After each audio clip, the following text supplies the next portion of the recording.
Hello, my friends. Hello. Hello there. How you doing? Welcome back, my friends. Welcome back. Random show episode number 222, I think. 222? 222. Yeah, that's it. 222. Welcome back to the random show episode number 222 with your host, Agostino. That's dos. How you doing? Tres, dos. What's happening? What's crack-a-lacking? Hope you're well. Hope you're good. Wherever you may be, I hope you're doing splendid as I am. I'm refreshed. I'm hydrated. I'm ready to flip and roll. Yeah, man. Long time no see. For those of you that were around, hoping I streamed yesterday, I do apologize. I happened to just fall asleep after work, after fasting, after gym. My body just gave up on me. By the time I woke up, it was 3 a.m. in the morning. And I thought, you know what? I've got some time during the day, so I prefer to do it during the day. So I'm back here.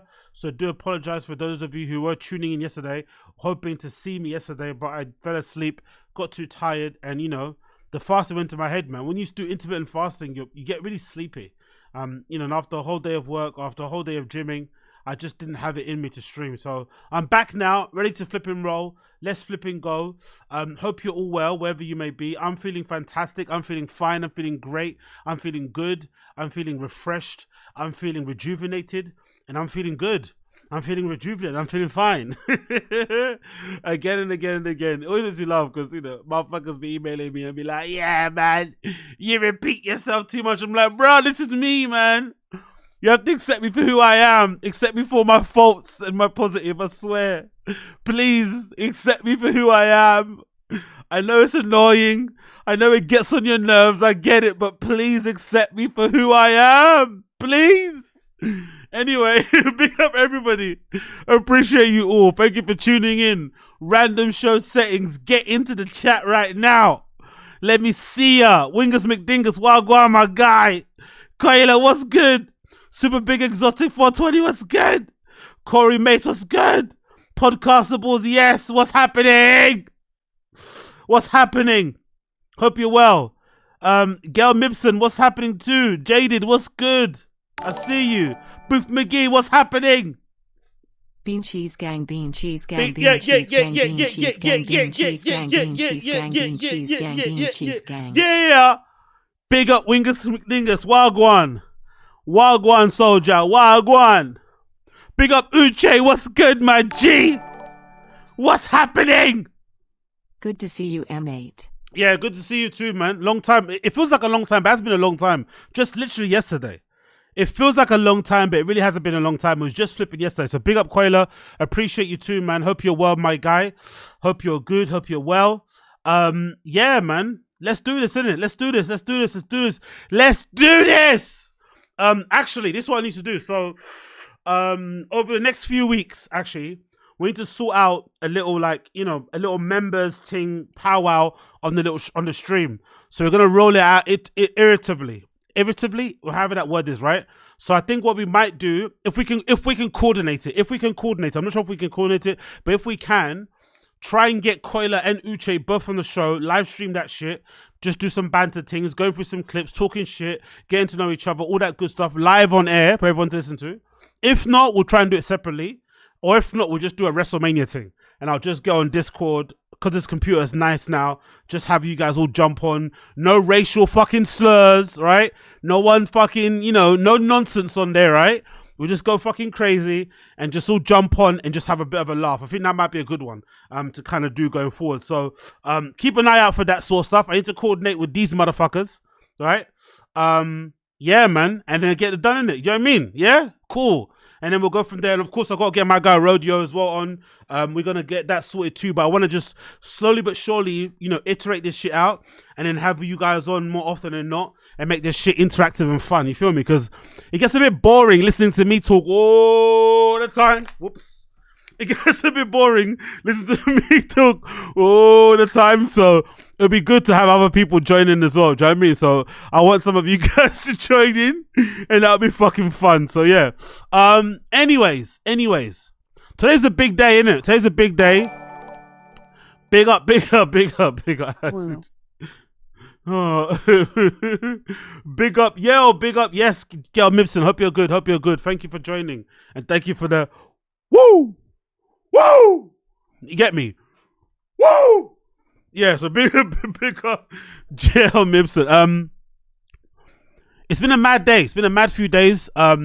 It's a few days after my birthday, which means it is the 2-year anniversary of Gringo Papi.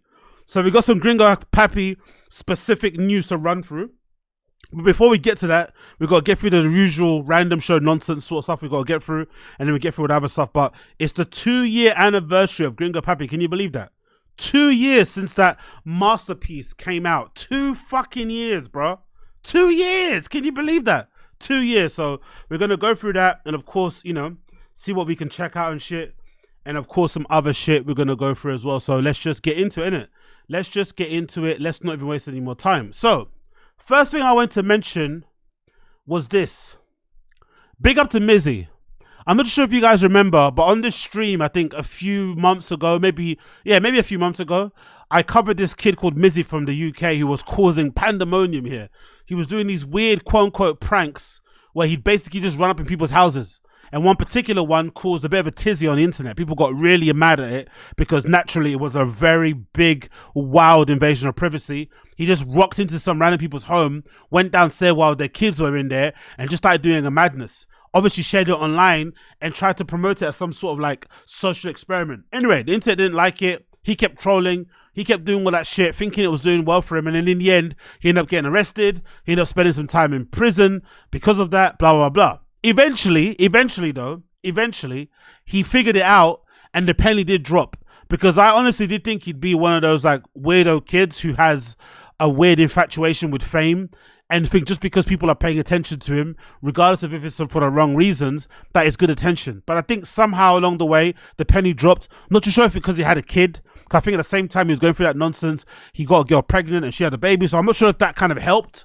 But something happened, the penny dropped regardless, and he changed it. He did turn it around. And so far, he decided to go back into work.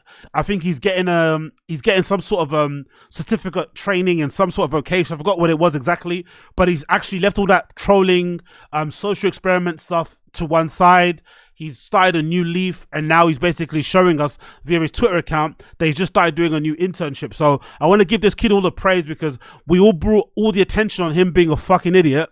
And now that he's turning it around and actually trying to be a decent person, I think he deserves that praise as well. So let's not just laugh at the kid and point fingers when he's doing bad. Let's also make sure we praise him and give him all the props so that he can continue doing these good things, even if it's just for an image thing, even if it's just to kind of keep up appearances. The fact that he's doing this as an example is fucking amazing. So big up MIZZY. So on his Twitter page, Madman MIZZY says, no matter how much the media tries to hold on to the old narrative, the reality is that I'm actively doing good in my community, and their words will not discourage me from doing so. As part of my internship, my employer at the South Bank, UK, reached out to the Pop Brixton, which is a big, it's like there's a franchise of them across London. They're basically these places where they all set up like cargo tins, and they have different stores. So one, it's like an outdoor shopping mall things, but they're all hosted in like cargo things, right? Containers. And you have one that's a restaurant, one that might be a shop, whatever. And they're called Pop. So Pop Brixton, Pop Shoreditch, whatever.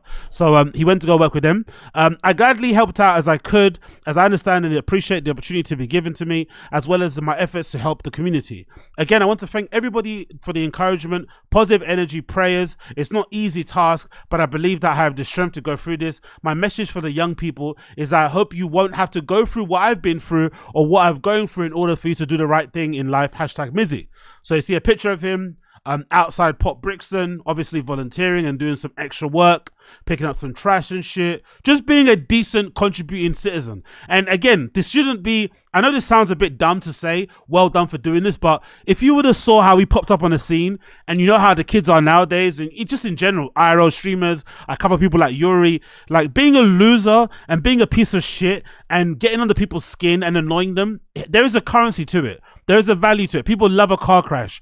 And I honestly did think he would kind of commit to that life of being a loser, but somehow somehow, thankfully, turned it around. Even though he's kind of young and impressionable, and he has every reason to continue being a troll, even go to prison, because the prison thing, yes, it kind of slowed him down, but he's still quite well known. He still has a relative level of fame, you know, compared to other people out there. He's probably well known than me. Do you know what I mean? I'm a regular person. He's definitely well known than me in that regard when it comes to the outside. So there was every reason for him to continue doing what he was doing, and he didn't. So I have to give him the praise for not continuing doing it, because it wasn't probably hard. It probably was a hard thing to step away from all that fame, even if it was for the wrong thing, and to kind of do the right thing. So big up MIZZY for being a, you know, a decent fucking lad and turning shit around, and hopefully he can continue doing so, and hopefully people can give him a chance to continue it and grow and go from there and show kids that there's a different way to kind of contribute to society, and it doesn't all have to be, you know, running up to people's drums and being a fucking idiot. So big up MIZZY, big up fucking MIZZY. You love to see it.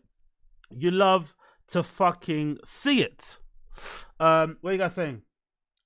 Yeah, exactly, Koila, exactly. Much better story than the guy. Yeah, exactly. Japanese prison guy. What's his name? Somali something. I forgot his fucking name.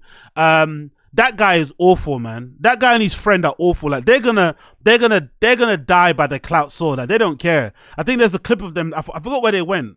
Where did he go? Yeah, his name's Johnny Somali. Johnny Somali. Where did he go? I think he went to like. Did he go to Israel?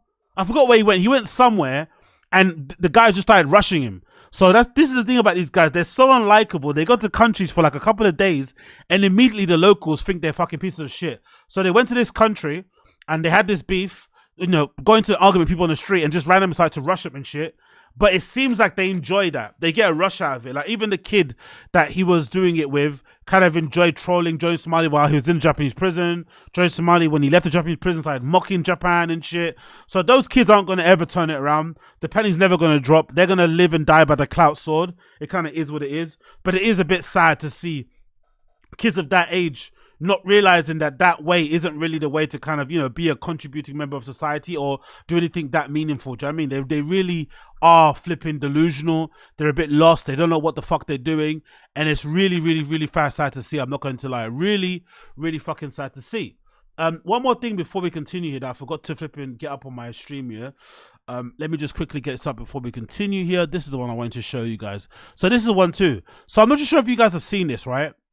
But this is courtesy of one of my favorite subreddits in the world called Public Freakout. And it features a Vietnamese woman sells a tourist free pineapples for nearly $20 each, right? And she gets crazy angry about it. So let me get up on screen for you, on the screen, so you can see it.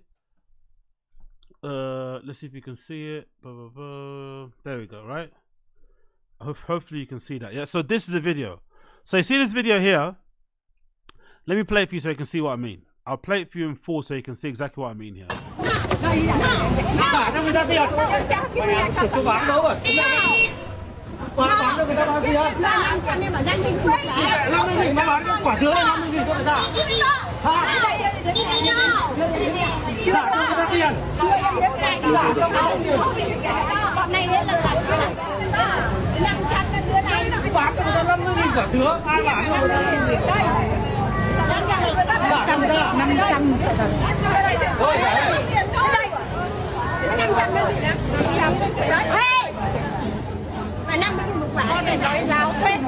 Just as an observation, Vietnamese is one of the most beautifulest sounding Asian languages, dialect wise, to hear the tonality of it like that. I love that sound. I don't know why. It sounds really nice to the ear. But anyway, if you're not seeing the video, there's this black lady, she's traveling in Vietnam, and I guess she gets sold these free pineapples she's holding in her hands for the equivalent of $20. So obviously she's very irate and very angry about it, and goes back to the store and demands a refund and gets into a bit of a shouting match. And of course there's a language barrier there. She doesn't know what to say. Her hairline is a bit mad as well. Auntie probably needs to chill with the braids because they're pulling her hair all the way back to the side, you know, to the fucking below her neck, but it kind of is what it is. Anyway, when I originally saw this video, you know what my original reaction was? Why do you have to argue about this shit? Like, this is standard. You go to a quote-unquote third world country, they're going to run your pockets. Just get scammed like everybody else and learn your lesson. Next time, don't go back to the same fruit store. Or next time, as a joke, remind them, hey, last time you sold me those free fucking pineapples, mini ones for $20, I now want fucking, you know, 17 for $20. Do you know what I mean? But this arguing, this kind of like, you know, consumer rights thing in Vietnam is so bizarre. Like, this is what it is to go traveling You go traveling in third world countries because you want to kind of exploit their economy. You make a lot of money in your first world country, Western country place, right? You make a lot of money. So you take that money and you try to get the most out of it by going to a third world country. Cool. Well, they get to run your pockets and charge you a little bit more than they'll charge locals because you're a gringo and you're only coming there, for, you know, once, whenever, however many years it is. So I don't really understand why she's arguing. It's like, bro, we all get scammed when you go abroad. That is the nature of traveling. That is the nature of being a backpacker. That's the nature of just whatever, seeing the world. You're gonna get scammed. Somebody's gonna run your pockets. You might lose your wallet. Someone might pickpocket you. You might get jacks for your camera. But you learn these lessons and then the next time you don't do it again. This woman's out here fighting and arguing as if she's like got shortchanged by some cashier at Target. It's like, relax, bruh. Tranquilo. Deep breath, sis. It's not that deep. I understand it's a bit annoying because the pineapples are very, very, very meaty, as we say in the UK. They're very, very meaty. They're like basically hand size. If she would have gave us some pineapples that were the size of her head, then fair enough. That's obviously somewhere equivalent. But she's got palm-sized pineapples. Palm-sized pineapples that she got charged free for $20. That's pretty grim. That's probably more than you'd pay at fucking Trader Joe's. You probably would get cheaper pineapples at Trader Joe's. That's the fucking funny thing. You might get cheaper pineapples at L1. L1 and Whole Foods might sell you more substantial, way bigger pineapples than what they gave this lady in this Vietnamese market. But I say to her, get scammed like the rest of us, stop crying, take a deep breath and spend your money elsewhere. My theory of why she's complaining so much and why she's so agitated is this. I found there is a contingence, there is a group, there's a contingency, there's a group, there's a collective, there's a philosophy, there's a way of life of people out there who believe on going on vacation and holiday on a budget. Personally, I don't get it. And I think that's one of my things that I'm grateful for about how I was brought up, right? I was brought up in a household where it wasn't encouraged for you to go out with no money in your pocket. My mom and dad would always say, you need enough money for you to get back home if it's an emergency. You need enough money to buy credit. At that time, it was top-up credit to call somebody, to call us home if you need some help. You need enough credit to buy yourself a meal and a drink, whatever it may be. And of course, when you got a bit older, a little bit of extra money if you want to buy a girl a fucking Pepsi at the cinema. But there was always the flipping onus put on, make sure you have some money in your pocket. Now, you know, it kind of changed as my little brothers grew up. Their generation was a bit different. I think my generation were a little bit greedy and a little bit more like independent. My brother's generation a little bit more collectively cool, help each other out here, come down. Like my brother's generation, my little brother's generation, well, okay, cool. If you have money, come with me and I'll at least pay your Uber and then we can go. Just bring some money for the drinks. Cool. I don't really like that personally, but that does exist. But in general, be somewhat self-sufficient. Now getting older, I've started to realize that there's people that legitimately travel. They get on an aeroplane and go to another fucking location for a holiday and vacation on a tight budget saying, I only want to spend $150 and they're going to fucking Tulum. Excuse me? You're leaving wherever state you are in America to go on holiday in Mexico with $150 in your pocket as spending money. Are you insane? Like, are you literally insane? Who does that? Personally, for me, I abide by this philosophy. If you don't have the money to go on holiday comfortably, don't go. Wait until you can go. I don't believe in this like stretching yourself thin just to do it for the gram, just to do it because you need a break. If you need a break that desperately, get in your car, drive an hour away from where you are and do something over there. But you don't need to be spending, you don't need to be traveling however long it is to get to fucking Mexico. From the UK, it's like 10 plus hours to get there and only spend £150. Like, no. Or the worst thing I hate personally, it's one thing if you go on holiday with a tight budget for yourself, but I hate the people that now are going on holiday with their friends with that tight budget and you're almost putting the burden of responsibility of you having a good time on your friends. How dare you? I saved up my money to go and travel. Now you come with us and I'm going to feel bad for you because I'm not going to let my friend fucking starve or just order fucking starters or just order fucking tap water. I'm going to want to help you out. But now you're eating into my spending money because you didn't have the discipline to, to avoid spending the month before or to save up or something. Like, come on, bro. So I think that might be part of the reason why she's so mad. Maybe she actually needed that $20.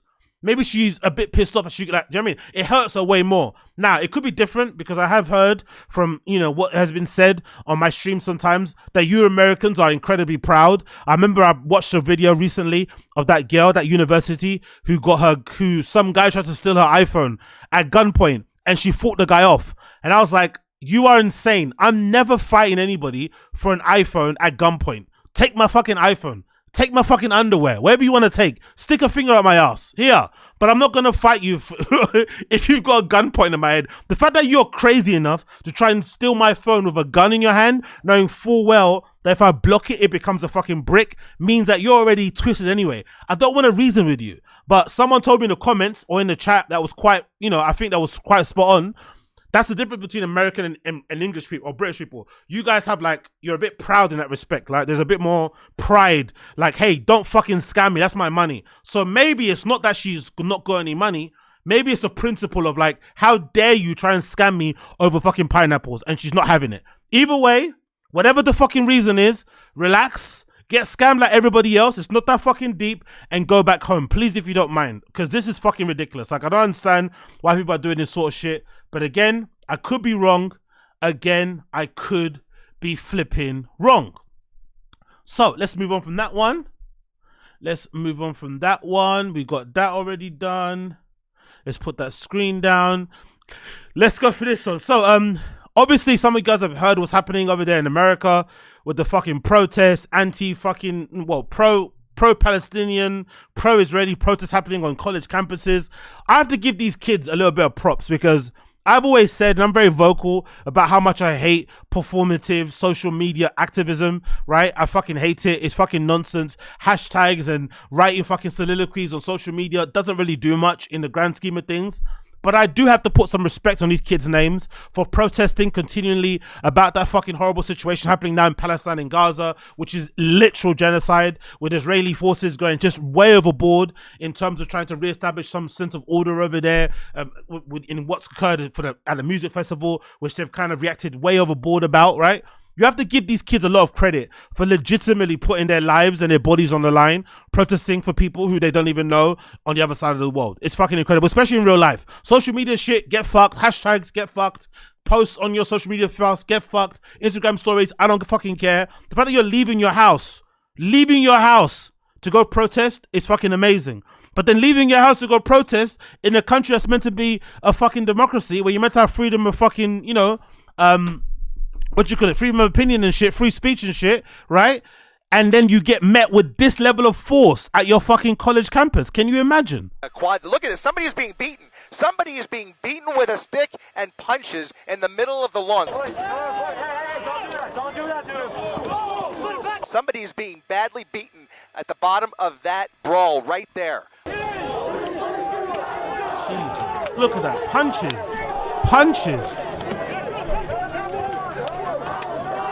Look at that. Look at that. Somebody is being dragged and beaten in the front of that plywood wall. Disgusting. Absolutely disgusting. It's at the UCLA campus, so there's pro-Israeli people going there agitating the pro-Palestinian protesters. It's leading to violence. The police are coming there ultra aggressive, ultra handsy, and for the most part, from what I've seen, the violence seems to be way more levied against the pro-Palestinian kids protesting as opposed to the pro-Israeli kids. Why that is anyone's guess. Conspiracy theories run away with it. But regardless, give these kids ratings for legitimately putting their body on the line and protesting. It's fucking cool. Just incredible. Like, where are the police? Where is security? Where are these people? But just where is authority here? The kid's bleeding. Wow. What pieces of shit. It is something I have never covered without any sign of enforcement, law enforcement, security whatsoever. This has gone now on for over an hour and a half, and it is absolutely appalling. Exactly. In my Disgusting. estimation, Disgusting. that we have not seen any response. I've Absolutely just never disgusting. seen it. They're still going at it. Loads of sticks, barricades are getting ripped. Getting people coming through. Stomping on them, just violence. This may be a sign of things to come, or this may be what society's become. But I have never seen it in my career. I have never seen this level of violence without any response from any kind of law enforcement or authority whatsoever. Oh, look at that. Somebody just took a pallet to the head. Jesus Christ, bro. Tripped him up, you're right. The plyboard, the plywood, excuse me, the boards of plywood are moving up. They've been dislodged from that makeshift wall where they were set up with tripods almost, and now you can see them manually being moved up into the crowd of counter protesters. And you're seeing these scuffles break out one after another. Lots of very heavy sticks, very heavy barricades, scooters, all types of things being employed. So as you can see with that one, and then there's one more clip I want to show you regarding this father being very proud of their kid or their daughter for also supporting the pro-Palestinian protest. Let's play that quickly. With Lázaro Abuelo, you are a father of a student at USC who's here. Tell me why you're on campus. You also said you're a Los Angeles resident. I am here to support my daughter. She's studying here, and they're protesting against the genocide. And that's why I am against the genocide. My family is against the genocide. We think that nobody, no kid deserves to be killed. Well, why did you come down to campus? Yeah, because my daughter started organizing too. Says, hey, we have to support Palestine. And that's why I am here. Not only to support Palestine, we want the genocide to stop. Do you know where your daughter is right now? Right now, gotta be somewhere because the police start chasing all the students. As you see, they are threatening. If we don't leave the campus, we are gonna be arrested. Insane. But the students are so brave. Look at them. Exactly. They don't want to leave the campus. Exactly. Does that concern you, though, as a father, that your daughter is somewhere? Even though it concern me, but my daughter did the right decision. If she rather to be arrested fighting for Palestine, I will be the happiest daddy. I will be the happiest daddy if she's doing the right thing. And I know she's doing the right thing. If the police arrest me now, I am willing to go with the students. I have no problem because what I am doing is the right thing, fighting against a genocide.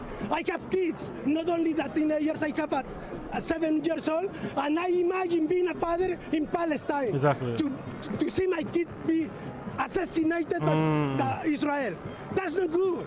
We are humanity. This is not a matter of religion, political, no. We are humans. We cannot support any genocide.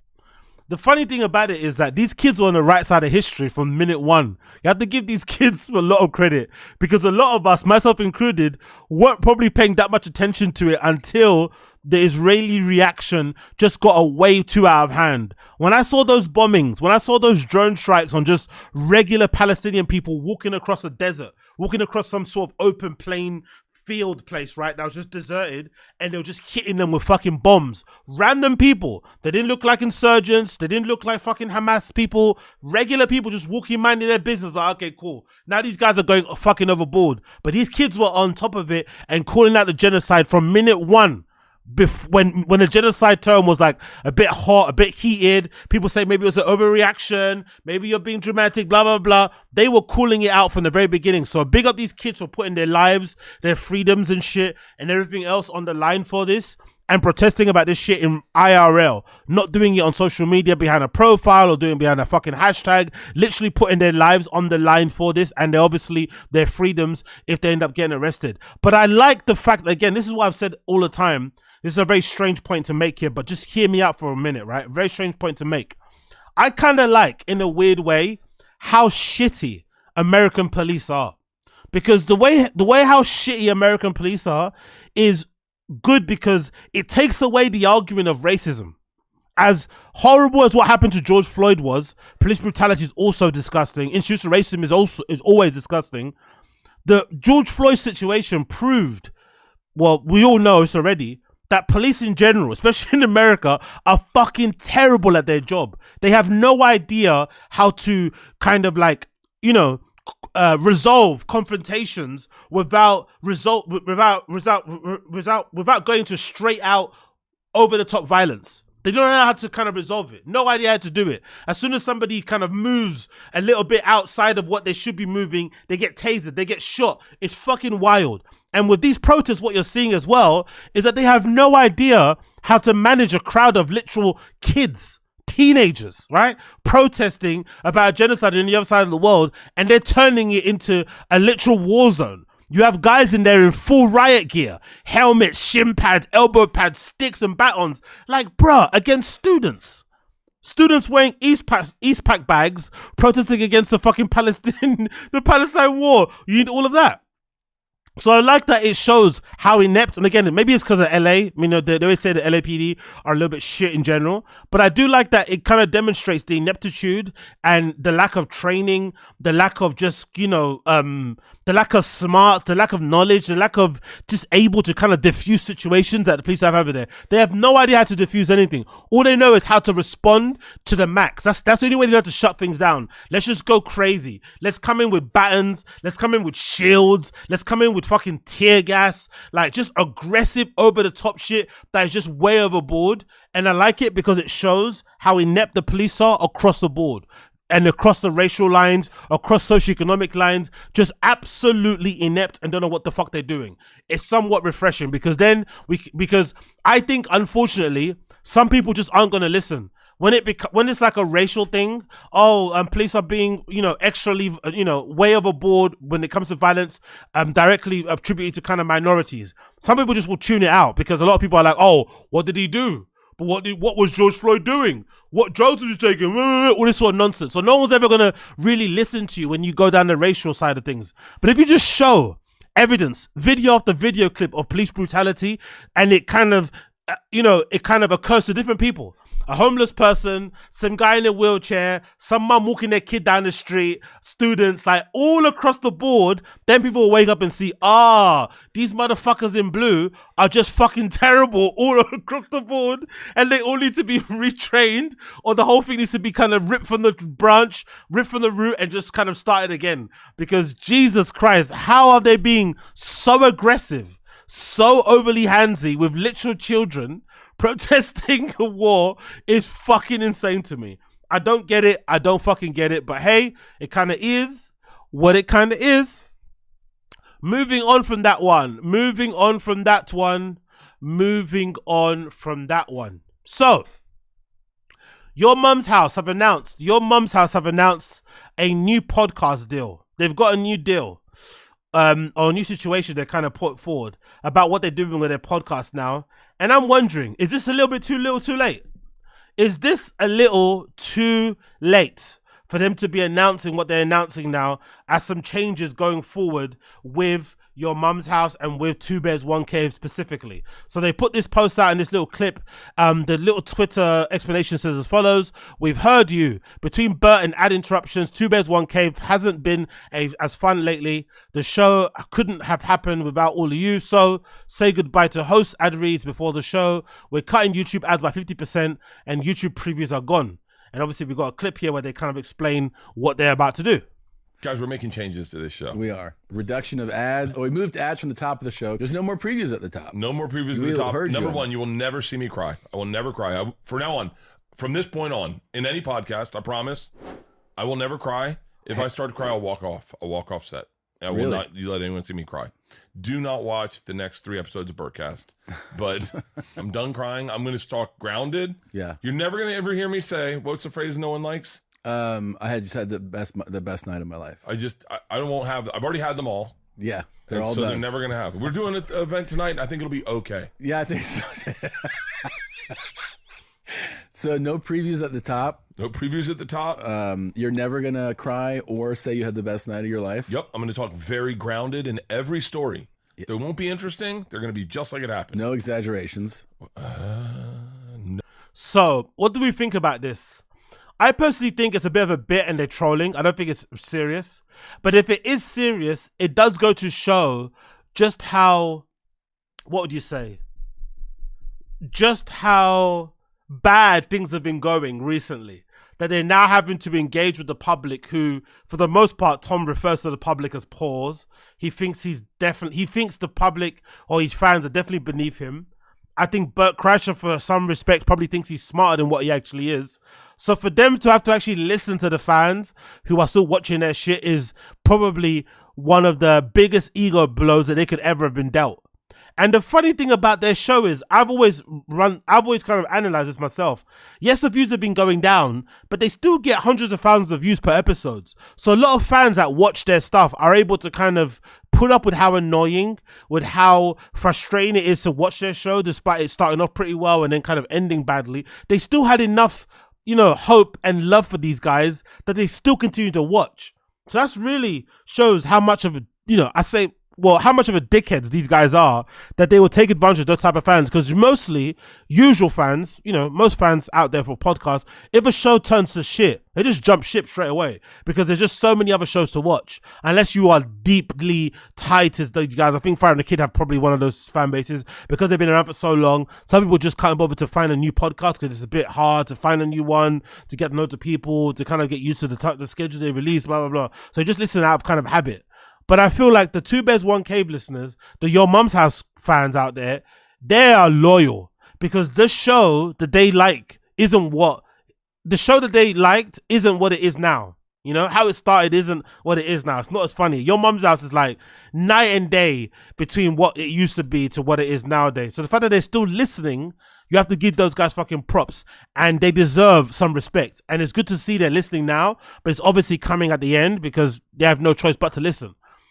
I don't think it's serious. If it is serious, cool, whatever, great.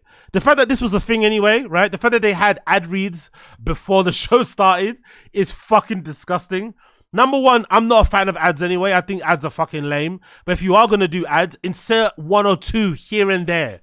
But doing ad reads before the show even starts. So you do a preview. That shitty thing everyone does now is like, oh, today on the show, like making it seem like it's some sort of a TV show when it isn't. So you do a preview for your shitty podcast, then you run me ads before the show even starts. Oh, you can go to fucking hell. Oh, you could get run over by the nearest fucking semi-truck. Oh, like you could get stabbed in the eye with a fucking spoon. Like imagine doing that to your fans. Add fucking episode previews and then a fucking ad. And then sometimes if you haven't got YouTube Premium, they might put in a fucking another ad break in there, you know, on purpose fucking on the back end of fucking YouTube Studio. So you get fucking free loads of fucking ads happening at the same time. Plus whatever they're promoting on their hat, Por Osos, or the fucking Zin bullshit they fucking keep talking about, right? The soft ads that they don't fucking announce. Nah. These guys are taking a piss, so that is a good thing. Cutting YouTube ads is fucking wild, 50%. Again, these guys are greedy fucking assholes. And this is more of the reason why these guys will never stop podcasting. Not because they enjoy the medium, not because they enjoy connecting with their fan base, or just enjoy talking shit. Because there's a part of me that would hope a lot of these guys just enjoy getting together in the studio and just talking shit with their friends. Nah, bruh. It's the money. The money is too good. So on top of the fucking sponsors they already have, the ads they already have, right? They have YouTube ads running on their thing, and they're able to cut it by 50%. Imagine how many ads are running on their shows. I would love to know, because I got YouTube Premium, I can't check, but I'd love to see how many ad breaks they get from YouTube on top of what they already have hard baked into the episodes, right? They already hard insert fucking YouTube ads, and then they have YouTube ads native for YouTube on there. Fucking hell, bro. And then plus the episode previews. The episode previews need to stop. Whoever started that trend, enough's enough. Like, no more. Unless your show's actually funny, no one needs YouTube episode previews. You're not doing a TV show. It's not that well produced. Let us just watch the show organically from the start without fucking having these teasers about, oh, you're going to love this section. Because then that makes me feel like, what? You're doing these bits on purpose.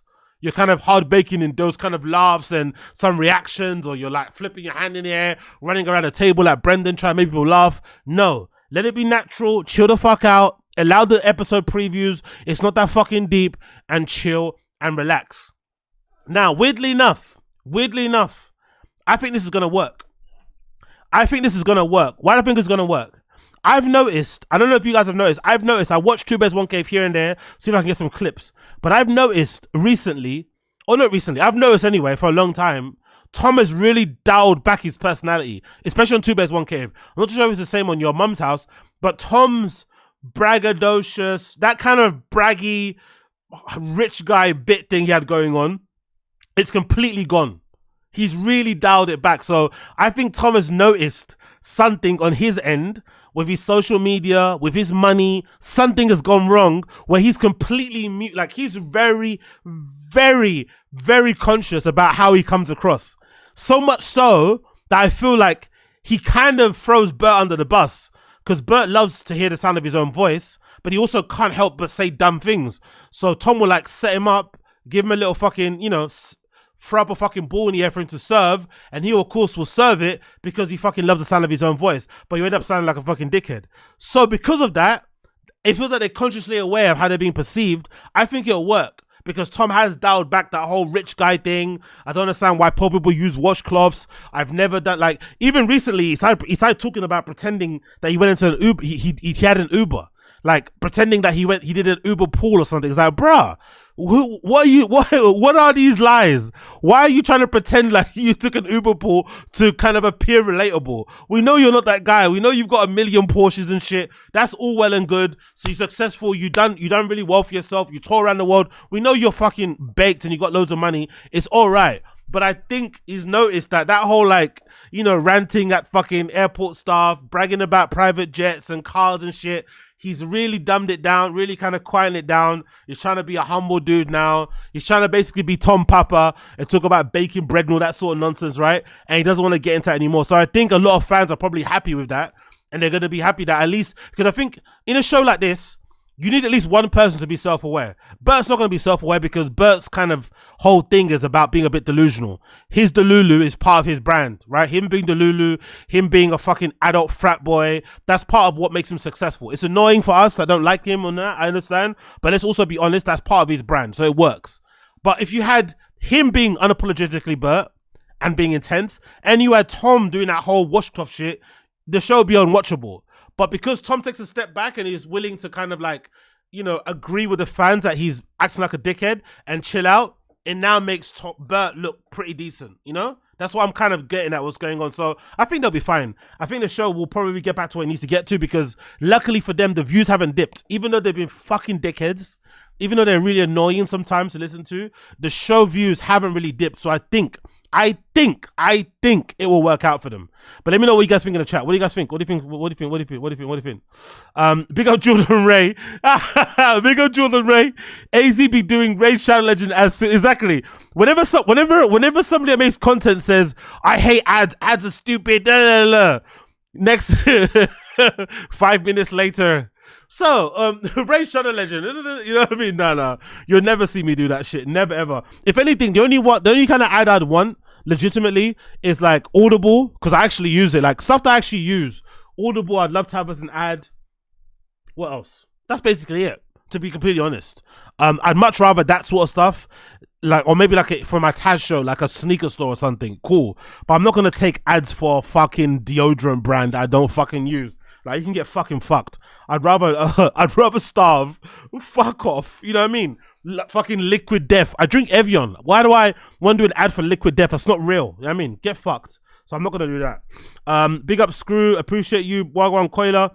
Tom is on his Merrill Lynch posting like he was in a stand-up meeting. Okay, guys. Exactly. Big up Josie. What's good, Josie? Hope you're well. Must be like watching regular ads on TV. Yeah, exactly. On TV, what is it? Every 15 minutes. Hey, big up. Big up Sauce and chat. Let's go crack Amico some credit that Vinny and video went viral. Yo, big up Screw. Appreciate you. What's that? Big up who? What do you say there? Big up AZ. Chat, let's go. Give Crack Amico some credit. That Vinny video went viral. Yeah, true. Big up Crack Amico. Obviously, all the time. Crack Amico's a fucking G. Big up Crack Amico. How about Rain Energy Drink or Kratom?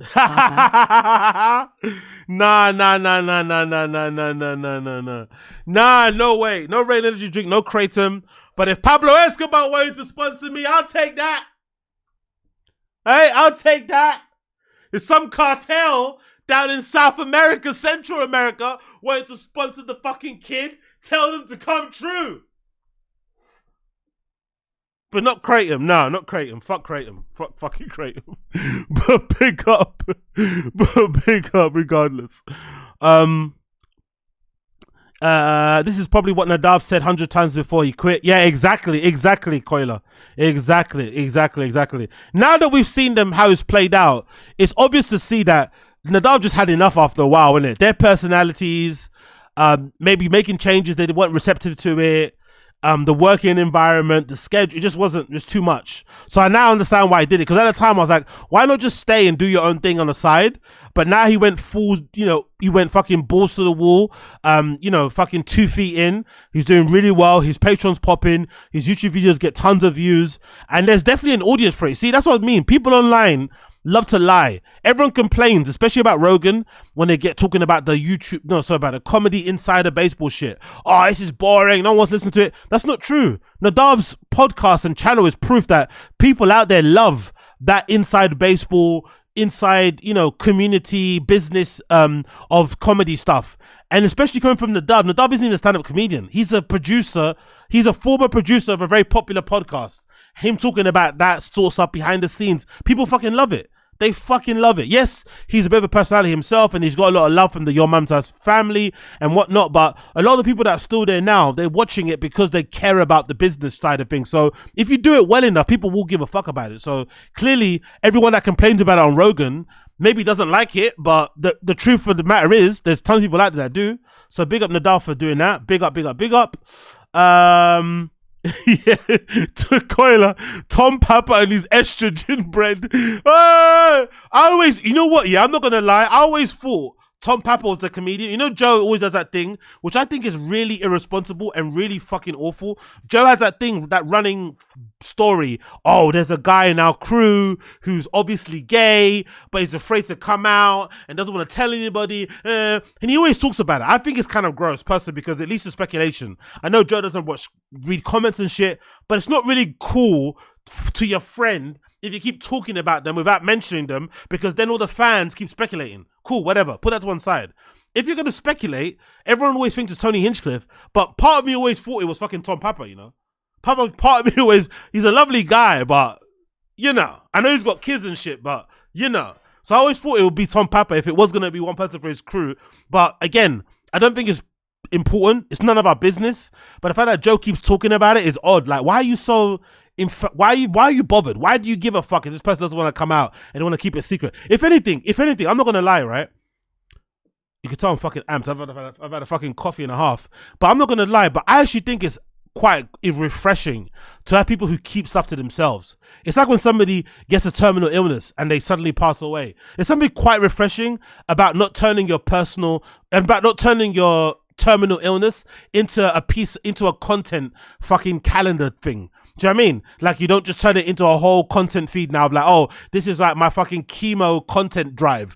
And it's like, come on, allow it, bro. Like, sometimes, you know, privacy is a good thing. Sometimes sometimes having a level of privacy is a good thing. Like, sometimes not coming out is a good thing also. Like, it's your business. Who gives a fuck what you stick up your ass or what you fucking put in your mouth? We don't fucking give a shit.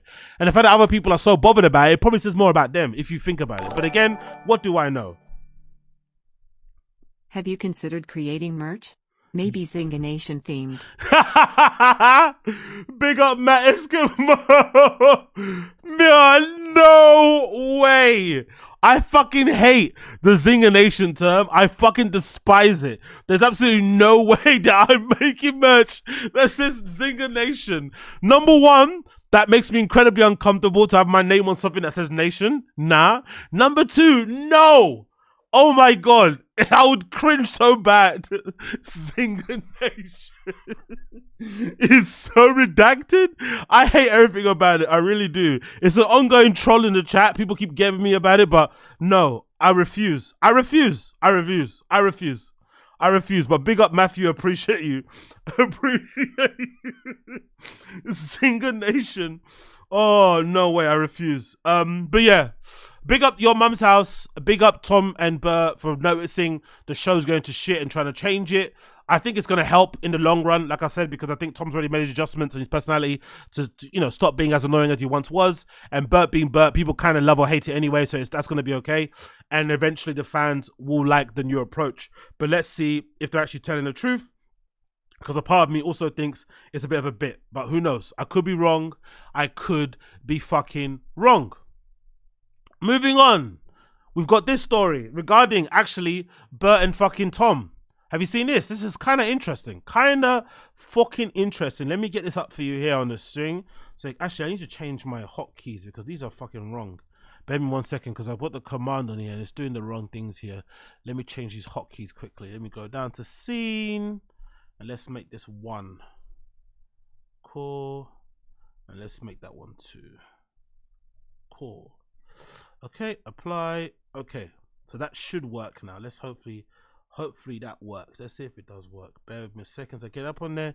Okay, there we go. So Tom Segura and BERT KREISCHER are bearing down to run a 5K with their fans. This is pretty wild. Yo, big up, appreciate you. I'm gay. Yeah, big up the gay massive in the chat. Big up all my gay massives in the chat. Wild One. Big up Mozart, all my gay crew, all my LGBTQ plus family. What's going on? Shake your dicks and your fannies in the air. Whatever else you have going on. Let's do this thing. Hope you're good. Hope you're well. Wild One, Wild One. Anyway, this is kind of funny. So they're doing some sort of 5K run thing going on, which again is interesting. I love the comedy pictures, right? Look, I'm a comedian. Get it? Look, here's me kissing a rose that's covered in charcoal or whatever. This is me looking like Elton John. Like comedy headshot things like funny. Look, me funny guy. Anyway, whatever. Let's continue. Leave it to BERT KREISCHER and Tom Segura to turn anything into a party. When it's a comedy show or a physical challenge, in many ways, an upcoming event of theirs is a bit of both. Yo, who wrote this? Somebody at your mum's house? It sounds like payola. It sounds like something Joke World would write. Big up my guy Joke World. On May 7th, the comedy duo known for its podcast 2 Bears 1 Cave will be rallying fans and fellow comics for its first ever 2 Bears 5K run at the Rose Bowl in Pasadena as part of the Netflix's Joke Festival. Get ready to start your own timer. What does a 5K have to do with Netflix's A Joke Festival? What is this all about? Is this like an obsession with celebrity? What does running a 5K and 2 Bears 1 Cave have to do with that festival? I get 2 Bears 1 Cave having a live show at Netflix's A Joke Festival. By the way, where's the invite for the Fright and the Kid? Why isn't the Fright and the Kid involved with this Netflix's A Joke Festival? What's going on Netflix? Okay. Although it's definitely not your mama's 5K, everyone who signs up for the 9 a.m. event in person or virtually will get shirts and medals. With no stressful time or pressure to finish, participants can instead enjoy a DJ, food, and drinks. I'm guessing it's going to be sponsored by fucking Port Osos, right? I'm guessing Port Osos is going to be a sponsor of this fucking 5K. Imagine a 5K sponsored by a fucking liquor company. God almighty, heaven fucking forbid. Let's continue.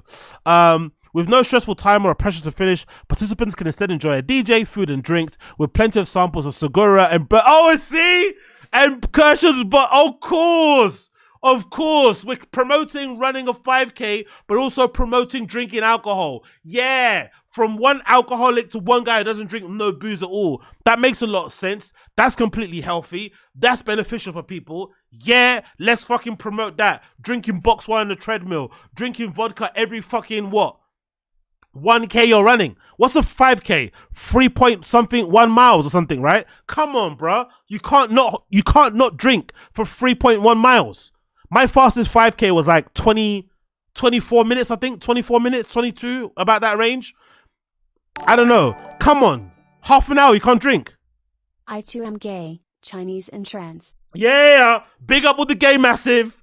Big up the Chinese and trans massive. Big up God's Node out here. Big up all my gay man them. Yes. Gal them, they them. All them in between. Wagwan. Big up God's Node. Appreciate you. Big up God's Node. But yeah, like, isn't this dumb?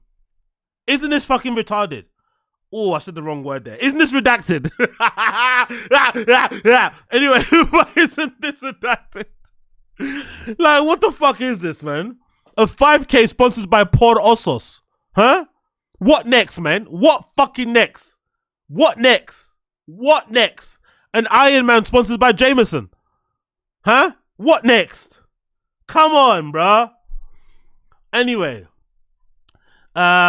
with plenty of samples of Segura's and BERT KREISCHER's vodka brand Port Osos, as well as games, recovery booths, and of course, the chance to rub elbows with the bear royalty while surrounded by screaming fans, or just be screaming fan in the spectator section, the chance is yours. This is going to be so dumb. So they're going to have, like, what? They're going to have, like, cold plunges and shit. They'll have a pool if you want to take a bath, similar to BERT. They might have washcloths on sale. Cool, man. running with Segura and KREISCHER sounds cool, but have you ever run a 5K with Jelly Roll? Yes, the Jelly Roll, the rapper and country superstar. What is using it as his motivation? Jelly Roll's gonna run a 5K. That's impossible. He might walk it, but he can't run. That guy can't run. He's too big to run. No way that guy can run a 5K. I'm super excited to connect with Bert and Tom on this. Getting excited about this 5K has really helped me kick off the next chapter of my life, which will be about transformation. I doubt I'll put up a good time, but my only goal from day one was about to complete it. I'm down over 50 pounds training for it and I hope to encourage others. Well, you know what? That might actually be a funny thing. If Jelly Roll manages to actually change his overall body composition and ends up being as skinny as fucking Post Malone, that's going to be incredible, especially if he does it the right way. If he does it without using Ozempic, that guy deserves all the fucking ratings. If Jelly Roll can go from where he is now to Post Malone size without using Ozempic, fucking ratings. And he's gonna be even more famous and in your face than ever before. When that happens, if that happens. So let's see Wagwan. Let's see Wagwan. More than 1,400 people have already signed up to run or walk, and they'll be joined by many comedians too. Tim Dillon, Michelle Wolf, H. Foley, Kevin Ryan, Shane Gillis, Cypher Sounds, Cypher Sounds again. Whitney Cummings will be running in the name of cardio. Kidding, all in the name of partying, and we expect nothing less from the 5K spearheaded by KREISCHER. I'd love to see Tim Dillon trying to run or walk a fucking 5K. That'd be fucking hilarious. Also, H. Foley, he's actually lost quite a bit of weight recently, so that's pretty cool to see. Shane Gillis, I think he was an athlete, right? He played football, so he'd probably be okay. And the rest of them, who gives a fuck? But yeah, where's the fire in the kid? These are very LA native people. Where is the fire in the kid? These are all LA sounding people. So where, or, you know, some of them are, but in general, this is a very LA centric thing. Where is the fire in the kid? Big up, big up. Comedians turn Jelly Roll into a clout farmer. Oh, yeah, for sure. But to be fair, big up Quayla, but to be fair to him though, he enjoys it too. Jelly Roll enjoys the attention he gets from these guys. It's helped him considerably. But I think in general, I don't really like it's not for me, the music he makes, but he's obviously good at what he does. So I think that's the main thing. I think being able to kind of parlay what you do as your day-to-day with, you know, this clout farming, clout chasing type of a relationship he's got with comedians has been quite beneficial for him. And obviously he's a chatty patty anyway. He loves the sound of his own voice. He's always got a story, blah, blah, blah, blah, blah. So I think that's definitely helped him, because I think in general, I don't know, I think this is my observation, but I think because Jelly Roll made it late in life, I think he's aware that whole infatuation that the mainstream have with him is going to end eventually. Someone else will end up taking that slot. There's always somebody. There's always some like working class person that the mainstream seems to like love for like a short period of time. Then they fall out of love with him and get somebody else. So he's the flavor of the month. He knows that.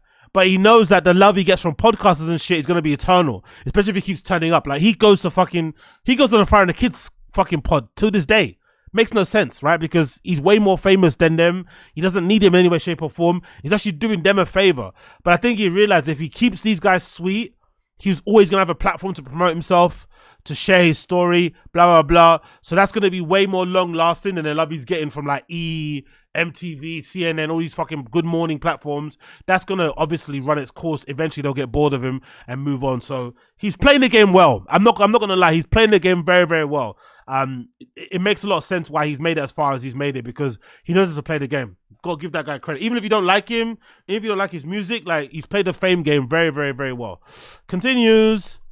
Individually, they kill, selling out theaters. Come on, stop. What's going on here? Selling out theaters and across arenas around the world. At the same time, KREISCHER made the movie The Machine. Segura landed a dark comedy series deal with Netflix. Together, they're equally impressive. Even with all their projects, they strive for more. Getting healthily seemed like a good idea so they could live. This sounds like a press release, isn't it?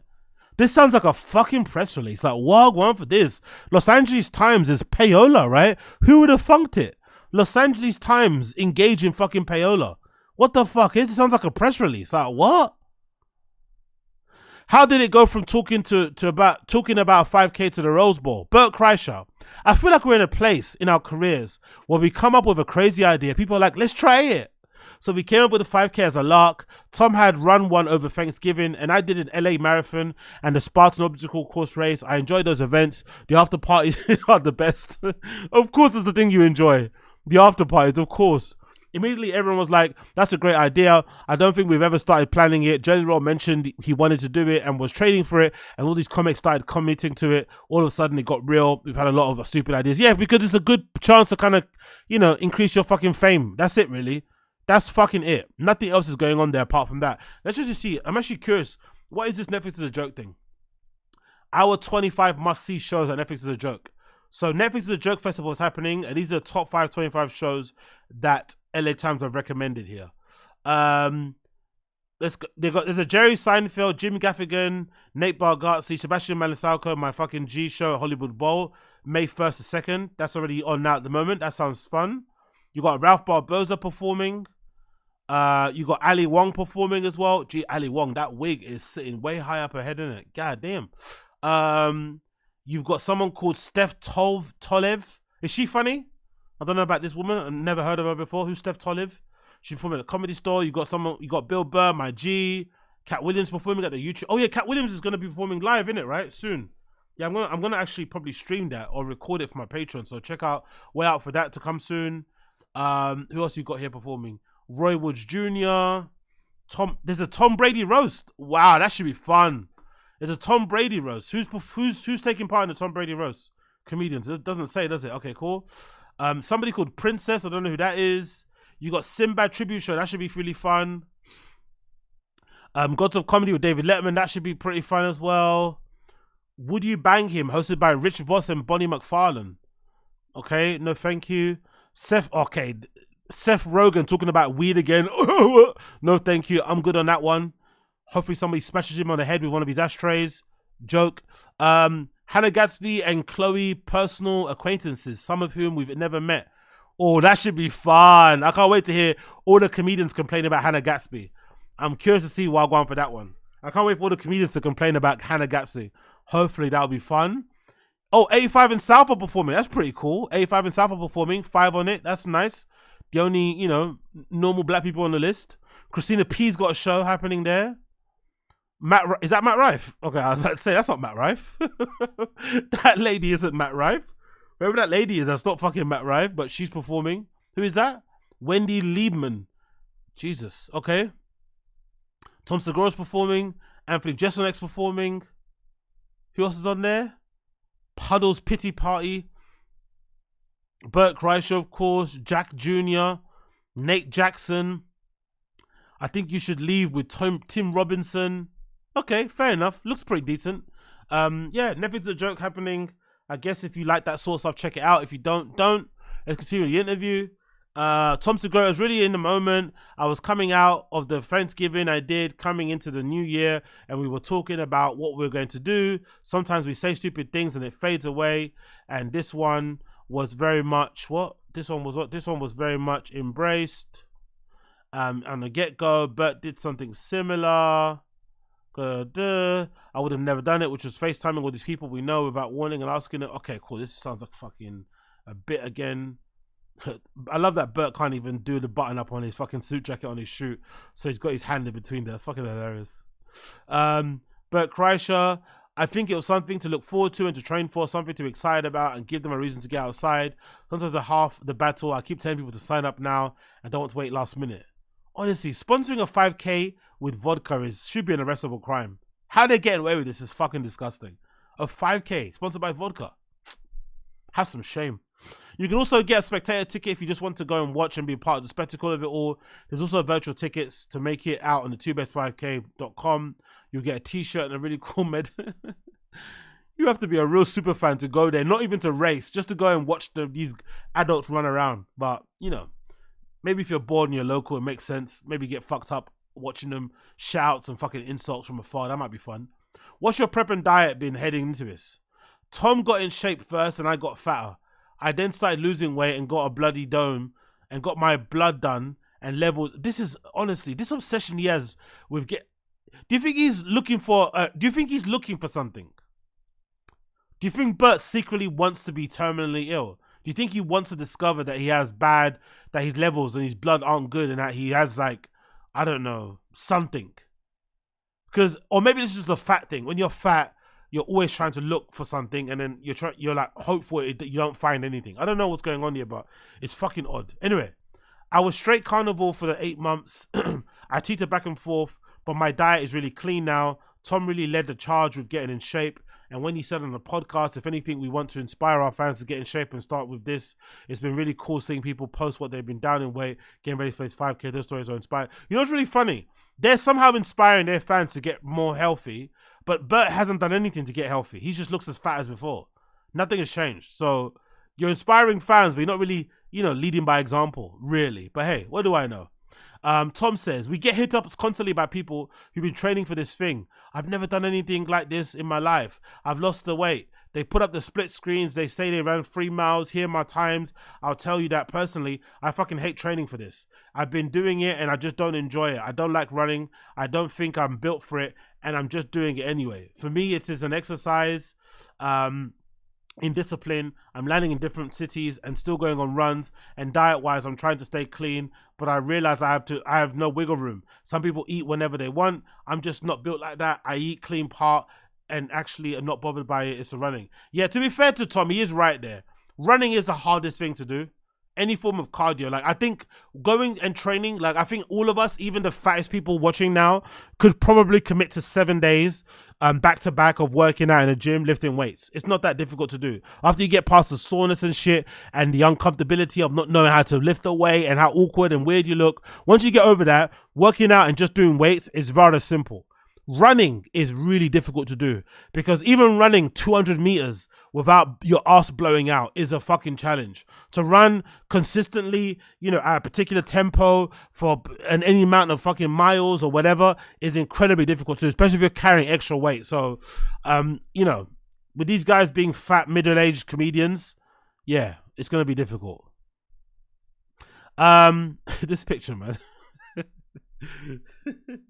Funny guys, man. Comedians. Okay. I like that it's not a proper race and that everyone can run at their own pace. Did you design it that way because of Port Osos is a sponsor? A 5K is a pretty small race and we have a recovery center, Port Osos. The cold plunge, we have a DJ and the food. We also have these things that are appealing. We don't want people to have to run a certain time to participate. It's about getting out there and being active. So you want people to get out there and be active but also drink vodka. This is a fucking stupid thing, man. Honestly, the vodka connection makes fucking no sense whatsoever. Zero. Especially for the race. Maybe for the after party, fair enough, but pour Osos while you're drinking. What? KREISCHER. There's a whole spectator area too. Tom and I will get on stage and start the party off at 9 a.m. People can just hang out and cheer. Meet celebrities. Bro. You have to be a real diehard fan to just watch these guys running around. I swear to God, but anyway. The cool thing is that there's no time to restrain. Everyone can go and just walk it, just have a good time. It'll be the most inclusive 5K to out there. I think it's going to be the best 5K that's ever been done in the history. We wait to be seen on that one. I think you're right. Let's drop some names. Who's committed? Let's drop some names. Let's talk about celebrities. KREISCHER, Cypher Sounds, Imagine that's your first celebrity. That's like announcing Pete Rosenberg's. Like, who gives a fuck? Cypher Sound signed up for it. Are You Garbage Guys, Michelle Wolf, Stavros, okay, that's a nice one. Shane Gillis has soft committed depending on what he's doing and how much he drinks the night before. Tim Dillon, Whitney Cummings, Amy Jelly Roll. Why did they ask Bert Kreischer? Why did they ask Brendan Schaub and Brian Callen? That's what I want to know. Why weren't Brendan Schaub and Brian Callen invited to this? Someone needs to tell me that. Why weren't they invited to this? Huh? They are LA natives. They are, Calabasas fight companion guys, right? They hang out in LA. One of them is pastor of the Comedy Store. One used to perform at the Comedy Store. Why couldn't they participate in this? Tom was telling me about a comment he saw that was like, well, if Tom Segura can do it, I can do it. To use him as your barometer is so comical to me, but I think it speaks to the accessibility of fans have with us. If these two fat cunts can do it. Hold on, what? Bert's getting offended that a comment said, if Tom can do it, I can do it. That's true, though. Tom might have lost some weight, but he's still a middle-aged guy with no coordination, no athletic you know, tendencies whatsoever. Like, the guy broke his arm going up for a fucking layup. Do you know what I mean? Like, he's not the most athletic guy in the world anyway. So I guess he's lost weight. He's looked incredible. Well done to him. But I get the comment. It makes a lot of sense. If Tom can run a 5K, so can you. Because we've seen Tom break his literal arm going for a layup. Come on. Are you guys big on motivating each other? Honestly, this is a little bit of a larger story, but Tom used to fat shame me. He was clearly fatter than I was. We were just fat at Jason. We did a whole weight loss challenge with Joe. I don't give a fuck. Shut up with that story. Imagine people always get annoyed with me repeating the things that I say, repeating the things that I say, repeating the things that I say, repeating the things that I say. But these guys repeat entire fucking stories, bruh. Entire narratives of their history. They just keep repeating ad nauseum like it's the first time. God almighty, bro. Don't you get tired of this? Even just as a person saying it yourself, doesn't it bore you when you talk about the same thing? This is how Sober October started. It's like, we get it, bro. We get it. We get it. We get it. Exactly, Coiler. Yeah, the name drop of Rogan had to be done. They had to name drop Rogan. They had to. How couldn't they? How couldn't they? Actually, let's do this. Let's see how many times Rogan's actually mentioned in this article. How many times is Joe Rogan mentioned in this lovely little article? Once. Nice, actually. Not too bad. Only one time, but they had to drop it in there. Just to remind you, we're friends with Joe Rogan, by the way. We are friends with Joe fucking Rogan. Anyway, like you guys go really have fun with it. So I've always tried to take each other online. Yeah, you have to. I always knew I was going into this. This is Segura. That I was going to have to set out a plan for training and stick to it and try to get myself close to it. And I know he's going to fucking do nothing and just be fine showing up in the day. So yeah, we can playfully talk shit and challenge each other. Look at how PC Tom sounds. You know, playfully talk, like, yeah. Tom doesn't want to be hated anymore. Tom doesn't like how being hated feels, so he's giving up on that one. No more being hated for Tom. All this leads to the Kia Forum for both of you. How sweet is it to be a legendary venue during Massive? Okay, is that where they're going to be performing? That's a lovely fucking place, isn't it? I love that. Wow. Is that like a football field or baseball? I think football is football. It looks like football. Segura, it was a regular week. You'd be on one big show in town, so it's crazy that to be part of it. I think the festival organizers have done a good job by promoting these shows. KREISCHER, you have all these other markets talking about how they're like the new big comedy scene, but you forget LA is the OG comedy scene. He's talking about Austin, isn't it? But if you get LA is a huge comedy scene, and when you put on a festival like this one, it makes every other festival go, oh, who do you bring out? Red Hot Chili Peppers, Foo Fighters? Well, we have fucking everyone. And we are going to running around this whole festival bullying everyone into doing a 5K. Wow, man. I guess, to be fair, this Netflix festival does prove who the actual real, you know, who the real, you know, big dogs in LA actually are. Because Netflix isn't going to just go with anybody. Do you know what I mean? So, you know, is a joke, right? Festival. I want to see the actual official site. What they got on there. Netflix is a joke festival 2024. So this is a good marker of where you're at in the industry. And the fact that Brendan or Brian haven't been invited, or Crystalia. Oh, look what they got. They got people like Kevin. Okay, no wonder they ain't been invited. They got fucking Kevin Hart there. What the fuck's Brendan and Brian going to be doing at a festival with Kevin Hart? They got Bert and Tom, third slide. You got Dion Cole. You got, well, who's that guy again? Cedric the Entertainer. Oh, Cedric the Entertainer and Cat Williams might bump into each other. Cedric the Entertainer and Cat Williams might bump into each other. They got my guy, Gabriel Iglesias, there as well. Big up Fluffy. Who's that? Dwayne Wade. Why does he look so weesh? What's that picture about? Why does he look like that? Is that a real picture? Fuck. Okay. Hassan Minaj is there. You got Ali Wong's gonna be there. Okay, no wonder Brendan and Brian aren't there. These are too many heavy hitters. There's no way Brendan and Brian could be. Got Bill Burr, John Mulaney, Trevor Noah. God damn, bro. That's a stacked lineup. That is a stacked fucking lineup. Oof. Oh, big up Fortune Feemster. That's pretty good too. That's a really good little look for her as well. Because she's, you know, well known, I guess, to some extent, but still, it goes to show just how well she's been doing over the last few years. So big up her. You got more of the artists here performing. Yeah, no Brendan in it, unfortunately. Let's actually search. Let's see. Brendan. Which Brendan is performing here? What Brendan do we have? No Brendans, bro. Do you have a Bryan performing here? What Bryan do we have? Oops, no Bryans, huh? No. Okay, how about Chris?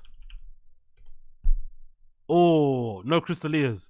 Chris Burns, Chris Fleming, Chris Garcia, Chris Millhouse, Chris Red, Chris Regis, Chris Rock, Chris Spencer.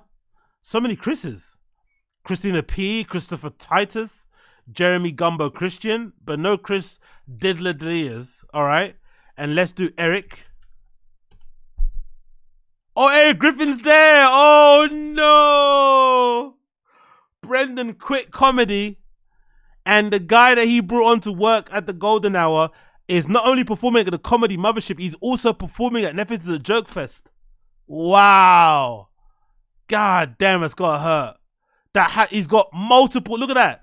It says look at Eric Griffin.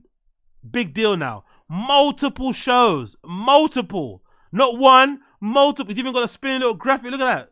Little 2 graphics spinning. Multiple shows for Eric Griffin. Damn, son.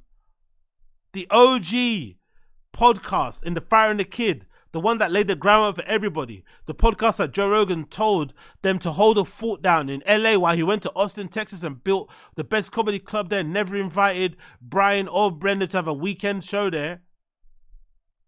They should be here. This is a LA native show. They should be there. Why are they not there? We know why. We know why. But god damn, that must hurt. That must fucking hurt. He's performing at the Troubadour, at the LA Laugh Factory. God damn it, man.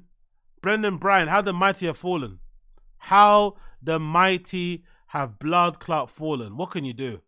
The final 5K roster is going to be next level. Do you think you'll be able to keep this up and it'll be spark something? No, it won't. It'll be like a thingamajiggy. It'll be like what you call it? Sober October. They'll just do it a couple times now, but yeah, maybe even once, depending, because who knows if the turnout's going to be good. Because as good as this lineup looks, you have to be a real comedy fan to do this. You know what I mean? I don't know how many people are actually going to go, you know? There's still loads of tickets left. I don't think none of it's sold out. So I don't know. I don't know. I think these things are just like they're for marketing purposes only. I don't think they try and make money off this stuff because I don't know. You have to be a real balls to the wall comedy fan to go to a Netflix is a joke, a Netflix comedy festival, like with no music and just these guys telling shit jokes on stage all weekend. Ugh, I'm not sure about that one. Not too sure about that one. I've made some progress in this. I now used to be running a lot, says Tom. It'll bother me a little bit to let it go. I work out, I lift weights, and I don't run that much. But now that I have a better baseline for running this thing that I hate, I better keep doing this thing that I hate. I'm not excited about it though. KREISCHER, as long as the party afterwards is good, we'll keep doing this. We'll do it every year. If the party is good afterwards, the after party is where he keeps talking about the party where we fucking shine. How many times I mention party? So you know why Bert's doing it. We know why fucking Bert's doing it. We know why fucking Bert's doing it. So yeah, let's see how that goes. Let's see how that goes. What are you guys saying in the stream chat? What are you guys saying to me in the stream chat? What are you guys saying to me in the stream chat here? Oh, another TFATK episode just got put out with Papa beating on Bryan. The man can beat in the fight these days. Okay, cool. Oh, betting. Okay, cool. We're gonna watch that in a minute as well. Big up Podcastables. I appreciate you. We're gonna watch a new episode of them talking about the shit that they're talking about on their fucking shitty pod. So big up you for mentioning that. I appreciate that for the reminder, my guy. Merci beaucoup. What else are you guys saying in the chat? To be fair, Eric is a legit comic with no diddling. Yeah, that's the thing with Eric. That's the thing with Eric Griffin. To give Eric Griffin some props, I have heard he's really good live. I'm not too sure if Uche said it or somebody else, but somebody did mention they saw Eric Griffin performing at just in general doing stand-up, and he's fucking funny, which I think is a better thing. I think Eric Griffin sucks as a podcaster, right? I think he's a bit of a melt. Obviously, he looks like a fucking sack of mashed potatoes. You know, and as a man, I just despise him. As I've said it plenty of times before, maybe because I've, you know, have a fear of ever ending up like him. But his profession is stand-up comedy. He's clearly good at it. He's clearly a very decent comedic actor too. So props to him. And talking about Eric Griffin, he's all up in the Comedy Mothership Instagram page, bro. He's all over the Comedy Mothership Instagram page. So this explains to me why Brendan decided to quit stand-up. I get it. And why he said, you know what? No more following the Comedy Mothership. Because imagine, Eric Griffin used to hate on Brendan, right? Eric Griffin was the original Brendan hater. He was up there with the TFATK subreddit, even worse than those guys, because he hated Brendan without even knowing him. He saw Brendan, he saw an athlete at the Comedy Store, and just got annoyed that this athlete at the time, this former athlete, this good-looking dude, was now infringing on his little safe space, right? On the place that he was making all the money, and he got pissed off about it. So he hated Brendan from minute one. Then, of course, you know, Brendan's career started to pop off. Things started to go well for him. Eric Griffin's things started to duck down a bit. And then suddenly, yo, big up, appreciate you. Looking tough in that flannel, big dog. Yeah, you know how it is, Screw. Big up, appreciate you, appreciate flannel time, bro. You know what I mean? We're doing it's flannel days because we're celebrating Gringo Papi. You feel me? We're tying it into that kind of. It's kind of like a little tie-in, not really a tie-in, but kind of. But big up you, Screw. Appreciate you. So yeah, as soon as Brendan decided to pay Eric Griffin some money to appear on the pod, guess what? He changed his tune. Now suddenly Brendan's a great guy. He defends him. He doesn't understand the hate. Blah blah blah. So that's why I never really liked the guy. Bit two-faced, bit of a snake. You know, whatever. Is what it is. But now I get why Brendan has unfollowed the Comedy Mothership, because this must be hard to deal with. Because, you know, at one point, I don't think he was that well. I don't know. He's been on Rogan before, but I don't know how close Eric is actually to Rogan. So this goes to show that Rogan is booking people based on their talent, based on their ability, more so as friendship thing. He's definitely decided to change his approach, he's definitely decided to change his approach to putting people on. I think in the past, Rogan was really, all my friends are killers. Every one of my friends, I'm going to platform and I'm going to push down the throats of these comedy fans and get them shows. Blah, blah, blah. But I think with the Brendan thing, he realized he created such a monster that he can't now reverse. So now he's trying to change tack, have a different approach. So the fact that Eric Griffin got booked to the Comedy Mothership is to me proof that it's a different approach, but it's also proof that Brendan will never go and perform there. Because clearly, Rogan doesn't think he's funny enough. You know, because Eric Griffin doesn't even know Rogan that much, and he's getting booked. So, damn it. But yeah, Eric Griffin was there. He did a weekend there. Took pictures of him whilst he's performing, having a fucking good time. And obviously, Brendan's nowhere to be seen in these fucking pictures. And there's more pictures here of Eric in the Comedy Store, Comedy Mothership, having a fucking blast, smiling in the green room, chatting, laughing, having a fucking blast, and just loving fucking life with no Papa inside. Look at him on the stage having a blast, and they don't talk. And I wonder, I'm not too sure, I wonder if the show after the Mothership whatever thing was that the show that Brendan didn't turn up to, because there's one show that Brendan just didn't turn up to the Golden Hour. He just said, I had to do something else, and it was just Crystalia and Eric Griffin. I wonder if that's the same episode that he ducked out on. Guys like Joe hate affirmative action, but meanwhile let David Lucas film his entire special there. Exactly, NJ Ranger, exactly, yeah. That David Lucas special as well was like, oof.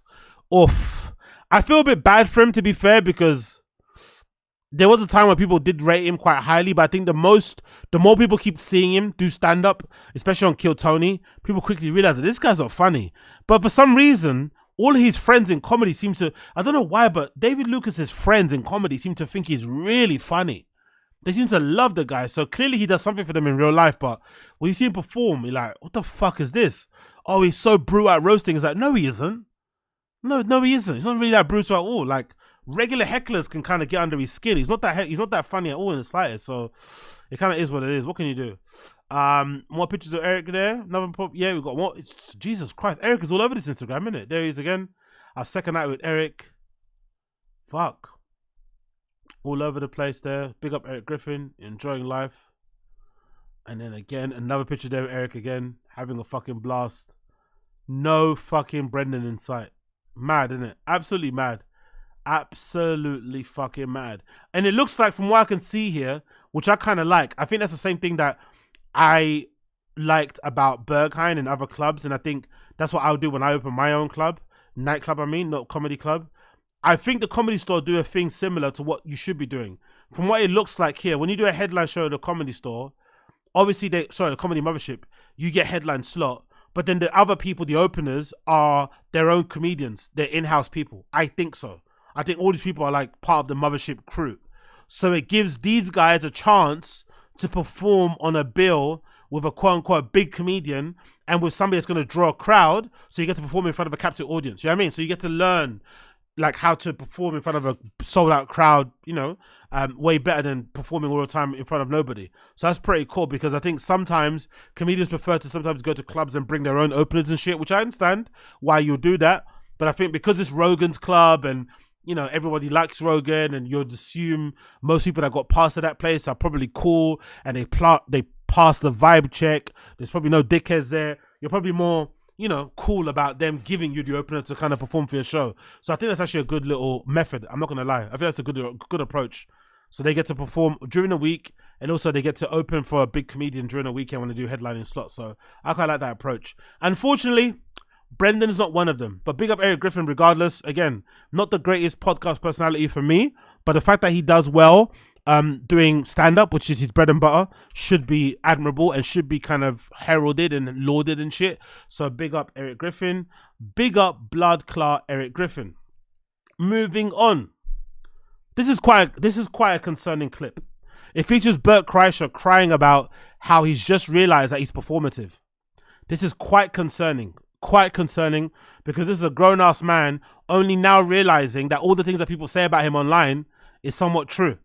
So this is Bert Kreischer having another epiphany, having another open source fucking therapy session on his podcast, Two Bears, One Cave with Tom Segura. And it's a very interesting clip that I want to play for you guys here. Let me get it up for you so you can see what I'm fucking talking about. The fact that this is an account that you really love because it's like this genuine look into somebody's life where it's not glamorous, but they're honest and they share what their life is, and this is, you know, something that you enjoy. So then we went to pull it up on the YMH account and we were blocked. Yeah. And then I did it on my account and I'm blocked. So we had to find an account that was not blocked. So we've all been blocked, but I don't know why we've been blocked. Can't figure that out. Well, I'm saying I don't know specific, like what sucks is now I realize I'm about to be blocked. But maybe you won't be because she's going to hear this. I hope she does. I hope there's a thing about life. All right, 1 second. Let me put this volume up. I don't know if the volume's too low. Is it too low? Yeah, it is. Let's put up a little bit. Oh. When it's, and I'm dealing with this in therapy, kind of. How much of my life is performative? You know? Yeah, we know. We know. We complain about it all the time. We've always known. Don't say you know like you just figured out something that we've been screaming at you for fucking ever. We know your entire life is performative. That's what's fucking annoying. You're 51 years old. You have 2 kids who are teenagers. I think both of them are about to go to university. You have a wife. Grow the fuck up. Stop being performative. It's fucking annoying. Mm-hmm. So like, I'll give you a small example. So I had a very busy day yesterday, very overwhelming. Started at 6 a.m. and it didn't end until I got in last night at midnight. Mm-hmm. I was having anxiety, but I was showing everyone I had anxiety. Again, overused term in Bert lexicon, whatever. Anxiety, what does that mean? I was depressed. What does that mean for you, really and truly? Just buzzwords to make yourself feel important or seen. Enough. Like I wanted Leanne to feel it. Yeah. And so I was being anxious. Weirdo. And I was like, and then I realized in the car when I was by myself, my anxiety started going away and I started wondering, was I being performative? I've noticed that I'm performative at times. Like I'll bring out my phone and I'll post a video, and whatever's happening in my life, I can disconnect from it, get a video of me in the sauna or in the polar plunger in the gym, and all of a sudden I get put into a better mood. And it's performative. And no, it's just it's not performative. You're just an attention seeker. You're a 51-year-old attention seeker, and it's fucking embarrassing that a man of your age would be that obsessed with being seen and noticed online. You've been famous for a very long time. You've had your time in the sun. Wilt away. Step away from the limelight. Let other people breathe around you. Let other people have some space. Give people a break. That's the thing with Bert. If you gave people a break, like he's not even, as weird as this may sound, I don't even think he's that bad. He's not even that annoying. He just doesn't go away. He doesn't fucking shut up. He's always promoting some bullshit, coming out of a pool in his fucking bikini, doing some sort of funny bit. I'm gonna perform everybody's life. It's like, shut up, man. Just announce it normally to everybody else. We don't need another exercise in branding and marketing from you. We don't fucking care. And then all of a sudden I stopped posting a lot on stories. I know that I still post probably more than most comedians, but I don't post like I used to because I was having a hard time connecting to what was real and what I was wanting people to see. And so much of my life is, for such a long time, especially when I got hot on Instagram, I kept using Instagram, so much of it was to show you I was okay. Does that make sense? Yeah. And with Cat Paws, I was showing you I was okay. We don't care if you're okay, bro. You only care about selling tickets and getting attention online. We don't really care if you're okay. We care if you're funny. The fans care if you're funny and you're putting on a good show. We don't fucking care about your mental health. I don't know about you. I don't care about your mental health. Don't care about your family. Don't care about your wife, your dog, your kids. No care in the world. Can you put on a good show? Yay or nay? If you can't, I change the fucking channel. Wondering if there's something in her, but there's so little performativeness. Well, what you said her. about yourself, first of all, is very insightful. I mean, that's very insightful. I think you should, you know. Well, that's why I'm terrified about these next 9 months, because I don't know what I'm gonna, if I'm not promoting something or having tickets to sell, or I don't have an hour to work on.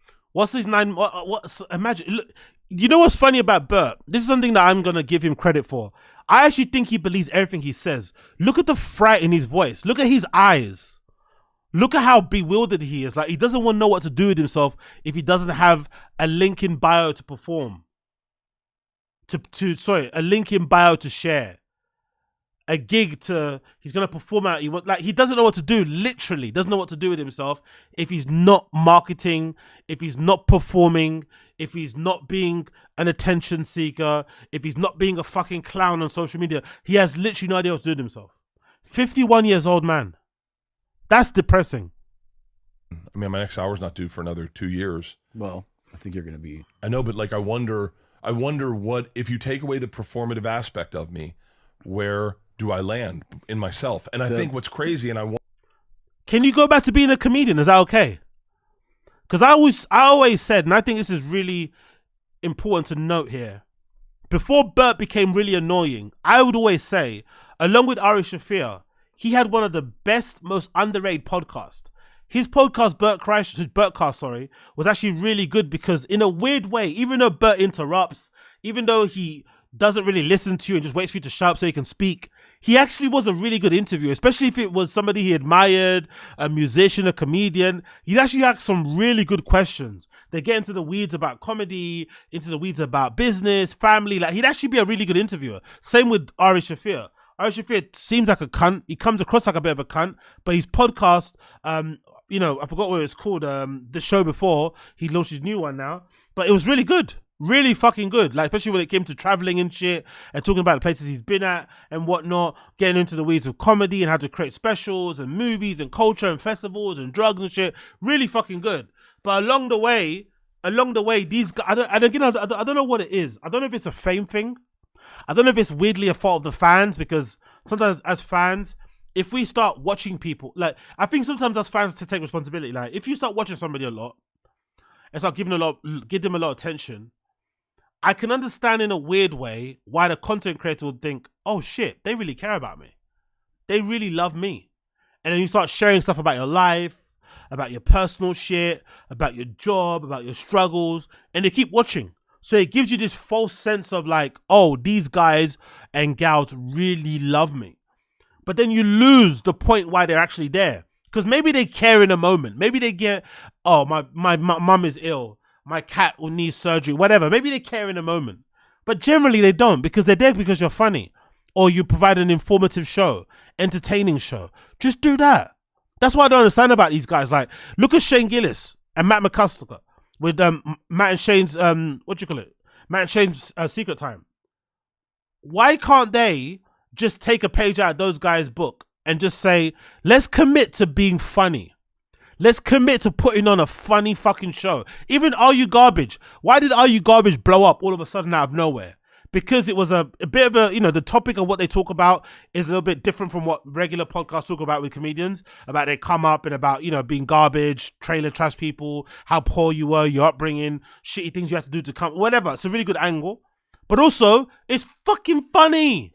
That's it. It's funny. Same thing that goes with, what's his thing called? Bobby Lee and what's his name? And Andrew Santino's podcast. It's just funny. Tiger Belly, funny. Like, just go back to being funny. I don't know what these epiphanies and whatever they're having, like these Schultz epiphanies, as a podcast cringe will say, it's not necessary. Just go back to being funny. Your mum's house, when it was just them in a room together, Christina P and Tom Segura facing each other, was legitimately some of the funniest shit. I remember listening to Your Mum's House, listening to it, and again, you guys will know this for sure. Even Koila, he would know, especially he's an OG fucking Your Mum's House fan. You guys would know. Your Mum's House back in the day, I used to listen to that shit working retail, not even watching the video, listen to it in audio, and I'd be crying laughing at work, stacking shelves in the stockroom, like crying. And you know Your Mum's House is very visually, you know, it's very visual centered, so you kind of need to watch the clips to get it. But the show would be so funny, you'd be laughing at the clips, not even watching them. And then you go back home, and on the way home watching it, and you laugh again. That's how funny that fucking show was. You watch it 2 or 3 times, or sometimes I remember people in the comments will say, oh, I'm saving this podcast to watch it later because I want to see the clips. That's how fucking popular that show was. Why can't you just go back to being funny? How hard is that? All these epiphanies are, oh, I'm wondering what's going... Just go back to being funny, motherfuckers. That's all your fans want. Please. Wonder what fans think is, do they notice it? And don't say like, I noticed it now because you brought it up, Bert. If you noticed it because I brought it up, that's okay, I get it. But like if you noticed it before that and you were like, yeah, he's not being genuine anymore. He stopped being genuine. You think you've stopped being genuine? I feel like a little bit. In which... Exactly. Big up Josie. Exactly. Are You Garbage is great. You really get to know the comics and you know how they grew up and how they live to this day. Exactly. And it's just a good angle, especially if they've grown up rough. It's actually a good angle to hear, oh shit, this guy actually grew up in the depths of poverty, like, and you're laughing, you know, there's obviously, there's always humor in pain and shit. And it's just a funny angle to come from, right? And especially when they relate certain things about, oh, I'm from this state, but we had the same sort of thing that we ate back in the day, blah, blah, blah. It's quite fun to get on, especially because it's different from every other podcast, right? Topics that they kind of talk about. That's why I actually like, I have listened to a full one. That's why I like the premise of Irish Shafir's new podcast, Are You Tripping? That makes a lot of sense. Hey, let's talk to comedians about holiday destinations, places they like to go to travel. And that's a really fun premise because it's not the usual, how do you get started? How do you write comedy? Are you recording how many times are you going to record the special? Should you do it in an arena or in a club? You can't say anything these days. Like, I love it. I love it at least. But again, it's also funny. These guys are just not getting it. Like, please go back to being funny. Please. For the love of God. Way. I feel like when I started working on Travel Channel, I had a hard time talking to people on the street because that's not a normal thing to do. Yeah. To like accost someone and go, what are you eating? Where did you get it? How do you taste it? Yeah. Do you like it? And I lost that entirely, that uncomfortableness of intimacy of people. Yo, big up Austin Casey. Wagwan. Big up Austin Casey. Yo, David Smith. Interesting observation here. I love this. It's because they're not living up to their true identity.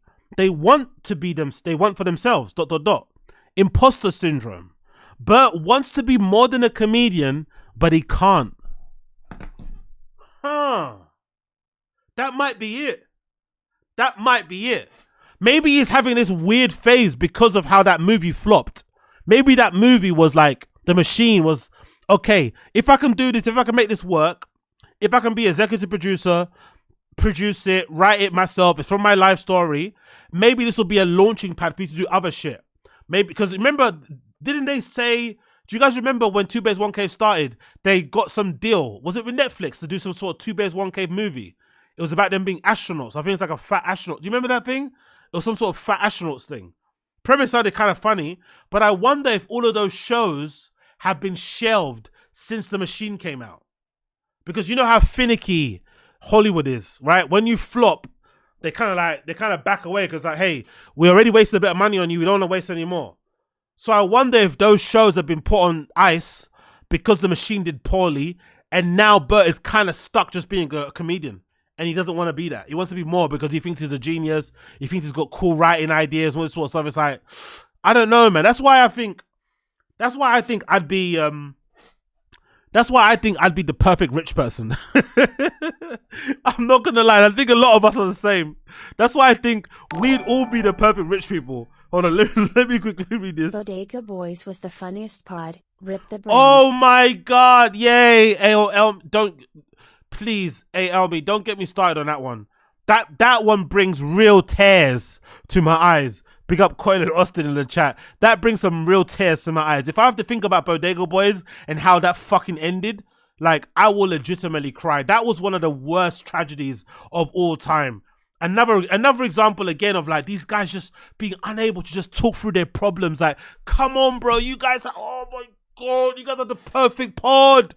It was so funny, man. So funny. And it ended because guys just can't have conversations. They can't just talk. Joe Biden podcast, same thing. Joe Biden original cast of the podcast, supreme with Rory and Moore, supreme.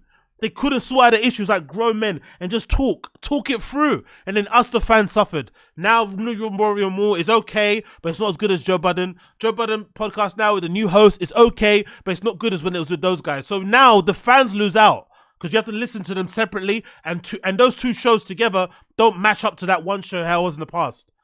Oh, R.I.P. Bodega Boys, man. R.I.P. That fucking show was fucking godly. God tier level of podcasting. And if I remember correctly, that was like half an hour, 40 minutes. They came at you like, from the fucking Red Bull Studios. That was like half an hour, 40 minutes of just pure, non-stop tear-jerking laughing, man. Fuck. God, how that ended. Anyway. I was saying this. I think I'd be the perfect rich person because why? I know what I'm like and I know what I'm good at, and I'm just going to hone in on that. That's it. So continue doing what I'm doing now, but just on an elevated level. Simple as that. That's it. It wouldn't be anything different. It would be exactly what I'm doing now, but just more of it. Because you got the funds to do more of it. Whereas these guys, and I really don't understand why this is, and I wish somebody could tell me. I don't get the correlation between being really good at podcasting and thinking that you could now become like a fucking network. Now you could become a mogul. Now you could become an industrialist. Like, I don't understand why that is the connection. Why can't you just do more of what you're really good at? Like, radio guys are the same, innit? Radio guys, when you're really good at radio, you don't just like suddenly now want to fucking build you just do what you do more. You just do more shows at a bigger scale. But you don't suddenly now go, I'm going to build fucking cars. But these comedy podcasters are like delusional. I get that you do have a good podcast. I understand it. But what does that have to do with business? What does that have to do with writing scripts, with producing a show, directing a movie? What does that have to do with it? Really, honestly. You sit down in a chair in front of a stationary microphone talking into fucking cameras. What does that have to do with making a movie? These guys, and the thing that's fucking wild about these guys, again, keep ranting about this, guys, they're not even that cultured. When's the last time you heard these guys talk about movies they like watching, TV shows they're into, actors they'd like to follow, gallery, art exhibitions they went to go watch, plays? They're not even that cultured. So all the fucking content they consume is on their phones. They talk about cultural news topics that we all talk about. Like how could you think you're going to create a good movie when all you do is consume content on your fucking phone? You don't go outside. You don't go watch movies. You don't watch plays. Like, I don't know. There's nothing wrong with just staying in your lane. That whole staying in your lane thing has become like a slur, like somebody kind of trying to dumb you down and make you a bit simple and shit. There's nothing wrong with staying in your lane, nothing at all. Just doing more of what you're doing with the more resources and funds you got. There's nothing wrong with that.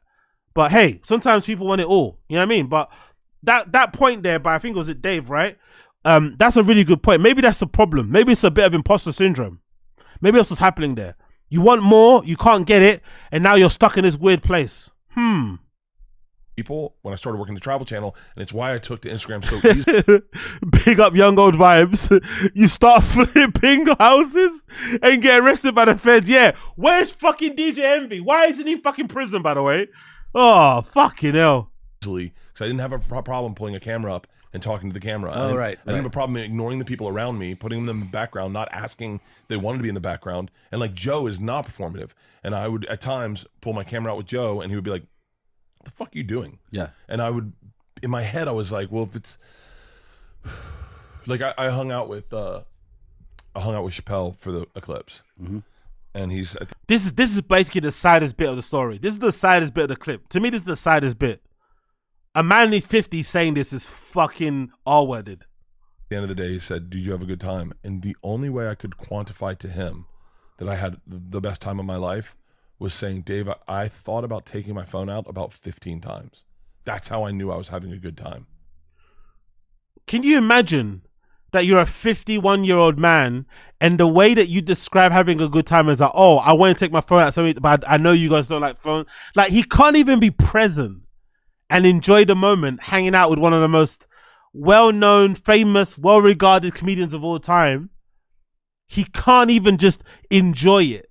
He has to record it, do stories. He would pretty much do little bits with his arm around Chappelle, record himself coming out the club naked, promoting some dates and shit, or getting fake chucked out. Can you imagine being like that?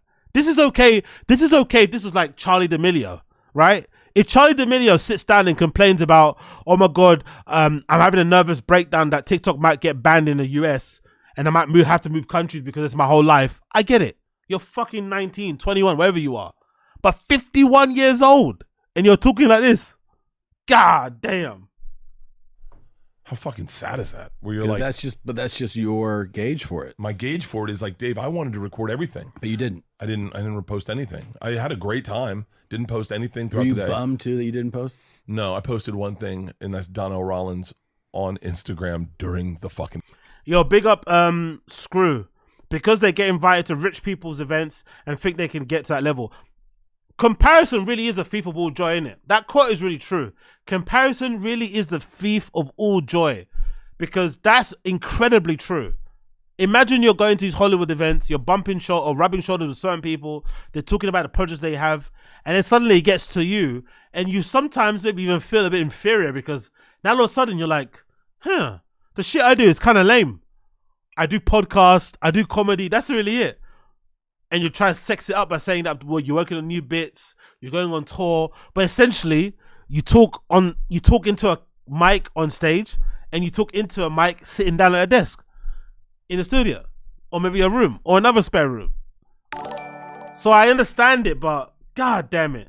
Podcasters these days seem like back when actors used to say, now I want to also write and direct movies without a shred of talent. Exactly. Oh, you know what, Austin Casey? No, forget that. You know what I just remembered? Podcasters are like, do you remember there was a time when the SoundCloud rappers came up?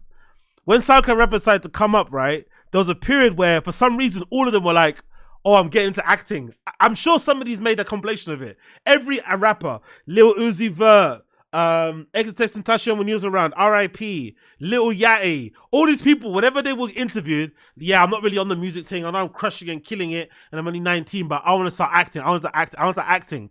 As if to make themselves sound. It was like the same thing that rappers are doing. Like, yeah, like I don't really make hip hop.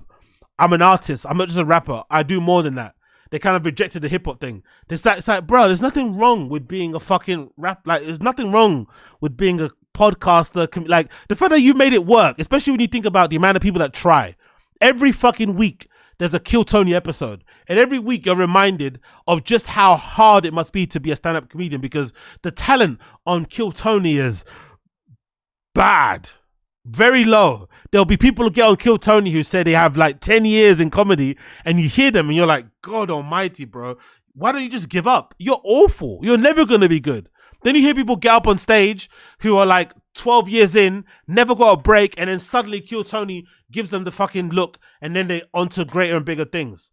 So the fact that you made it in comedy should be like a, wow, man, commendable. Well done. Congratulations. You should be proud of yourself. Double down and keep fucking going.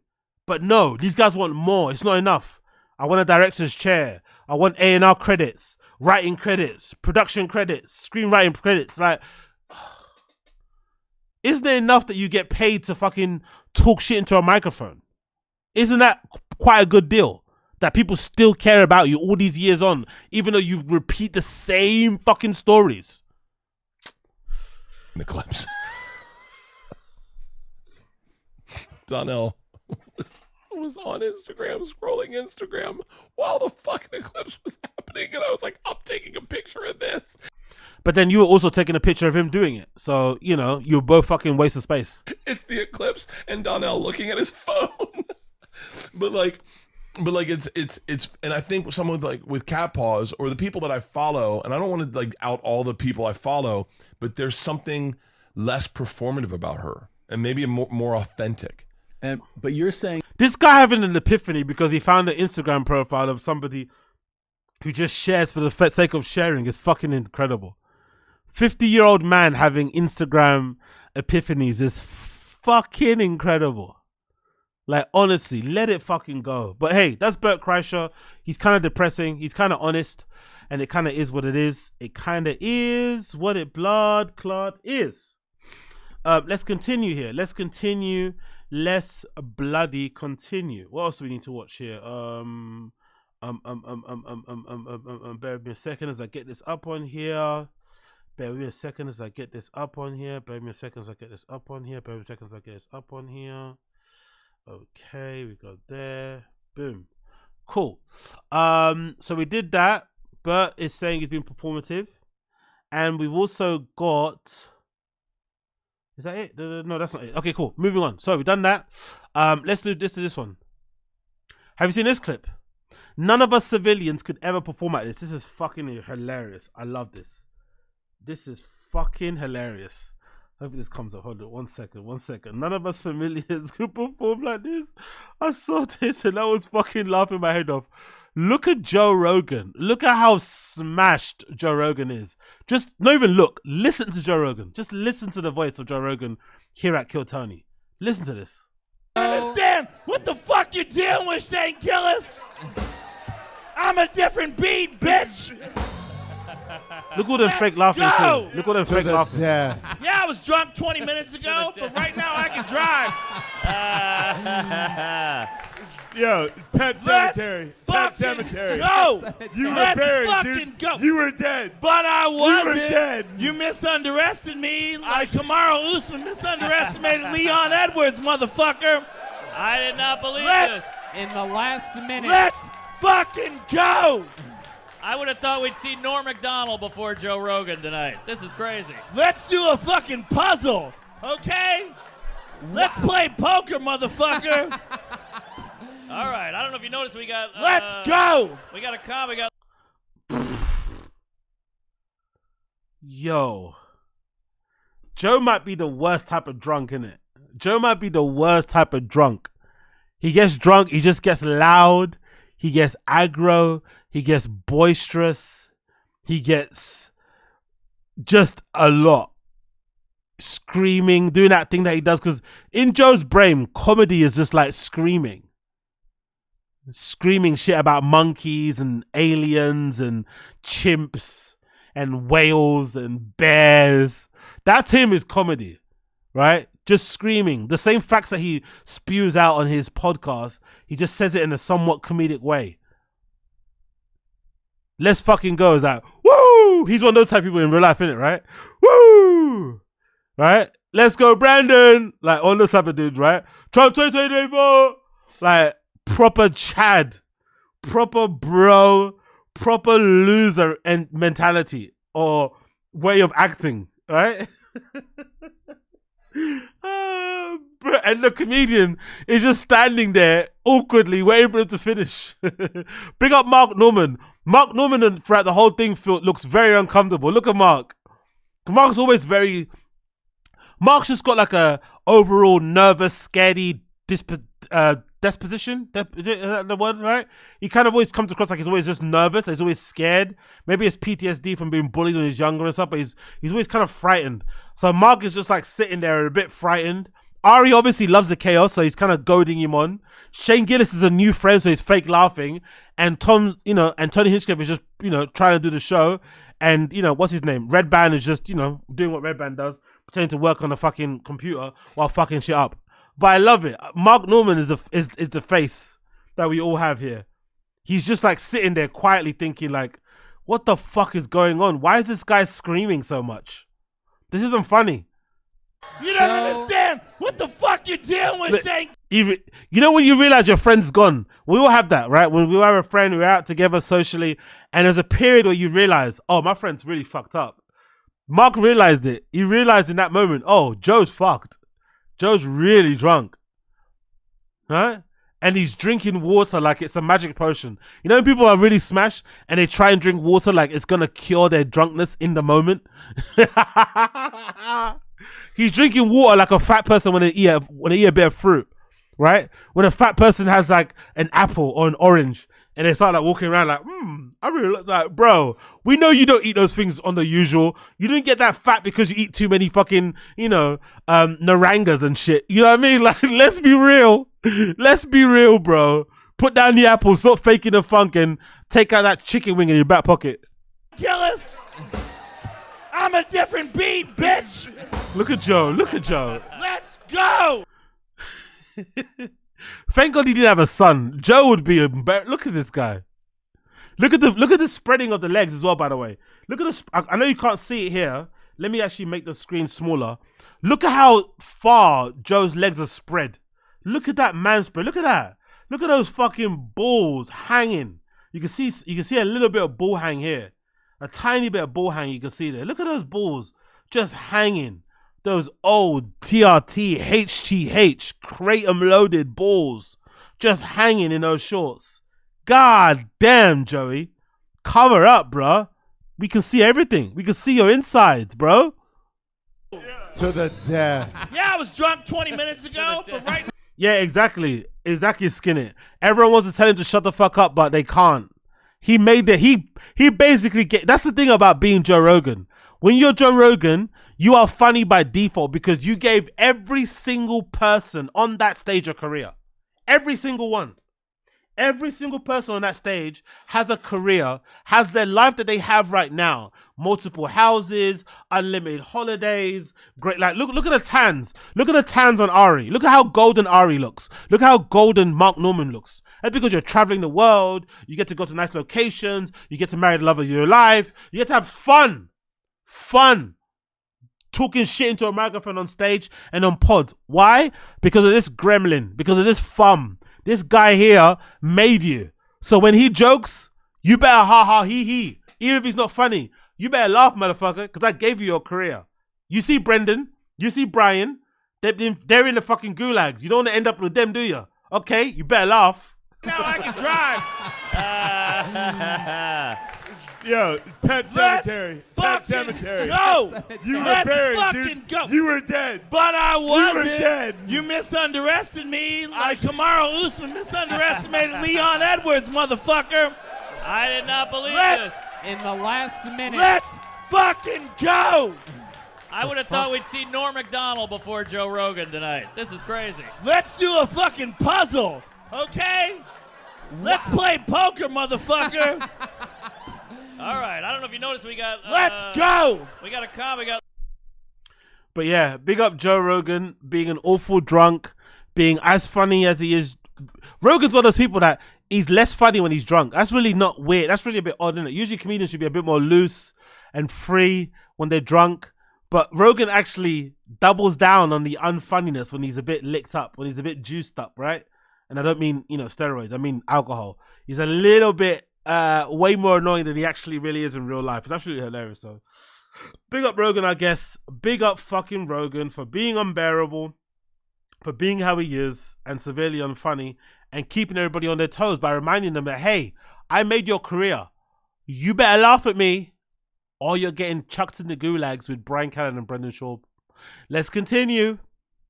Me and Max are boys. Talk to him every day. This is a funny little clip. We have to find the kid Reddit again. Features Max Holloway. Post, BMF fucking title winning fight with Justin Gaethje. Barnstorm of a fight. Mocking Brendan, kinda, for that Dana White video. So, are Brendan and Max Holloway friends, or is Brendan lying again? I'll let you judge. and then, bro, Dana White he's the ultimate troll, bro. I love Dana White. Then when they troll people, you saw the when video. He made the video, yeah, brother. When he saw the video, he's calling up. You know how much people on top of that video too also did videos of me talking about how I was like undergun and pillow Holloway, pillow hands Holloway is gonna get killed, and I am gonna be the Tony 2.0, whatever. I was like, brother, you guys just watch, and all their tones change, and now they're making money off of me. I should go write them all money and be like, hey, brother, you owe me 10% of YouTube freaking chilling. There's all these people. Isn't that hilarious? Isn't that hilarious? Max Holloway heard everything that Brendan said. He saw the clip. He didn't name him by name, but he saw the clips because Brendan was saying some wild shit about Max Holloway. Then talking about him being his boy, him being his friend, then talking shit, which is funny too, again, if you think about it, right? Brendan's a former stand-up comedian. Oh, sorry, a former UFC fighter. And usually there's a bit of a unspoken rule that you don't shit on people, especially other fighters, because you know how hard it is to do what you did. So you kind of keep it PC, right? You don't really, you know what I mean. But Brendan doesn't do that. Brendan's the opposite. He seems to just do what everyone else does online and shit on fighters, even though he used to fight himself. So I love that Max Holloway called it out. The only concerning thing, if you're Brendan, Rogan laughing in the background about that video. Because Brendan's the first person that comes up on that video. The fact that Rogan didn't defend Brendan and say, that's my boy, Brendan's fine, is proof that he's a bit hands-off when it comes to Brendan now. He told him he needs a handler. Brendan took that too literally and got upset and called his family crying. His family called him crying. He made Rogan apologize for saying that to him. So I think Rogan's truly hands-off, whatever. Do what you want to do. Doesn't really talk about him a lot. Doesn't defend him as much as he did in the past. It's completely over for him in that respect. Kind of sad, really, seeing how everything played out. But in a way, he only has himself to blame. Rogan gave him a career on a silver platter, and he fucking pissed in it the same way he pisses in sinks. He pissed all over that platter the same way he pisses in sinks. So you can't blame Rogan for saying to him, you know what? Sayonara, big guy. Sayonara, big guy. Moving on. Do you guys want to see some YURIY and RYLEE clips? Yes, of course you do, because everyone loves a bit of misery. Everyone loves a bit of depression. Everyone loves to be reminded of toxic relationships they were once in when they were young as well. But this is brilliant. So, this is courtesy of No Jumper Reddit. It features YURIY and RYLEE on camera. As the title says, some girl walks up to YURIY and his friend while RYLEE isn't there. And he assumes that she is mad and makes a big deal out of it. Yes, what you're hearing is right. YURIY invents an argument.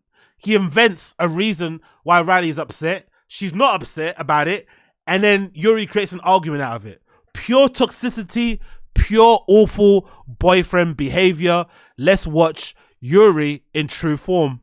What did I do wrong? Nothing. You didn't do anything. You're obviously upset. No, I'm not. You were upset. I'm not. What did I do? Nothing. I didn't do it. Because I told him to continue singing Happy Birthday? No, I'm not mad. No, hell That's crazy. I'm not mad. Bro. I'm good on that. You're tripping. Stop. I didn't do shit. I'm not mad. I'm just... Sorry. I didn't want to make them feel awkward because they came here trying to sing Happy Birthday. I don't care. And I was like, bruh. I don't care, Yuri. Okay. Don't make it a big deal because it's not. It's Mike Dodd's fault. He ordered the pizzas first. Imagine arguing like this in front of your friends. I understand toxic relationship exists and it's a thing you can't avoid. But usually, even if you're in a toxic relationship, you maybe pull your girlfriend to the one side. You go pretend to have a cigarette and argue outside. They're arguing like this in front of their friend. Imagine how awkward that must feel when you're a friend. And they're arguing about this petty thing that doesn't really matter. Can you imagine? And then you're again, maybe she is actually upset about what happened and she's pretending that she isn't. Cool. But in the moment, as a man, diffuse. Take the argument down a level. Chill out. Nah. Not in Yuri's head. There is no such thing as chilling out. We continue. We ramp it up, actually. Mike Dodd, I hope you're happy. Nobody cares. Please stop. Why are you acting like that? Why are you trying to embarrass me on your live again? Stop. Nobody was acting like anything. It's annoying I have to deal with this. Nobody's acting like anything. He doesn't, and again, this is the thing I don't like about him. He doesn't stop. He always does have the last word. I don't know if that's a bullying thing. I don't know if that's an insecurity thing. But he always has to have the last word. Like, it's usually something reserved to girls.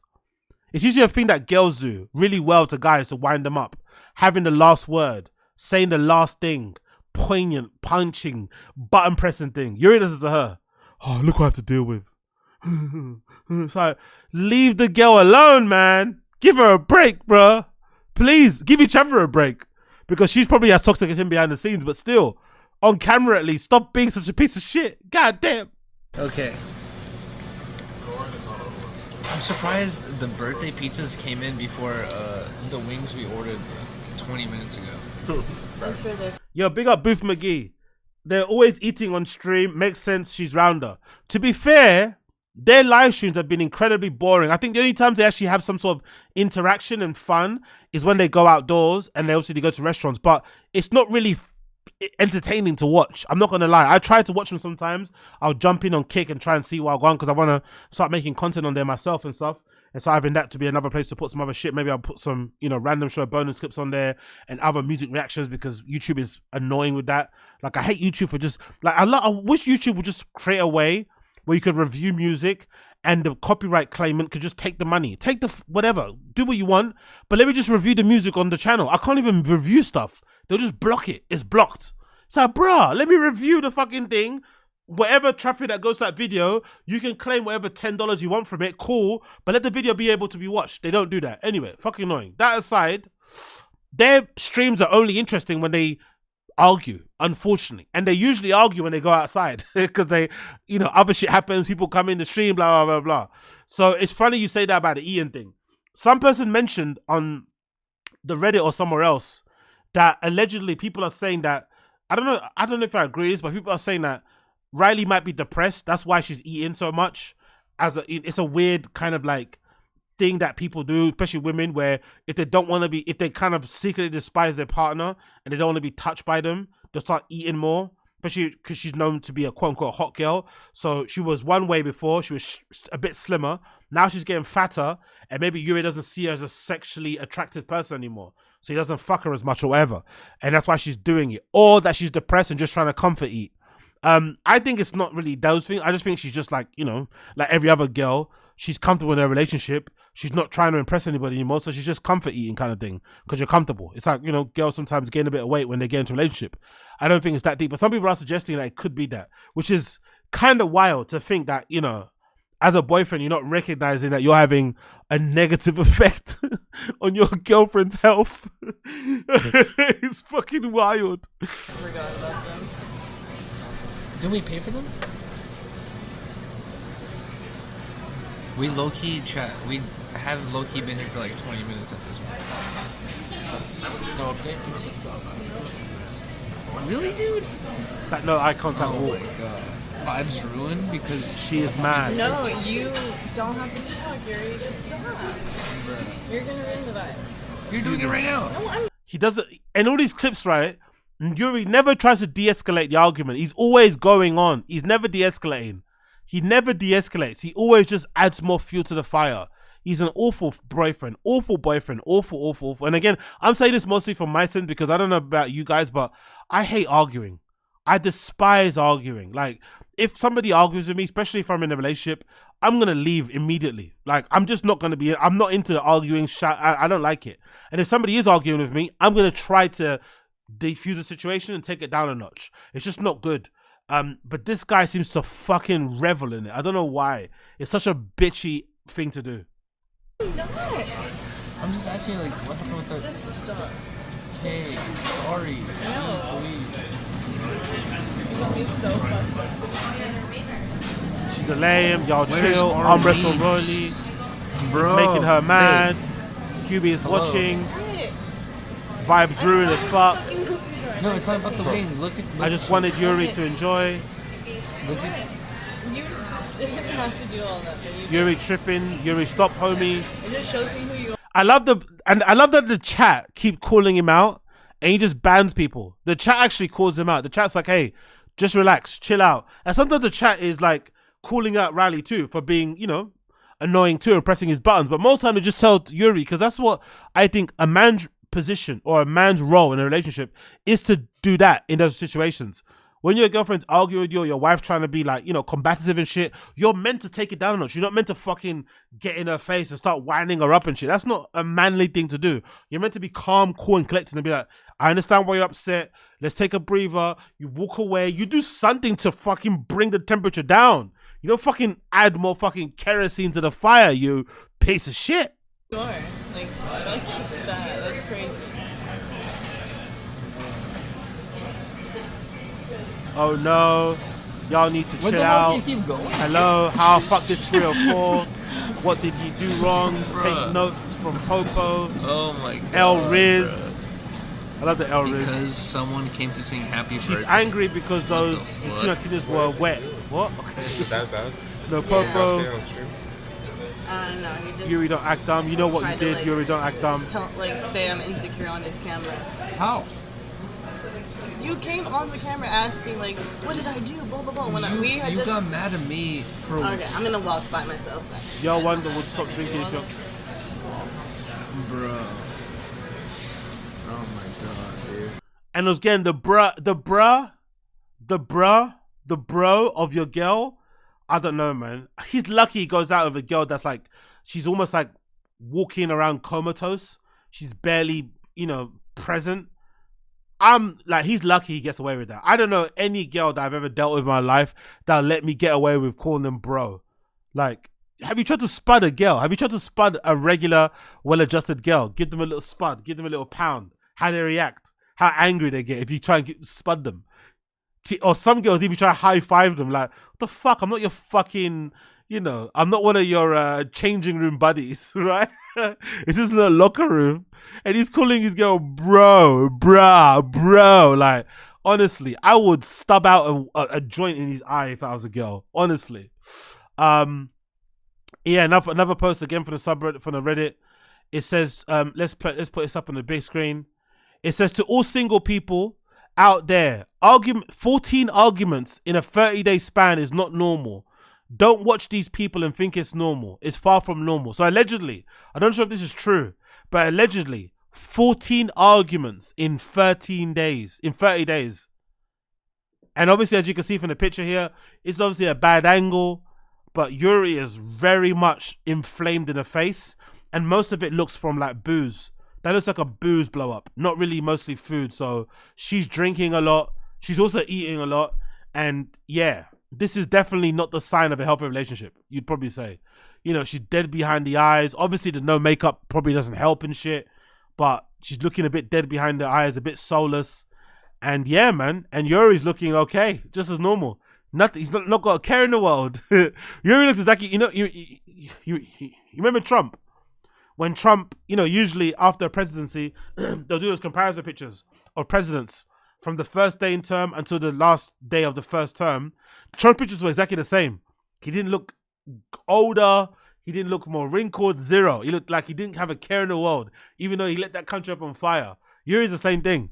YURIY's causing all these issues, all this pain and grief, and he looks exactly the same. Nothing's changed on YURIY's face, but RYLEE looks very big, very inflamed, and very unlike what she looked like when they first got together, which, you know, is what it is. I personally don't like that narrative because it feels like people only have sympathy for her because they think she's hot. I hate that kind of thing.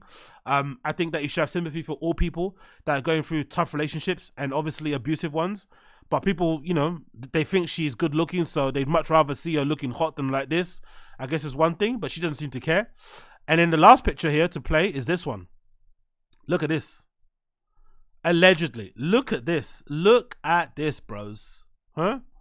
Because this is a bit insane. Look at these pictures. Before YURIY. During YURIY. Look at that. Before and after YURIY. Look at that. What she used to look at. And again, the angle's not good. She's got makeup and shit. But god damn, mate. YURIY has really, really done a number on this fucking young lady.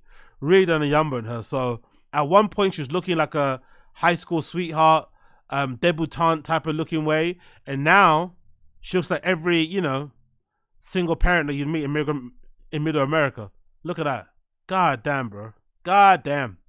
But hey, Yuri's a good guy, people say. Yuri's a fucking good guy. And last clip here, we got to talk about Yuri and RYLEE before we move on.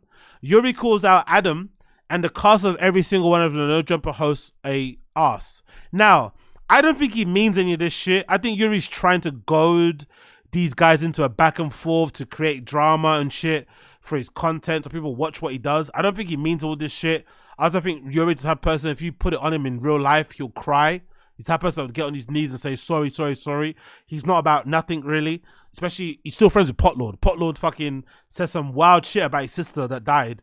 So the fact that he's still friends with Potlord says everything about him.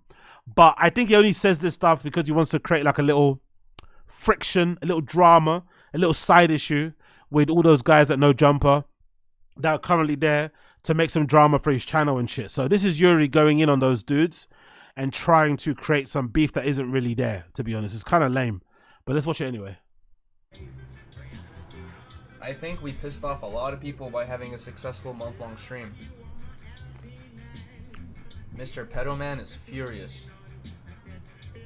All he does is just smoke all day. Like, Yuri's a perfect example of like what you don't want to be as a fucking, you know, weed smoker, right? As a 420er, right? This is the opposite of it, because he's just like lazy, unproductive, uncreative, unimaginative, and just annoying. Like, imagine smoking all day and still being a dickhead, still being obnoxious, still being insufferable. This is exactly what he is. Still, I thought after a month, at least one of the co-hosts would be somewhat entertaining. No. Unfortunately, no.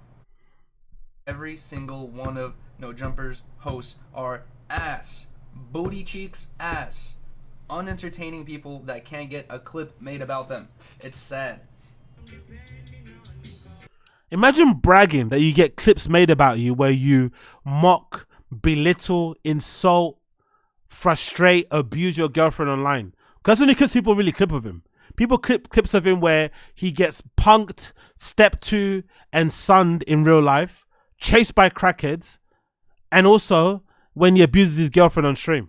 They don't make clips about him when he says something insightful, when he's being funny. No, they make clips of him when he's being dunked on, when he's being pressed, or when he's abusing his girlfriend online for fucking pity bucks.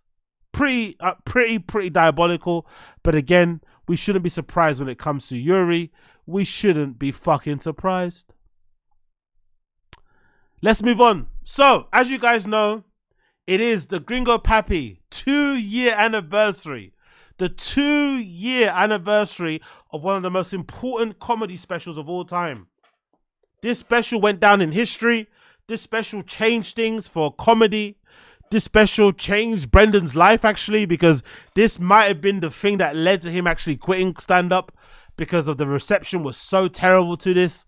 He eventually decided, you know what, enough's enough, I'm done. A year later, he ended up quitting comedy. So this might be the reason. But it's the 2-year anniversary of Gringo Papi.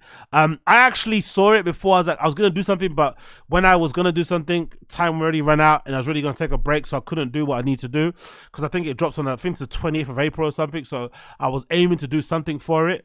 But unfortunately, I didn't have time. So we're going to now look at an incredible video,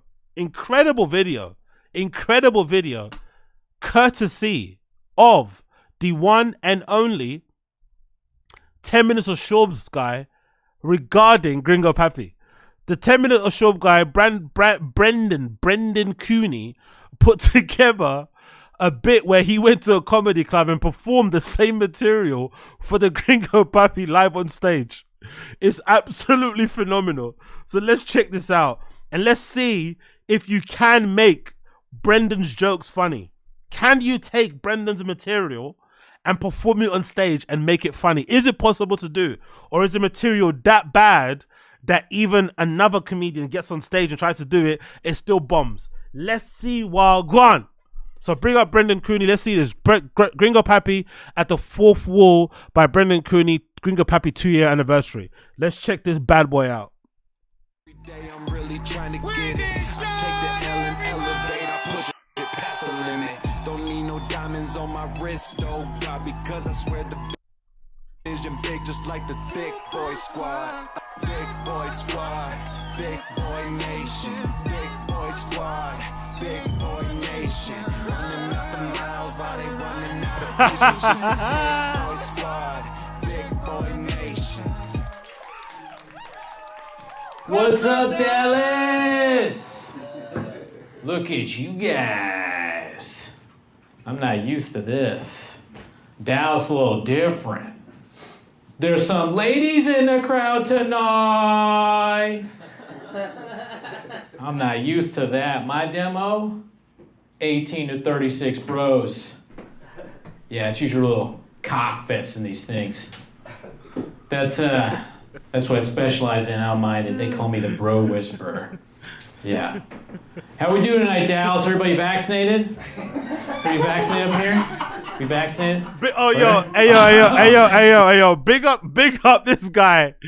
It is brutal, bro. That first 50 seconds is brutal. He's powering through. Big up the resilience to power through, because I would have wilted. I would have crumbled. I would have ran off stage. I'd be like, look, guys, it's not my material. It's not my material. I swear to God, it's not me. This is like this guy called Brendan. He used to fight. And he's friends with Rogan. And I would have panicked. I would have copped all the pleas. I would have panicked.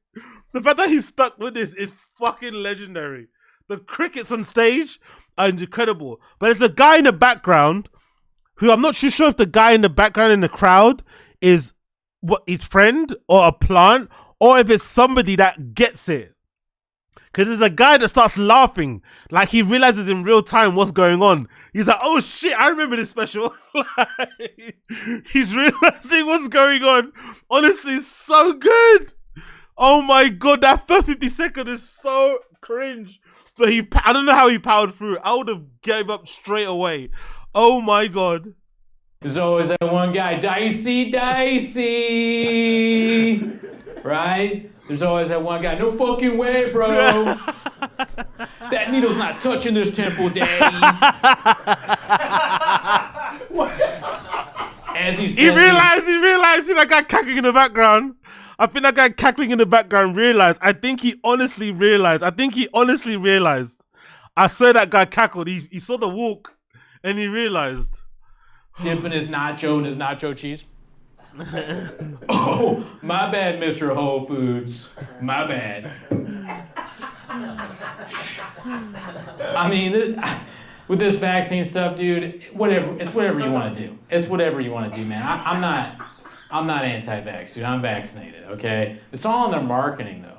They really mess it up with the marketing, okay? You guys remember Operation Warp Speed? The fact that he's doing this in 2024, oh my God, it must hurt because he knows it's bombing, because this shit is like, imagine trying to do COVID jokes. It was really bad when Brendan was doing COVID jokes in 2022. Now imagine trying to do COVID jokes in 2024. Oh, it's so hard. It's so hard to make this work. Oh. Where they were like, everybody go to Krispy Kreme's, buy a dozen donuts, get vaccinated. The fuck? Yo, big up. Bro, the fourth wall MIZZY Club is in LA and opens with What's Up Dallas. Keeps referencing Dallas and all. Exactly. Yeah, that makes it hilarious. Of course, I knew straight away it wasn't in fucking Dallas. But that's fucking hilarious. It's in LA of all places. What's up, Dallas? Like, not even changing the bit is fucking great. Not even changing it based on location. Nah, we're gonna go Dallas. We're still in fucking Dallas. Oh God, this is so good. Oh.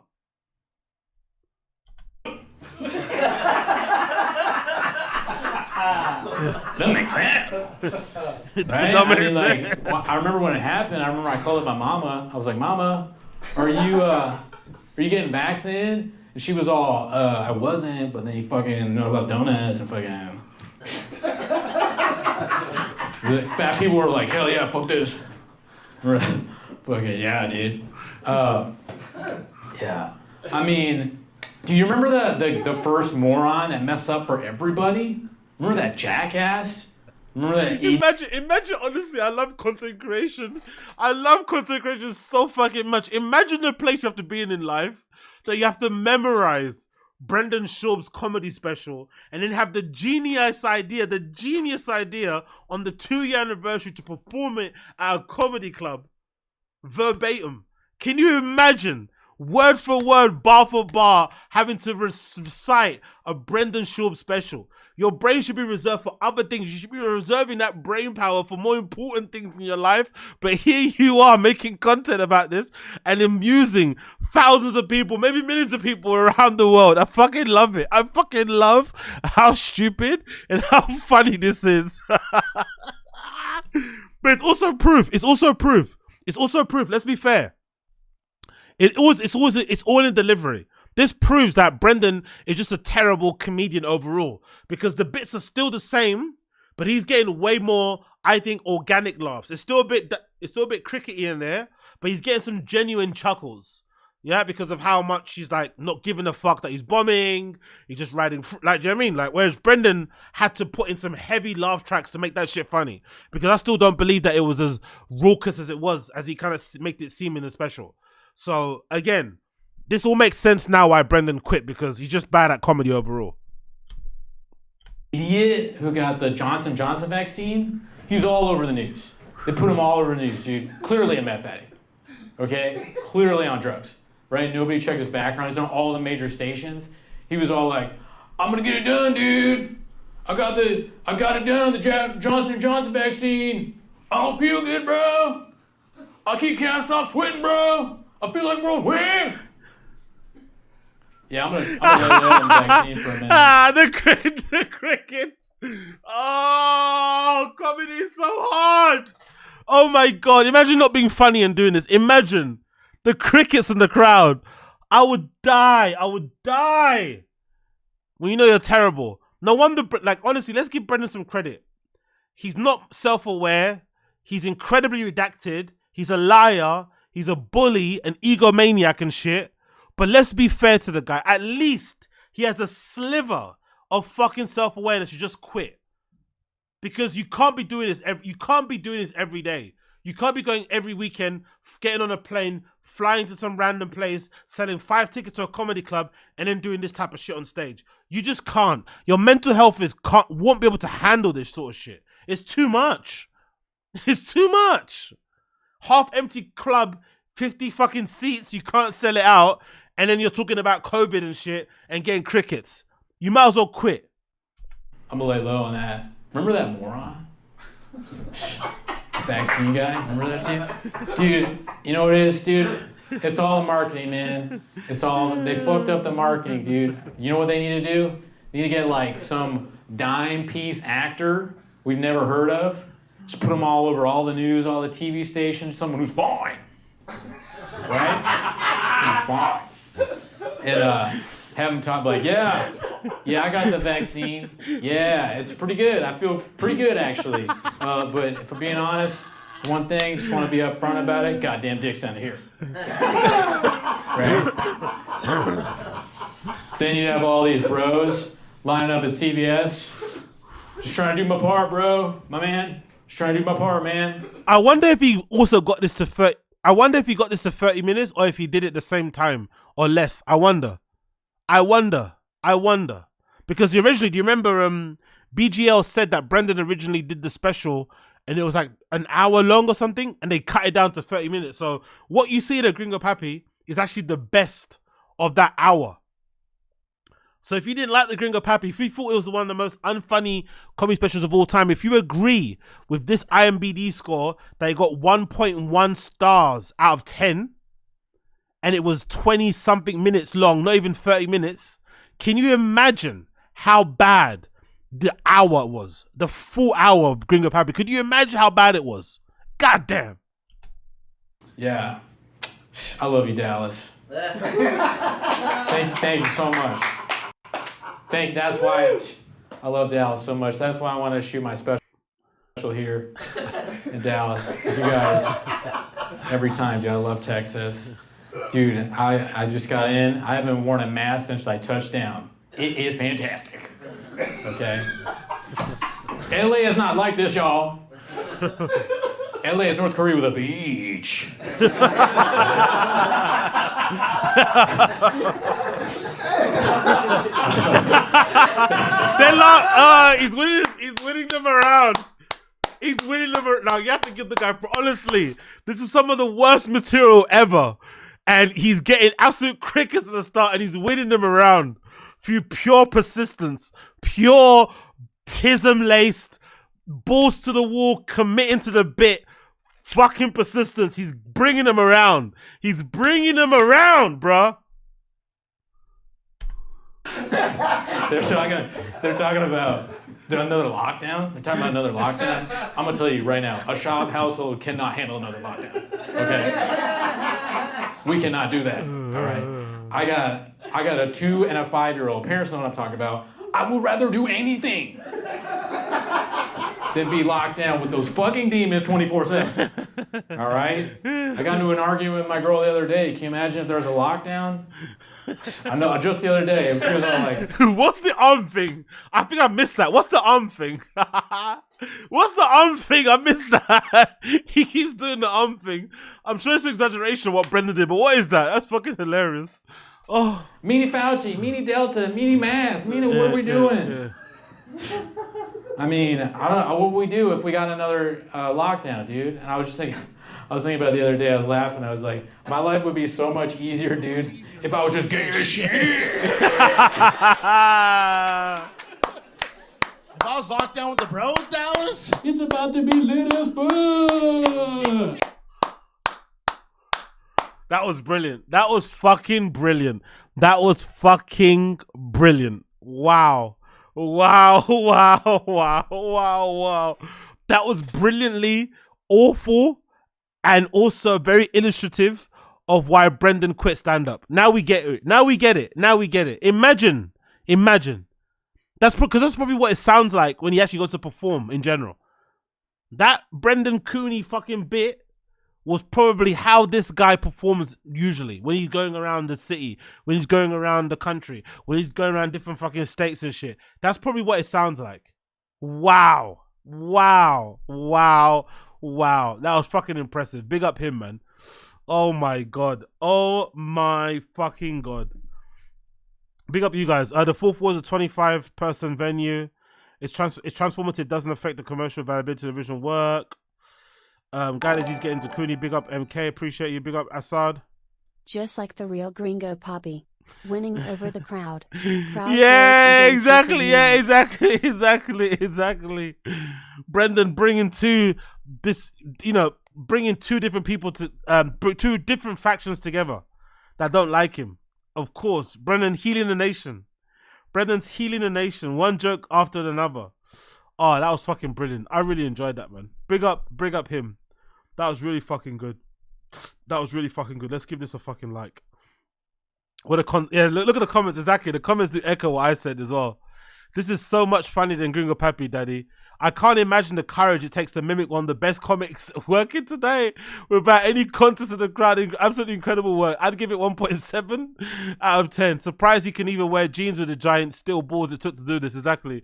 Elvis entered the Elvis impersonator contest and lost. So if Gringo Papi ever happens, Brent Cooney beating Papa 10 times out of 10. Love the people laughing at the absurdity of this. What are we doing here, Daddy? Hearing somebody as talented as Cooney tell these jokes really puts in perspective how bad the material is. We need to hype this to the max to get a higher MBD score. Dude, such a boss move. It's brilliant. It's even funnier bombing because they don't get it. Somebody has got a sentence to show up. Oh, mate. Absolutely brilliant. I fucking love that. That was really fucking good. What a great way to celebrate, the 2nd year anniversary of Gringo Papi. But I was going to check the special itself. I would check the special itself and see, now it's the 2-year anniversary, what are some of the comments people are leaving on the Gringo Papi right now and looking at the video. So the Gringo Papi currently, let's look at some stats.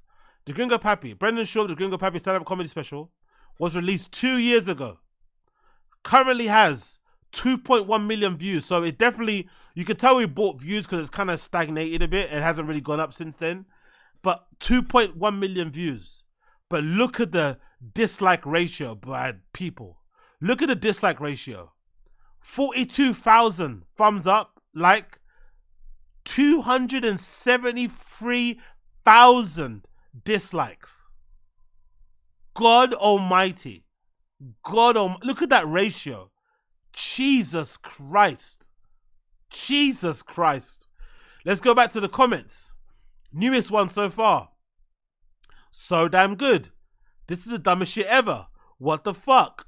Not even exaggerating. In the first 30 seconds, I was so embarrassed I had to turn it off. I physically couldn't watch this. It's worse than I heard that it's going on for 30 seconds of viewing. LOL. The Joe Rogan tactic, just start yelling and people will laugh out. This is a very good reason. The Joe Rogan tactic, just start yelling, people will laugh out of feeling uncomfortable. But this was actually better than most Rogan I've seen. Oh my God. Really? Someone in the stream chat said the same thing. This person's insane. You're saying that Brendan is actually funnier than Joe Rogan? No way. I don't believe this. This is a horrible take. No fucking way. Hard to watch. How did he get the people to laugh and clap? This is my Roman Empire. That background is awful. Damn, who are these people laughing? Who's paying these people to force them to laugh? You know what? It's a laugh track, homie. I legitimately don't understand how he did not K himself after this. Oh my God. This was painful to watch. Yep, came in unbiased, not one laugh. Now onto the month of watching roasting comps. You were all right. How high were the people laughing in the audience? Keep your head up, Brendan. Fuck the haters. It was actually good. You guys are haters. Realized I had muted the special and just scrolled through the comments for laughter. Aging his special out of the gate with pandemic material. Hopefully his next special will be 45 minutes of classics. Taquito, keto, that's quite a punchline. Heaviest hands in the UFC. A compulsive, dangerous liar. CDL. Yes, this is not good comedy at all. Another one of Joe Rogan's spawns that he has now thrown into comedy world to make himself look funnier. Some people think that's why Rogan will never be forgiven. Some people will never forgive Rogan for, subjecting us to Brendan. Because there was a time where Rogan would try and gaslight the audience and say, we only don't like Brendan because he's a guy that would have taken our girlfriends in high school or bullied us or given us wedgies and shit. It's like, nah, we just don't like the guy because he's not funny, he's undeserving of his success, and he seems to be a bit of a piece of shit of a person. But you've obviously platformed him and co-signed him, and now we have to live with it. You've moved away to Austin, but we can't escape the guy. You know what I mean? 149 made it to 149. I was tough to get to, but I made it. This is funny as hell on mute. This set is fire. Brendan's gonna be amazing in a few years. If you want to train yourself not to get secondhand embarrassment, this special is like training for the Olympics. One of the best specials of the night. Damn, I didn't know it was that bad. Is that canned laughter in the background right now? This sucked. I want to sue. This is definitely one of the best comedy specials I've ever seen. Can anyone see how many dislikes this actually currently has? God damn it. So the 2-year anniversary of the Brendan Shaw comedy special, he's still getting terrible comments. The dislike ratio is still hot garbage. The views have leveled out at 2.1 million. And yeah, this is definitely his magnus opus for all the wrong reasons, really. All the wrong fucking reasons. What can you do? What can you fucking do? What are you guys saying in the stream chat? Big up Ned. Nah, most people disagree with you. If you're right, then hip-hop is completely dead because that's straight up as good as it will get at this point. Our Parker's son is crazy. True. No, it's fantastic. This your tweak. Oh, they're talking about Kendrick on here. I didn't like it, but I think it's just to pass it off. There's part 2. Yeah, exactly. There's part 2 on the Patreon, so definitely check it out. If you guys haven't, check it out. He's definitely amazing. So big up Brendan COONEY on that one. Give it a like beat. Yep, you should if you wanted to. What was you guys saying? Cool. That's it. Let's move on. Let's move on. I also want to play this clip here because this clip, no, don't play it. What show this clip from the Friday Kid subreddit? This is where the special was filmed. Can you guys see this? This is where the special was fucking filmed. This is where the special was fucking filmed. Okay? This is where it was fucking filmed.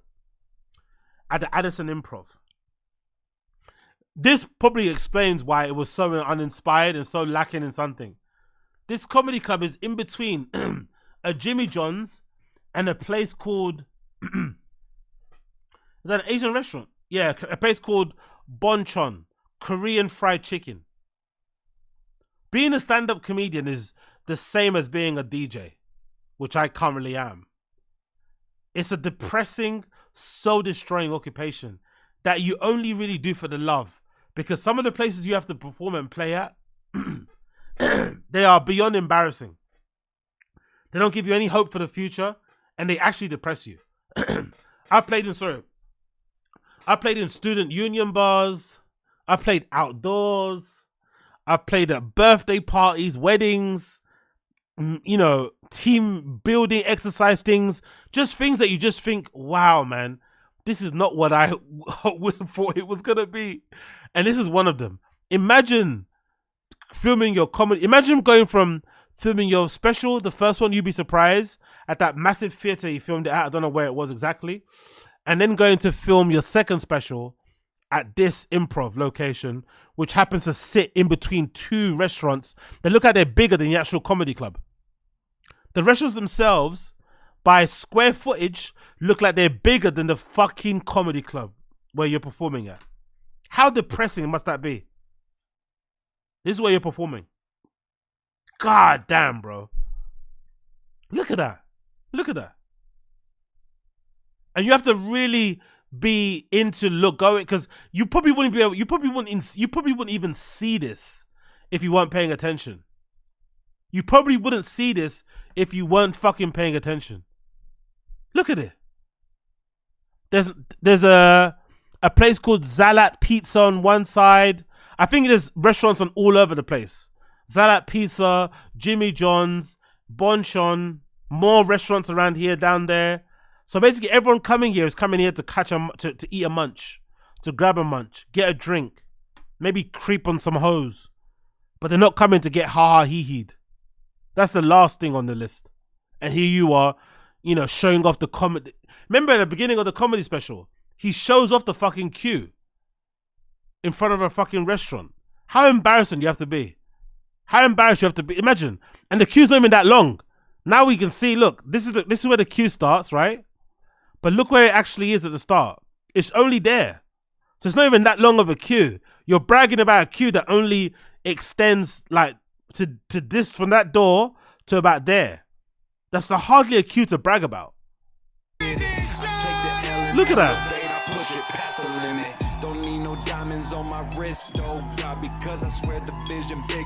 That's like, there's like 20 people there, isn't it? Maybe at best.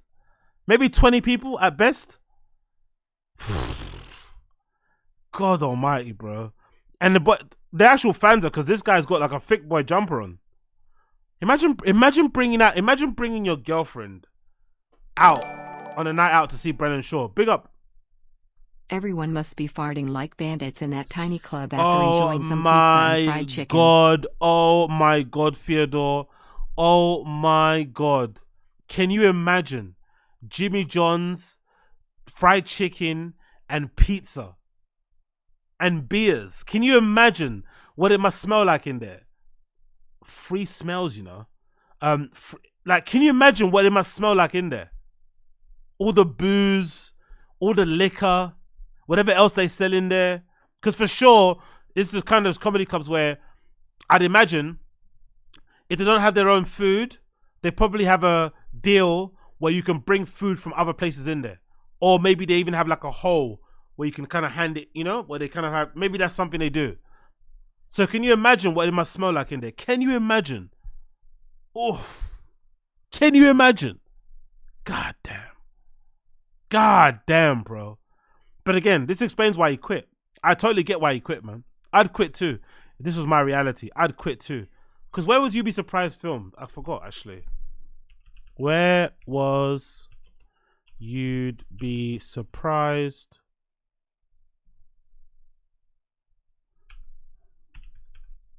filmed? At the Spreckles Theater in San Diego. What does that look like? Whoops. Let's see what that let's see what that looks like. Let's see what this looks like. It's a theater that is capacity of what's that say there? 1,463 Opened in 1912, sorry. It's in San Diego, California. And look at how beautiful this place looks. It's got this massive awning, or this, standard theater thing on the outside where you can get your name, on there, and it can say Brendan Schaub sold out.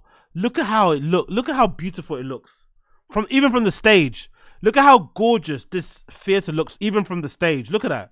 You're standing on a stage, looking at all your adoring fans. Look at how amazing that bad boy looks. Look at that. Beautiful, right? From the back there, looks fucking gorgeous. To go from that, to go from that. Where is it? To go from that to this is a choice. So I completely understand why the guy quit. I get it. Imagine going from that to this. Just imagine this to that. Look at this. Look at this. Look at this. Look at that. Look at that.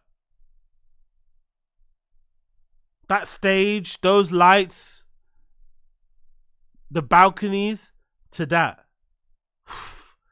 Comedy's a real humbler, bro. Comedy's a real humbler. Real fucking humbler. Exactly Booth McGee. It's actually sad.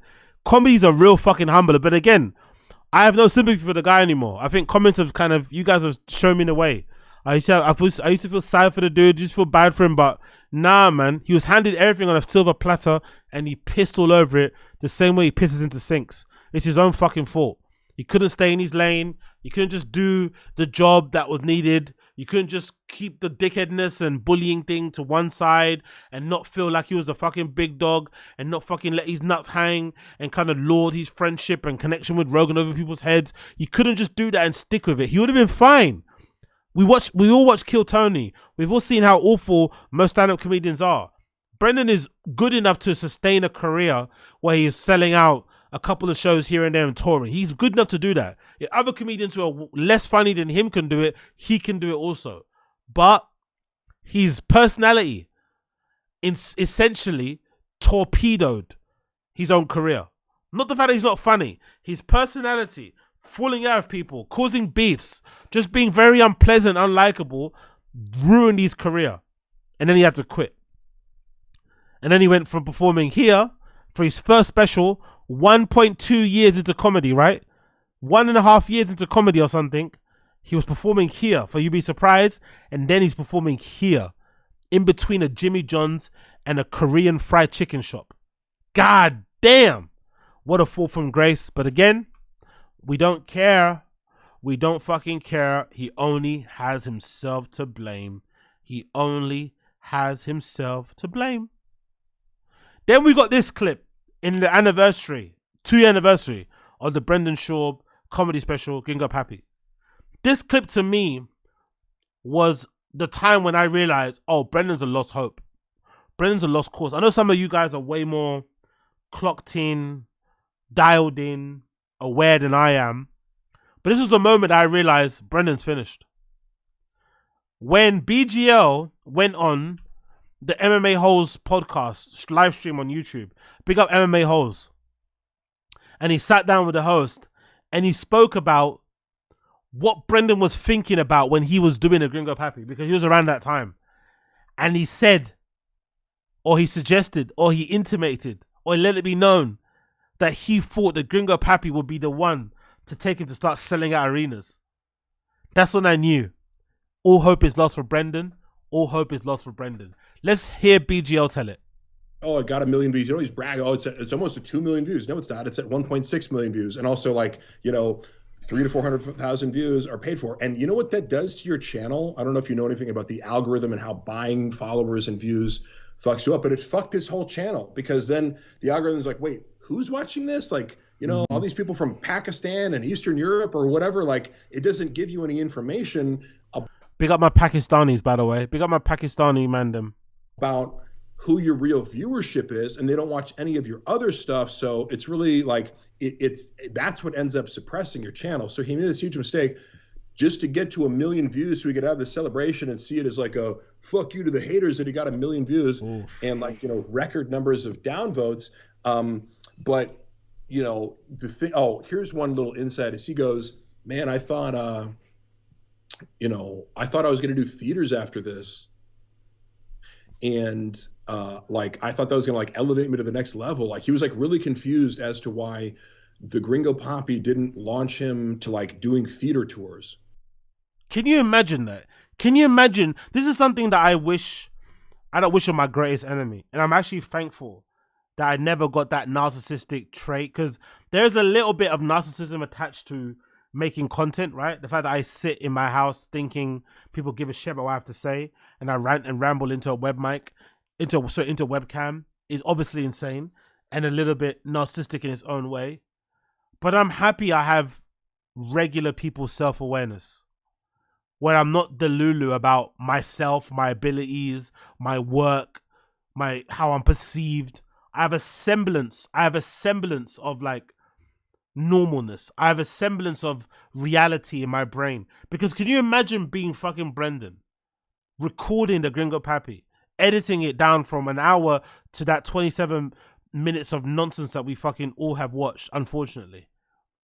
Watching it back and thinking to yourself, wow, I'm surprised that this isn't as popular as I thought it would be.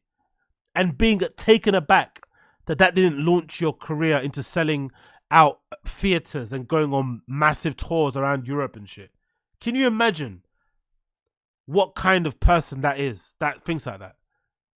That's a torture and a hell of its own making. That level of lacking in self-awareness, where you honestly think that pile of shit that is Gringo Papi should have been better received. Can you imagine that? Can you imagine that? Actually thinking that was gonna propel you to the next level. Someone like that has no hope. And it's like, okay, so like, why did you take that for granted? And his agents, by the way, were like, it's not ready yet. Don't put out like don't even film it. That's what they said. Like, it wasn't like they looked at the special and said, don't release it. They said, your set isn't ready to film. Like, I think you should wait. And he's like, no, I'm not going to fucking wait. Like, I've been doing the same jokes for 3 years. It's like, well, okay, been doing the same jokes for whatever, however long, but like, have they gotten any better? You know, have you looked at them? Have you watched a video of them? Have you added tags or punchlines to anything? Have you tightened it up? Have you taken out superfluous words?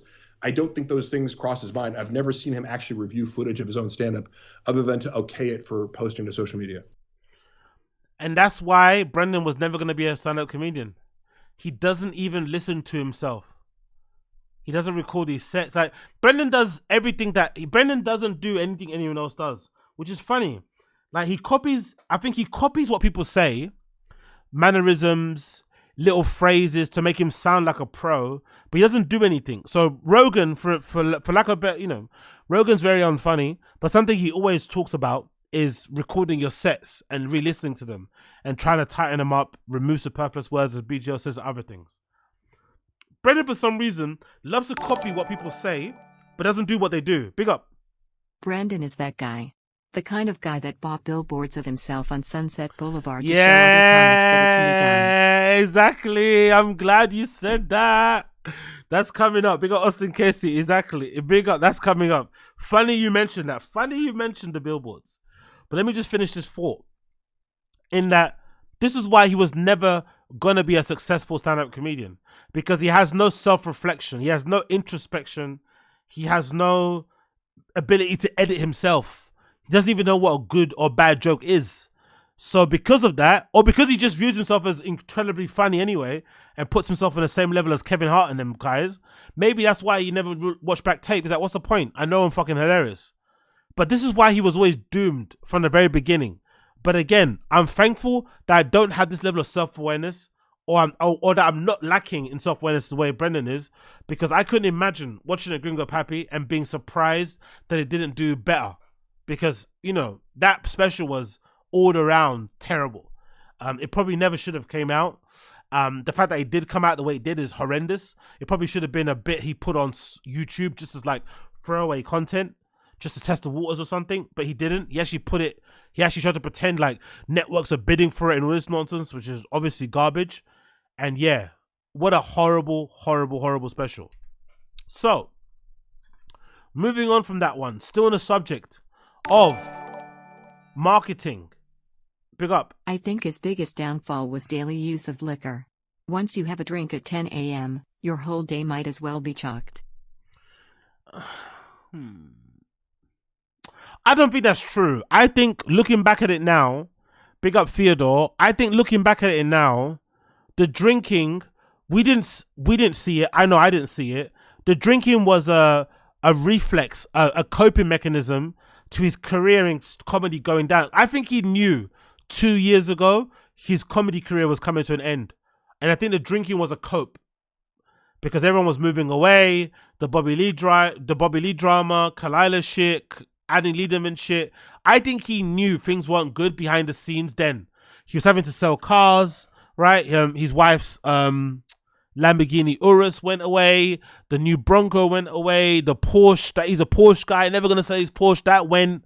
Started to buy American pickup trucks and pretend to LARP in that one. I think the drinking was a cope for it. So I don't think it was that's nice career. I think he's like doing that because he's actually feeling down and trying to make himself feel better. So I think that was mostly what was happening there.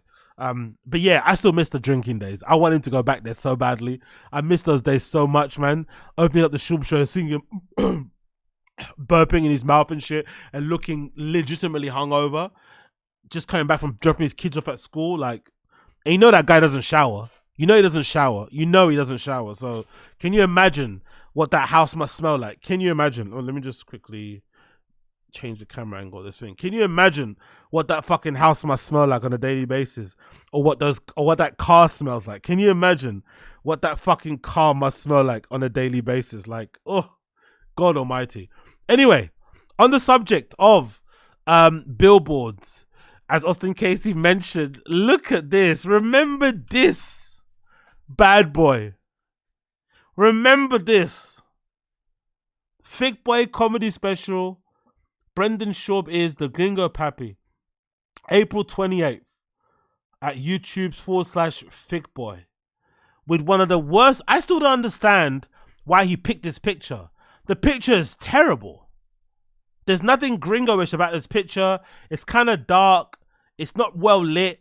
It's just a bad picture. I wonder why he decided to take this one. Why it was just a straight on, or maybe it was like a comedy one, like him holding a Mexican and American flag, like going like that or something, or like a half sombrero, half trucker hat type of thing. That would have worked better. I don't understand why he took this horrible picture. The picture's terrible, but the billboard for the Gringo Papi is hilarious, right? I think as well, my theory on this is this. My theory is this. I think he did this, as Austin mentioned, maybe as a dunk on other comedians. I think it was more so a way for him to show he wasn't down bad. This is my theory. Because it was already going down bad for him the moment he didn't get his contract renewed at Showtime. I think Brendan lied about that. He said he left. I think he got fired. Or not technically fired, but his contract didn't get renewed, so he didn't have a job there, which is technically fired. So or maybe what happened, this is a possibility, his contract didn't get renewed on the same terms he had last time. So maybe they renegotiated it and gave him far less money than he was getting before because they weren't getting the same returns from his show anymore. And Brendan, being a consummate, lover of money, he didn't want to take less, so he left. But I also think he knew people like myself, other streamers, content creators online, commentators in general, would see it as a big L that he wasn't on Netflix, that he's not doing a Showtime special, he's not releasing it on Comedy Central, it's not on HBO, Hulu, whatever. We'd see it as an L and we'd laugh at him. So to kind of show that he wasn't down bad and to prove to other stand-up comedians that he was doing better than them, or that he was still the same level, he got the billboard out to show that he was still okay. I think that's what happened. So the billboard wasn't even like a way to market the show and to promote it. It was just a way for him to prove that he was doing okay, despite Showtime not renewing his deal. Which is really sad, right? Because you'd imagine a comedy special, even if it's not funny. We know a lot of comedians on this listening. You guys know a lot of comedians that you like, other people don't like. Surely specials are a way for you to kind of give back to your fans in a way. Hey, here's the jokes I've been doing for a year, presented to you. Here's my best of the last couple of years. Your fans will like you. They like it. You make it for your fans. You don't make it for the haters. So the fact that he was still thinking about proving to people that he's still doing good and not thinking about trying to connect with his fans or trying to get new fans is kind of sad, you know? Still have the haters and the trolls and the homeless cats on your mind when you're doing shit like this. It's kind of pathetic. I'm not going to lie. Kind of pathetic. Yeah, exactly. Yeah, the smug face. Exactly, yeah. Exactly, the smug. Yeah, I didn't even like the smug face. Oh, you thought I was damn bad? Oh, you thought I was hurting, Papa? Oh, you thought I was not doing good?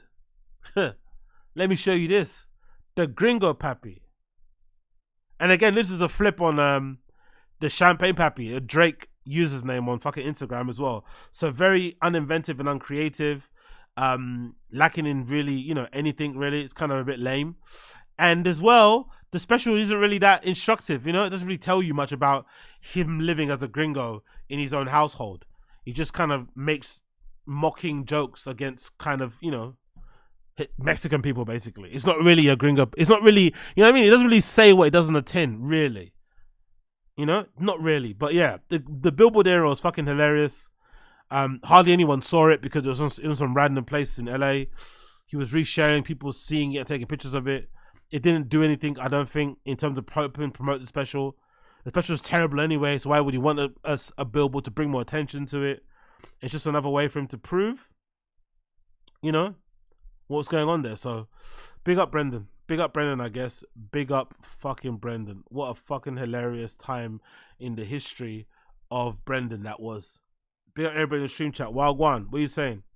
Come on, AZ by Skin It. Is this really where we are going to go back to videos 3 or 4 years old of BGL? Yeah, why not, man? It's 2-year anniversary of the fucking Gringo Papi. We have to celebrate it somehow, my friend. We have to give it a little bit of acknowledgement. And BGL gave a lot of insights and a lot of behind the scenes things that we didn't all know. Some of it he confirmed, things that we already knew, but yeah, why not? Showtime will lose your number. I think they dipped on him. Yep, exactly, Koila. Are you a vlogger? Are you a YouTuber? Big old stick, is it? He does everything to show little people down bad. Yeah, exactly. Jared Melerick, low arm for hold with like a woman. Exactly. Blue collar guy, comedian. Exactly. Exactly. Moving on. You guys want to hear about this?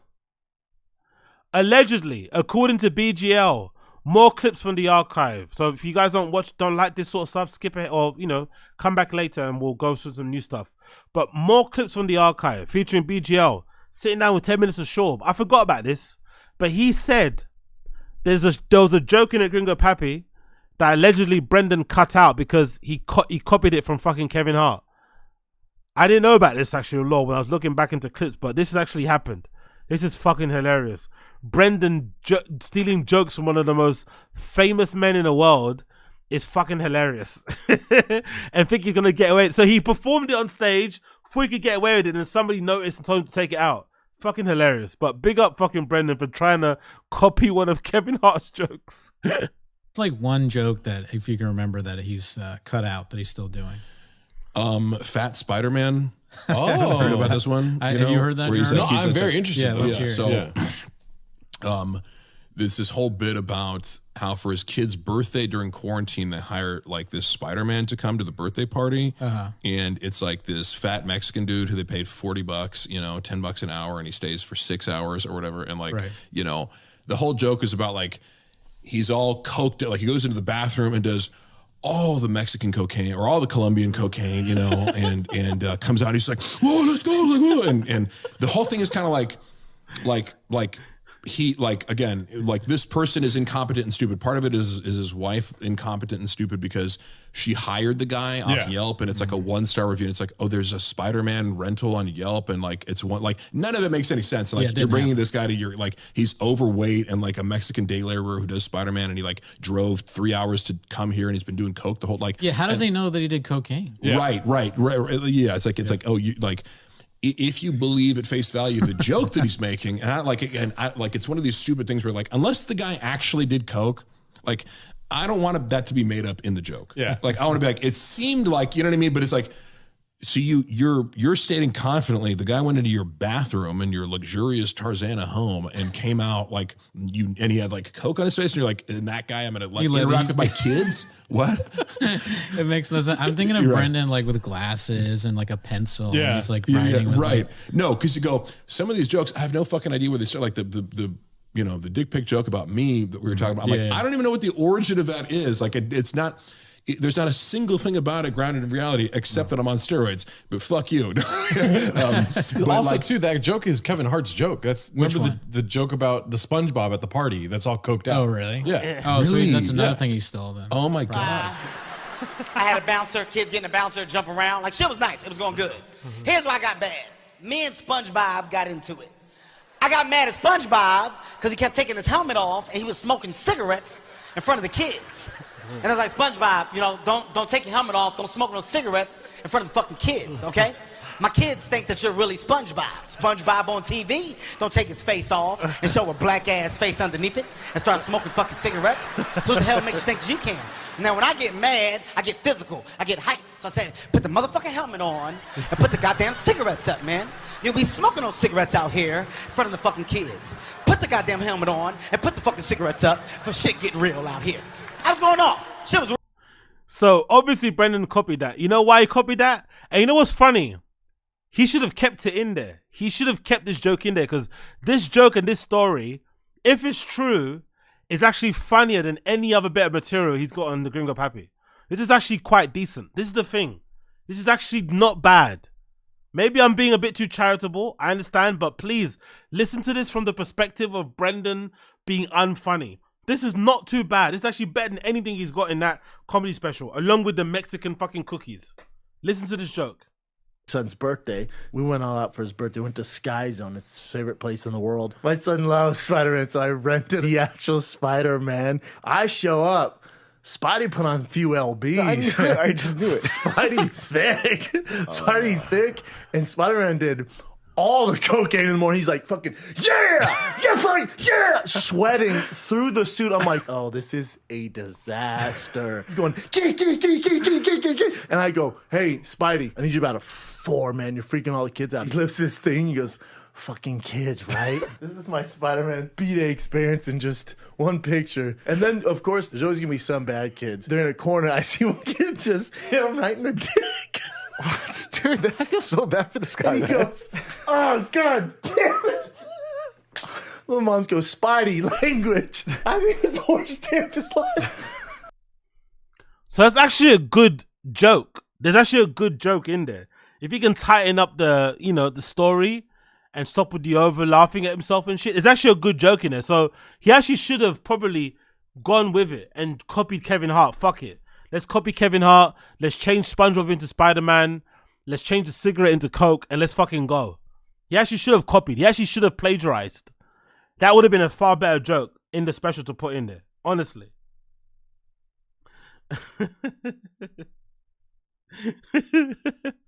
Big up Game Breed Footballer. The bellend laughing at his own jokes. Okay, cool. I guess I'm the only person in the house. I'm the only person in attendance who thought that was actually decent. Fair play.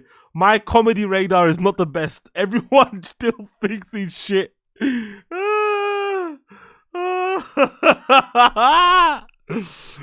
up you guys. Oh my god. Big up AZ. Yeah, big up Joe for MIA. Hopefully you're there. Well gone. Big up Joe MIA. Okay, big up Josie. Yeah, it's funny because it seems it's real.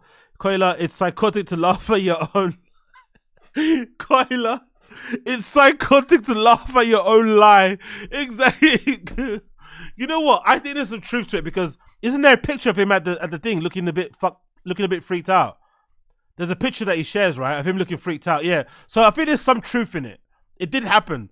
Maybe the Spidey wasn't sweating through his mask, but he's acting somewhat a bit, you know, high and a bit freaky and being a bit too crazy. So there's some truth to it because it's a picture, right? And you could, if you wanted to put that special, if you want to make that joke hit or bang harder, when you do the joke, you could tell people, hey, when you go back tonight, check my Instagram. The picture is one of my pinned pictures. You'll see it. Whatever. You know what I mean? You kind of say, you kind of tie it into social media. That'll be part. That can be a fun bit of the joke. But I actually think it was a decent joke. He should have stole it. He should have continued using it. I swear to God, he should have continued using it. But he didn't because he got embarrassed. But only Brendan could try to steal a joke from one of the most famous men in the world, let alone stand-up comedians, right? Kevin Hart's one of the most famous men in the world, and Brendan thought he could get away with stealing that joke. I find that absolutely incredible. Anyway, moving on, let's go into watching this clip that features, what's his face? This clip that features Tim Dillon, actually, and Louis J. Gomez, Louis J, whatever you fucking say his name, or just say Louis Gomez as well, by the way. All this Louis J in the middle is fucking annoying. But anyway, Tim Dillon and Louis talk about the Gringo Papi when they originally came out. This is an old clip. This is from a year ago. So this is also a funny one because they're still trying to work out in their heads why this special exists. So this is a funny little clip that features Tim Dillon and Louis J. Gomez talking about Brendan Shaw's Gringo Papi from a year ago. Let's play. But very influential. If you look at the WrestleMania Fan Festival, what we do with Skankfest, like that was like one of the best memories. The WrestleMania Fan Festival, you show up, and it's not just fucking like autographs. They have a lot of interactive shit. You know what I'm saying? You're like, you're meeting the wrestlers, and you do meet and greets and shit, but they're like doing fucking other things. It's like shows happening. You know what's hilarious? Stan Hope goes on Rogan and brings up how cool Skankfest is. This is ridiculous. And then Rogan just shuts it down immediately and goes, "You should do your own fest." Yeah, I love that. That was back when Rogan hated Louis J. Gomez because he used to dunk on Brendan. Then Louis J. Gomez tried to suck Brendan off and try to pretend to be his friend. And then guess what Rogan did? He suddenly forgave him and brought him on the show. Rogan used to hate Louis J. Gomez. He'd have Dave Smith on. He'd have that big dude that dresses like a goth kid or something. He'd have him on there. But he'd never have Louis J. Gomez. And as soon as Louis J. Gomez started to suck off Brendan, started to make excuses for him, talk about how he doesn't understand when people hate him, just start sucking him off and, walking back everything he used to say about the guy, suddenly Rogan likes him. Suddenly he has him back on fucking Rogan by himself. Interesting times. Stanhope's and he's trying to like have a nice pitch. It's a nice pitch. He's like, I did this festival. It's just the greatest thing ever. And Rogan's like, he was like, oh yeah. He's like, that's really probably because the comedy scene down in Houston is great. It's like, there's nothing to do with the comedy scene in fucking Houston. It's nothing. We booked 3 comics from Houston. We brought the fucking greatest comics from the world, mostly from New York City, to Houston and fucking did the most unique, fun, interactive, craziest comedy festival ever. Yeah. But Doug Stanhope should just steal the idea. Yeah. He should just take it. Joe's like, you should do your own now. The same guy who assaulted Carlos Mencia for stealing a shitty Ari Shaffir joke. The shittiest Ari Shaffir joke that's ever been fucking written. Well, he stole more than that. I know. He stole a lot. He stole a lot. But, that was a straw that broke. But I'm kidding. Rogan's great. No. We love him. But, I mean, it is funny that he was just like... Steal it. Do your own. Well, it's not steal it. He just said do your own fest. I think he's a little disconnected from what Skankfest is. I think he thinks like that's what Bert's doing. By the way, I hope he's... No, he hates you because you used to hate Brendan. He hated you, and he knows it too, because he made a pivot, which I agree with. It obviously didn't make him... It didn't sit right with the people on the Fighting the Kids subreddit and shit, but I agree with how he did it. He pivoted super hard into being a Brendan Schaub apologist because Rogan didn't like him. I get it. Go where the money is. I understand. But Rogan didn't like Louis J. Gomez because he used to dunk on Brendan so much. And I think Rogan has this thing where all comedians have to be friends. Like, they can't talk bad about each other in public. They have to be, like, sucking each other off and shit. Right? He's one of those type of dudes. So I don't think he thought maybe Louis J. Gomez was going against the brotherhood of... You know what I mean? Like, I don't know. Cunt shit. He's got... he's worth hundreds of millions of dollars. I hope he's disconnected from it. Yeah, but I mean, like Bert, Bert's doing his own festival. It's not the same thing, though. Right. It's not. There's nothing like Skankfest. You got to go and see it and know what it is in order to fucking. And now, what would you say the difference with Skankfest is? Is it people get raped? It's a party. Well, yeah. I mean, we're gonna yeah. It's a party. Dude, here's the thing with all Skankfest. things the fucking whatever they call it. The Netflix is a joke festival. Here's what I will say about Skankfest. It is an immersive experience. Yeah. Meaning that it is 3 days. It involves not only going to see stand-up, but you have like other events that comedians go to and will be at, and you can like mix with. You can meet live comics. podcasters fighting pro Hey, wrestling. yo, big up. Spidey gained a few pounds. Can we see a pic of Bubba in the Deadpool costume? Yeah, exactly. Yeah, I love Brendan fat shaming people, and then you look at him, you're like, hold on, can we see Brendan before Ozempic was invented? Can we see Brendan when he was drowning, drowning his sorrows and trying to cure his depression, or realizing his career as a comedian is about to end with booze? Can we see those pictures? Because those pictures are gnarly. There's a particular period as well, just as the Showtime deal was kind of ending, probably, where he looked the worst. Remember when he had his hair was kind of a bit more like bushy Afro-y type looking. He used to wear a hat and he looked awful. He looked so bad, bro. You look like he was going through it for real. That was definitely comfort eating, comfort drinking. Like he was going through it. So, shudder at the thought. Big up Austin Casey. There's mechanical bulls and fucking games and beer pong tournaments, and it's stupid, dude. It's a fun thing. It's a fun thing. It's a Woodstock for people that like podcasts. And it's the best podcast fans in the world, best comedy fans in the world. They love comedy. They love every time I've done a show at Skankfest, it's always been great. And every time we've done a live podcast at Skankfest, it's always been great. It's gonna be stupid. We're gonna do Bastard Radio. Yeah, it'll be fun. I'm forcing you. It'll be fun. No, I'm doing it. I told you I would do it. I know. I'm excited. Absolutely, we'll do it. Me and the great Nick Mullen. I think we're gonna do a state of the industry address as Bastard Radio. Yeah. So the biggest topics from the year we're gonna break down. I just want to cover, please. If you do a state of the industry address, we got to carve out Gringo Papi. Who does what? I want to do LA. I want to do the No. I want to do the state of the LA podcast scene. Oh, yeah. As part of the state of the industry address at Skankfest. Yeah. You and Nick can do everything else. Yeah. Everything else. That's yours. You cover whatever. New York. You guys cover all of New York, television and film, every podcast in the world, other than. And you could also comment on the state of the LA podcast scene, of course. Oh, of course. But I would like to. You need to lead it. My expertise. I just want to do the state of the LA podcast scene, the great enduring scene that will never die. Can we? That bubble, that burst is all of their own doing as well, by the way. It's all their own doing. I think the scam is over. They scammed all the podcast advertisers. They scammed all the podcast advertiser networks. They went belly up. The real numbers got exposed. And then they all lost their deals. And now they're all scrambling, doing their own things. But I think it was their own doing. They all got greedy.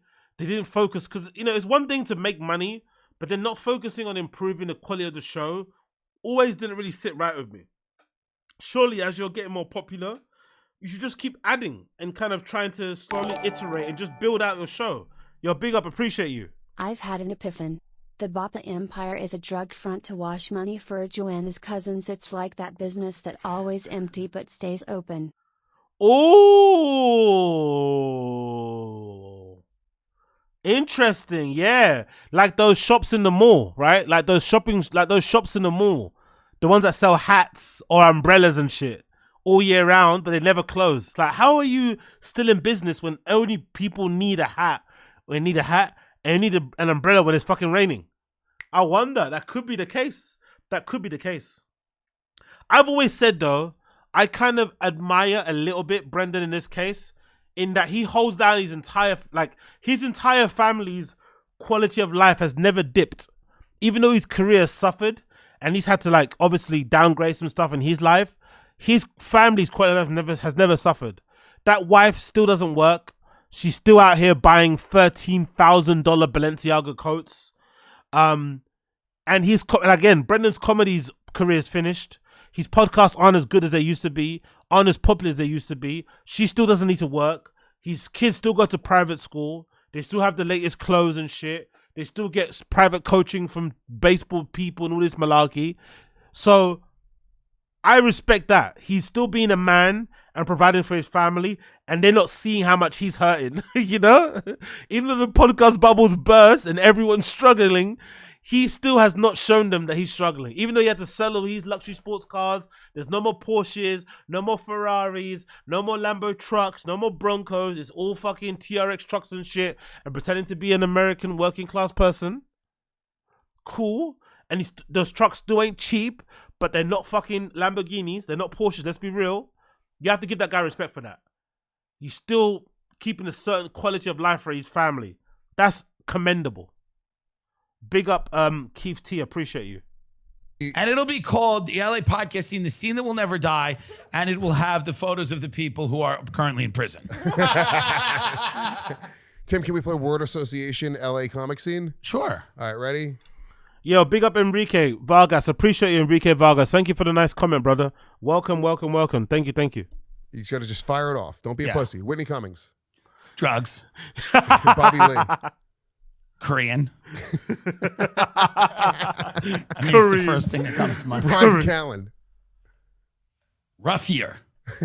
Oh, by the way, have you realized one thing? I don't know if you guys know this law. Tim Dillon and Brian Callen didn't get on. I think he mentioned it in the pod once because I'm a big fan of Tim Dillon, so I listen to everything he says. I think he realized soon, rather quickly. I think because Tim's got a really good because I think Tim's obsessed with like rich people. He's obsessed with people who just are born into laps of luxury and prestige and affluence and shit. So you can call it out and suss it from a while. Like he can tell a fucking trust fund baby from a mile off. So I think Brian Callen is obviously a trust fund baby. Brian Callen is definitely somebody who I think, my belief is this, he probably still gets money from his parents. Like his parents probably still give him, allowance and shit. He's probably he's probably due for like a fat inheritance. Like, he's one of those type of old guys. I think Brian subconsciously knew that Tim Dillon kind of saw through the facade that he has and could see that he's a bit of a creep, bit of a trust fund baby, bit of a loser. So they never really got on. So Tim was always cool with Brendan. Tim did a what you call it? A King of the Sting once, didn't he? He did King of the Sting. He did. What else did he do? He did Fire and a Kid once, but I don't think he ever did a show individually with Brian Callen. So I think Tim knew from the beginning that him and Brian weren't really gonna be cool. So that's why he got this kind of response from him. Like Brian and Tim were never that cool. Gringo Papi. Kind of brilliant, kind of brilliantly funny in a way that no comedy special has ever been, because it's mysterious in a way, because you're looking at it and you're going like, there's a lot of choices made and you don't know why those choices were made. Of course. Yeah. Of course. Yeah. The Comedy Store. Fine. Yeah, he was never. I wonder what that is about, by the way. Tim Dillon, as much as he's like, he thanks Rogan for his career, and obviously Rogan did help him. He's always kind of been his own kind of man. That's probably why I warmed him a bit more. Same with Bill Burr. Even though they, associated with Rogan, they don't really, their whole careers don't revolve around him. But he's never really been one to like suck off on the Comedy Store dicks. When they were all doing that whole Mitzi show, all that sort of stuff. Oh, it's an amazing store, best club in the world. Tim never really gave into that whole propaganda. I wonder why. I wonder what the reason was. Maybe he didn't get a lot of gigs in the beginning. Maybe he's one of those type of people like me. Maybe he's one of those people that doesn't forgive, doesn't forget. And maybe before he got friendly with Rogan, they never gave him spots. Then as soon as he got friendly with Rogan and got to appear on the show more, they started to suck up to him and they started to make him hate them. Ugh.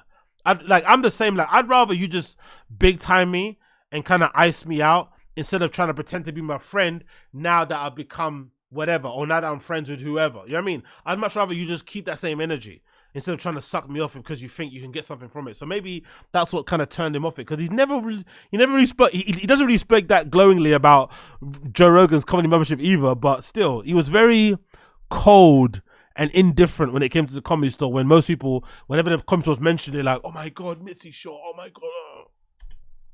That's it. I can't name another word. I mean, that's, Yeah. Well, here's... Yeah, Keith T. Callen was passed to the Comedy Store, 100%. He's one of the original ones that was passed there. He's been performing the Comedy Store for many, many years. Rogan, same thing. Maybe 30 plus years or something. Yeah, exactly. Tim and Kump, dynamic duo, and their early pods are some of the best. Yeah, for sure. Here's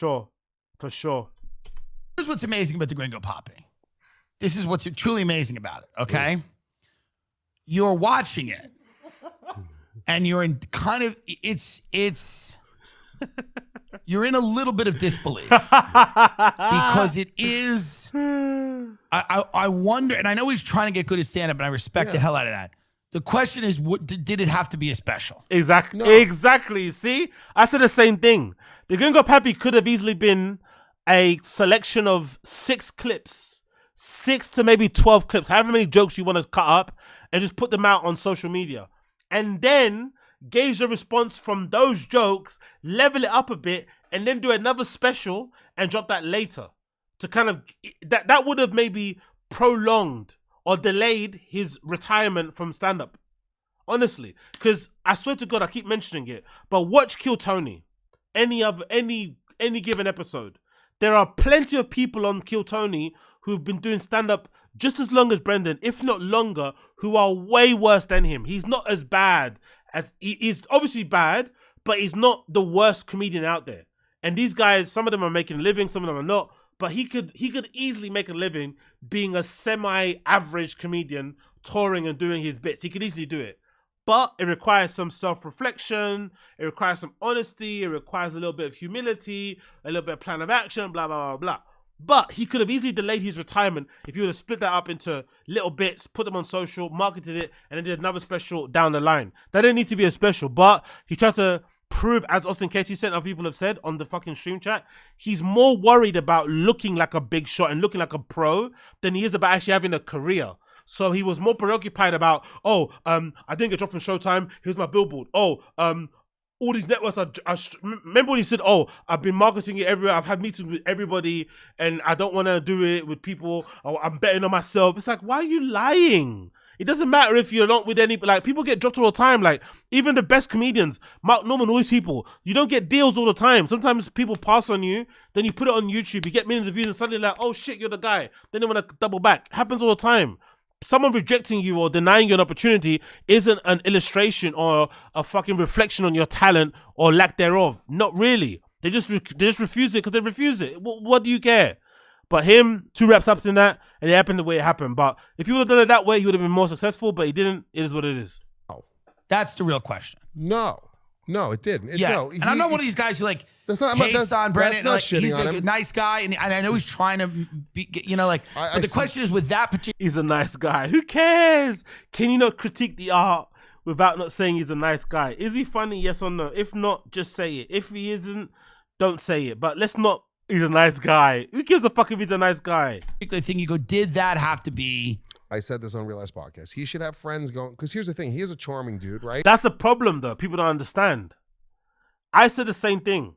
But then we found out, courtesy of Brendan himself, talking too much, Brendan said with his own mouth, listen to this. He said with his own mouth, Bryan Callen and Joe Rogan tried to dissuade him, tried to convince him not to do You'd Be Surprised with Showtime when it first dropped. Bryan Callen and Joe Rogan told him, don't do it. It's too early. It's too soon. And Brendan's reaction to them saying that at the time, he didn't tell them, he told them months, he obviously confessed later. At the time, he confessed and said he thought that Bryan Callen and Joe Rogan were jealous of him. That's why they were telling him not to do You'd Be Surprised with Showtime when he was only a year into stand-up comedy. So that's proof that he has friends telling you not to do the right thing, not to do the wrong thing, sorry, but he doesn't listen because he's hard-headed and he's an egomaniac and has no fucking self-awareness. Because he thought Bryan Callen, who's a 20-year veteran of stand-up, regardless of what you think about his comedy, he's been doing stand-up for a while and he's way funnier than Brendan. Rogan's a made man. He thought those two guys were jealous of him. That's why they were telling him not to do it. So it's no worth having friends that are honest with you because he doesn't listen. And if you are too honest with him, he cuts you off. Yes. And I think, I don't know at all, but I think there's probably something. He's probably he probably makes his friends laugh, right? Yeah, I think that he's really great at podcasting on that specific show for that audience. Yeah. Exactly. And that's not a bad thing. It sounds like a diss, but that's not a bad thing to say you're really funny in this one lane, on this one in this one medium, in this one niche. This is where you shine. Double down on it. That's what you should be doing. I don't see anything wrong with doubling down on what you're good at. When I hear Stephen A. Smith try to do the whole MMA thing, trying to talk boxing, I cringe. Because Stephen A. Smith's talent should always be football, basketball. Football, basketball. Basketball, football. Trying to be an everyman and talk about current cultural topics, it's cringe. We don't go to you for that. We go to you for like humorous, scathing, introspective, interesting, thought-provoking insights and hot takes. Football, basketball. Anything else, we don't need it. Brendan thought he could be the Rogan of his fucking whatever, and obviously it fell flat. And even the Rogan thing, it's like he kind of sticks to his lane also. They want MMA. There's an audience of people in America that want what he does. Exactly. And he does it for them. I am not that audience. Of course. But that's fair. But that's fair. And here's the thing. We all go out. 'Cause I don't care about- Everyone stinks at comedy for the first 5-10 years. 20, 30 years. There's a fucking minimum of 5. That's if you get good and start getting shit. Under 5? At 5, that's like fast. It's rare. That's fast. One of the Michael only people Che, like, who's my best friend, and he's Pete one Davidson. of the people. You're talking about guys that like they got like It's rare. Very rare. Yeah. Very rare. And you see it and you're like, God damn, those guys got good and they got good fast Yeah. and they started getting things. I was pretty rare. I got pretty good pretty quickly, but again, I didn't really pop until I started doing this. Yeah, of course. That was what I needed to do. So, but that's the thing. That's like 'Cause stand-up is kind of shouldn't- gay and stand-up, stupid. When we came up, you didn't Stand-up's kind of gay and dumb. Yeah. Let's be honest. Yeah. It's when I watch Brendan do that, it's like I go, here's a big tough guy who I should just see in a Ferrari, and he should be able to rip people's faces off with his catcher mid hands. And I see him running around the stage going, I go, you're gay now. You've become gay. Why are you gay? He was a fucking knight. He was a knight. He was a knight. He's a and knight. now he's a jester. Now he's gay. He's a gay jester. He's a gay man. He's a fully gay man. That's why people have said, myself included, why didn't he just like double down on the whole like TFATK live thing from the beginning? Because I know he hated live podcasts from the start, never wanted to do them, begrudgingly did them at the end. But if he would have maybe stuck to doing like live podcast show type things, maybe it would have worked out. Maybe. Who knows? But being a legit stand-up comedian, having no self-awareness, having no having no way of like self-editing, having no humility, having no comedic chops, also starting it in your 30s when you were never the funny guy. Tough. When you watch a special, he's like, woo! And you go, what? Why? What is this disease of maybe this should come out next week. What is this? You're 6 foot. You're 6'6". You're an Adonis. You could beat up 99% of the people in the world. You can kill men and fuck women, and you don't have to fuck these skanks at the comedy store. Fuck hot women. Annie Letterman. Fuck hot what the fuck is wrong with you? The insults is hilarious. Exactly.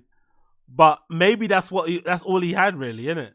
But to be fair though, I get why he was trying to fuck everything that moved, because that was the only place he could fuck.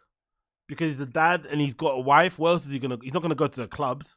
So obviously, when he's in the comedy club performing, the only time he can try and quote unquote get his dick wet and be a bit of a player and be a bit of a lad is when he's chatting with some comedians and some open micers behind the stage or in the green room, or getting fucking friendly with some waitress or bartender or barback. I get why he was tempted into it, but what a risky game. And he nearly paid, he did pay a high price for it, dabbling in those dark arts, because it ostracized him from the stand-up community, and, embarrassed him in public as well. And also cost him a lot of money, because, the suggestion is, part of the reason why he's still with his wife is because he bought his wife's mum a house after he got caught handing that girl a note during that live stream. So it's like, oof, that's a tough price to pay to cheat, having to buy your mother-in-law a house. I'd rather just not cheat, really. But hey, what do I know? And instead, he's fully gay on stage in Dallas in front of 45 people being like, the lion is at my door. It's just... It's puzzling. It's when you don't need it. When you don't need it. But that's the thing. Like, maybe you do. The fame. I don't. Well, I feel bad By the shitting way, on his me- comedy because no, I don't no. shit on people's comedy. No. Me. No, you should shit on people's comedy in general. You should. There should be more shitting on comedy. You know what's annoying about these guys? It's not that they don't shit on comedy. It's that they overhype people that are terrible. It's not. I don't have a problem with these guys having a rule where they don't talk bad about each other, because I think as a comedian, really, it is a bit poor taste to talk about another professional comedian negatively. You should leave it to the fans, leave it to the critics, leave it to the spectators. But don't also gas up your terrible friend because they're your friend and you want to get them paid. That's awful, because you know that's what they're doing. You know they're constantly doing it to make sure their friend has money in their pocket. But that's not fair, because then you're lying to the audience and you're almost setting your friend up for failure, because when we listen to them with our own ears or we watch them perform with our own eyes, we're going to be like, hold on, this person's fucking terrible. They're super unfunny. They're garbage. And it's going to make it worse for them. So don't overhype your terrible comedian friends and everything will be fine. But, you know, maybe easier said than done. Saying you shouldn't be a comedian is the highest respect I can pay you. Yeah. If I look at you and go, you shouldn't really do comedy, it's me going, you are better than this. Yeah. I truly believe he's like better than this. Yeah. We all until you start to do this. This was nobody's A plan. Nobody. No, I wasn't a little kid being like, dude, I want to fucking dance like a monkey for strangers. Right. And pray to God that they like me and that they react to my words in a club. Yes. Or I won't feel anything. That's right. That's crazy. That's pathetic. Really, honestly, Yeah. if aliens came down and watched us doing comedy, it's gay. Making these sounds. And I don't even mean gay like having sex with men. I mean like, it's just cringe. Yeah. A little. Yeah. It's a little pathetic. I feel embarrassed that I need the validation of strangers, and others should too. And even though we make people happy, it comes from the need. Yeah. And I just feel like knowing that is. I would give up your happiness for my happiness. Just Right. so everyone knows, their happiness is inconsequential in this. It means nothing to any. Like when people say to me, they're like, "Your podcast got me through the quarantine." I'm like, "You have no idea what it's done for me." I'm like, "I'm glad it's helped you, and it makes me feel good that it's helped them." But I'm like, you cope with to be honest, your mom dying. yeah, I'm like, I'm glad it helped you, but it really helped me. You know. Oh, dude. Anyway, that's it. Big up Tim Dillon and Luis J. Gomez for being somewhat reasonable and honest about the Gringo Papi. In general, let's maybe get back to let's now get to a place where comedians only hype up people that are actually funny, or just are a bit more discerning and a bit more selective about who they fucking try and shove down our throats. Because for the most part, most of their friends, including themselves, aren't that funny really. But again, what do I know? Moving on, let's watch some new Fire and the Kid. Let's do Fire and the Kid content, because we've been rabbiting on. I've wasted a lot of time talking about shit I should be talking about, innit? So yeah, big up everybody tuning in. Thank you for everybody tuning in. Appreciate all you guys on the stream right now. If you're listening to my voice and you hear me and you like what you see what you like what you hear, please give me a like down below. That'd be greatly appreciated. Let people know that I'm doing a good job, that I'm presenting well, that I'm giving you some hee-hees, somewhat informative show. So make sure you like the stream. That's all I request. Make sure you like the stream. That'd be greatly appreciated. No matter when you do it, now, later on, at the end, please make sure you like it. That's all I fucking ask. Thank you so much. Big up Josie. Hey, big up Ricky Pitcher too. Big up Ricky Pitcher. Didn't see you there. Wild one, Ricky Pitcher. Hope you're well, my friend. Josie, these comics need to realize how many people actually watch and consume comedy, because there's not many. Exactamente. They rinsed it. They rinsed us. Like, there must be some people. I bet you there's some people, some comedy podcast fans that got turned off because they kind of felt like they were getting exploited, that they were getting used. It's like, how many podcasts you want me to fucking listen of yours? Like, how many? How much content you want me to consume? You want me to buy your merch, buy a ticket, watch a comedy special of yours live online and pay for that, watch you on tour, consume all your content, follow you on social media? Like, how much more do you want from me? I bet you some fans just got fatigued. Enough. It's a one-way relationship. Then when I ask you a question, you ignore me. I DM you, you ignore me. I fucking suggest something, you don't fucking respond. It's like, nah, fuck off. I bet you some fans probably did that. But yeah, man, like, it's a small pool of people. And if you, I think the only bad thing I think about these guys not realizing is this probably. I bet you, like most things, I bet you comedy fans are quite loyal, or podcast fans, don't forget, podcast fans are loyal, but once you turn them off, it's over. Because I can only speak about myself. I used to listen to the Joe Budden podcast religiously. Some of you guys know this. Some of you guys are also fans, similar to the fucking Bodega Boys. I used to listen to the Joe Budden podcast every single week. I'd be hyped when I looked at my phone and I saw a podcast go uploaded and it was like 3 hours long. I'd be like, yes! That'd like help me through my day working. I'd be so pumped if I saw a podcast that they uploaded, especially on the weekend, because that would give me pumped. I'd be like doing the chores around the house. I'd be going to do my fucking grocery shopping, happy, like, yes, I got something to listen to.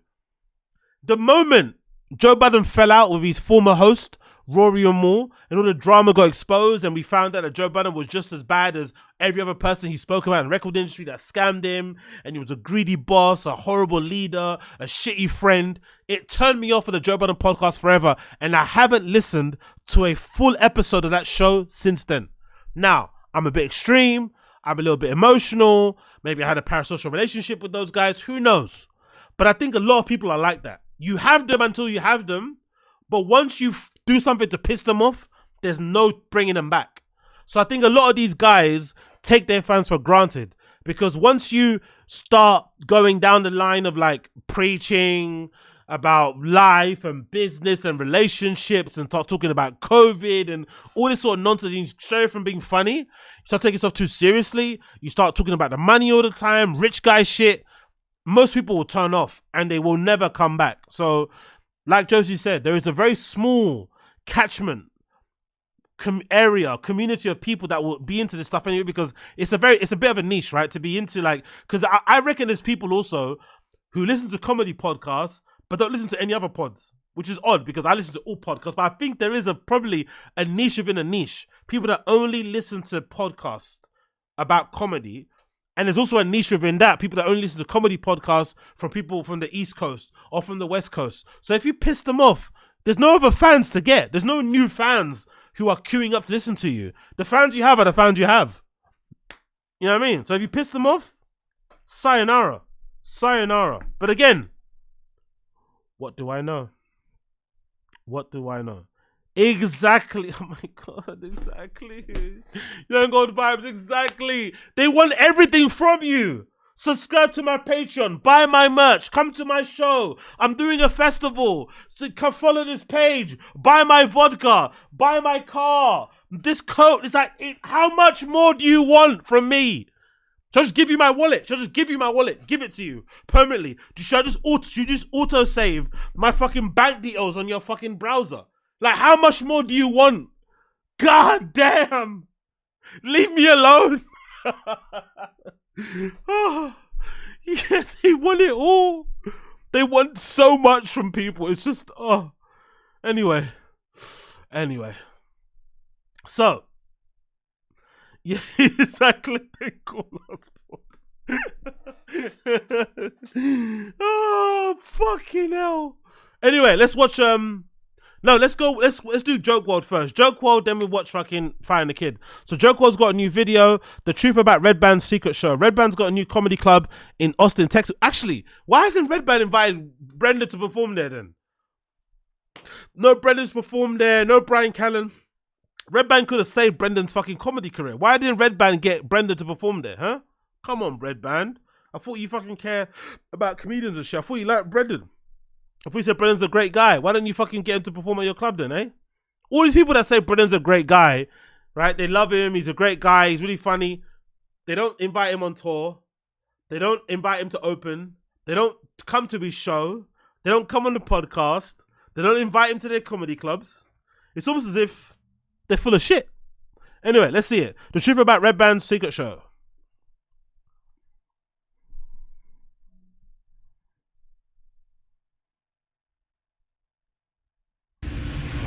What's the deal with airplane peanuts? If you've been a fan of Kill Tony, odds are you've heard of The Secret Show more than once. I would love to have you on The Secret Show Thursday if you can. I'd love to have you on The Secret Show Thursday. Whoa, look at that. I'd love to have you on The Secret Show Thursday. Whoa, look at that. I'd love to have you on The Secret Show Thursday. Whoa, look at that. I'd love to have you on The Secret Show Thursday. Yeah, I'm going to send them to The Secret Show, yes.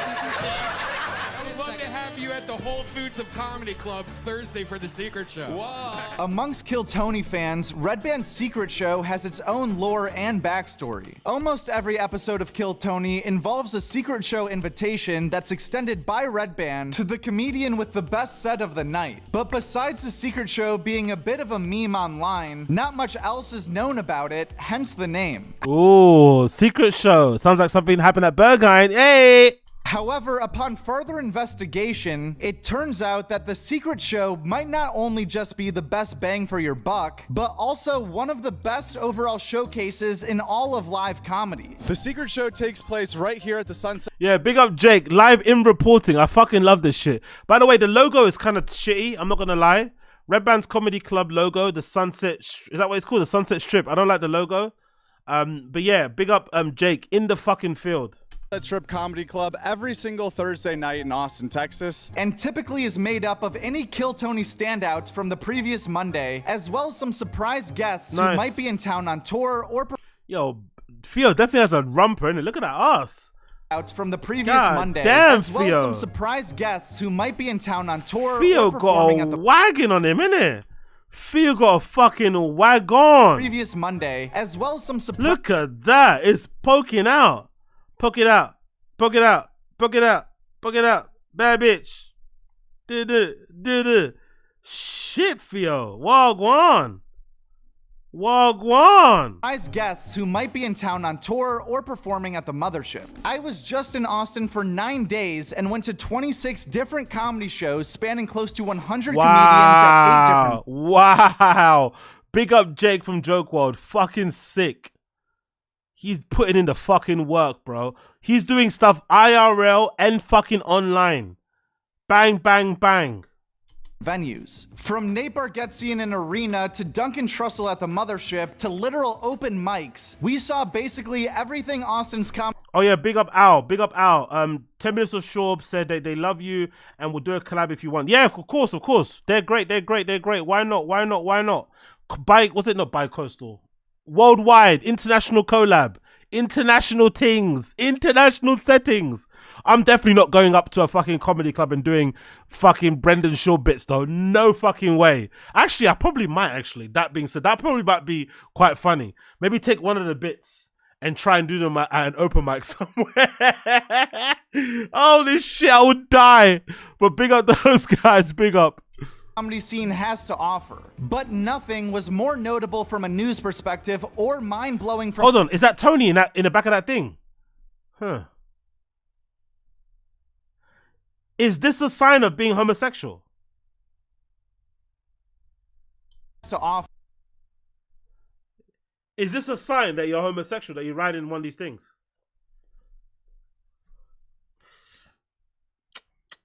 I don't know. Biff McGee, yes. Is this a sign that you'd willingly sit behind a man cycling you to a comedy club when you just jump into an Uber or something, like, you know, you're kind of like watching his ass from the back. You're kind of imagining, you know, what it looked like from the back. You're admiring his form, his shoulder blades, his delts. Who knows? But nothing was more notable from a news perspective or mind-blowing from a fan perspective than what went down on Thursday night at the Sunset Strip. Earlier that day, we got... By the way, big up Redban for having his own club. Honestly, big up Redban, right? He's a bit of a interesting person. And I kind of feel bad for him the way it ended with Rogan, right? Rogan went on to become Rogan. And Redban was kind of left on the wayside. Luckily, he found Tony Hinchcliffe and was able to carve out a career for himself there. But he was one of the original, you know, he basically started Rogan with Rogan. And then he kind of got, you know, ditched because Rogan didn't like how unprofessional he was and, you know, just a bit of a shit producer. Eventually found young Jamie, and obviously the rest is history. But I'm happy, man. Well done for fucking Redban to take what he's doing now and parlay it into building his own comedy club and having it be a completely different thing to what they're doing in the Mothership. Build his own little scene there.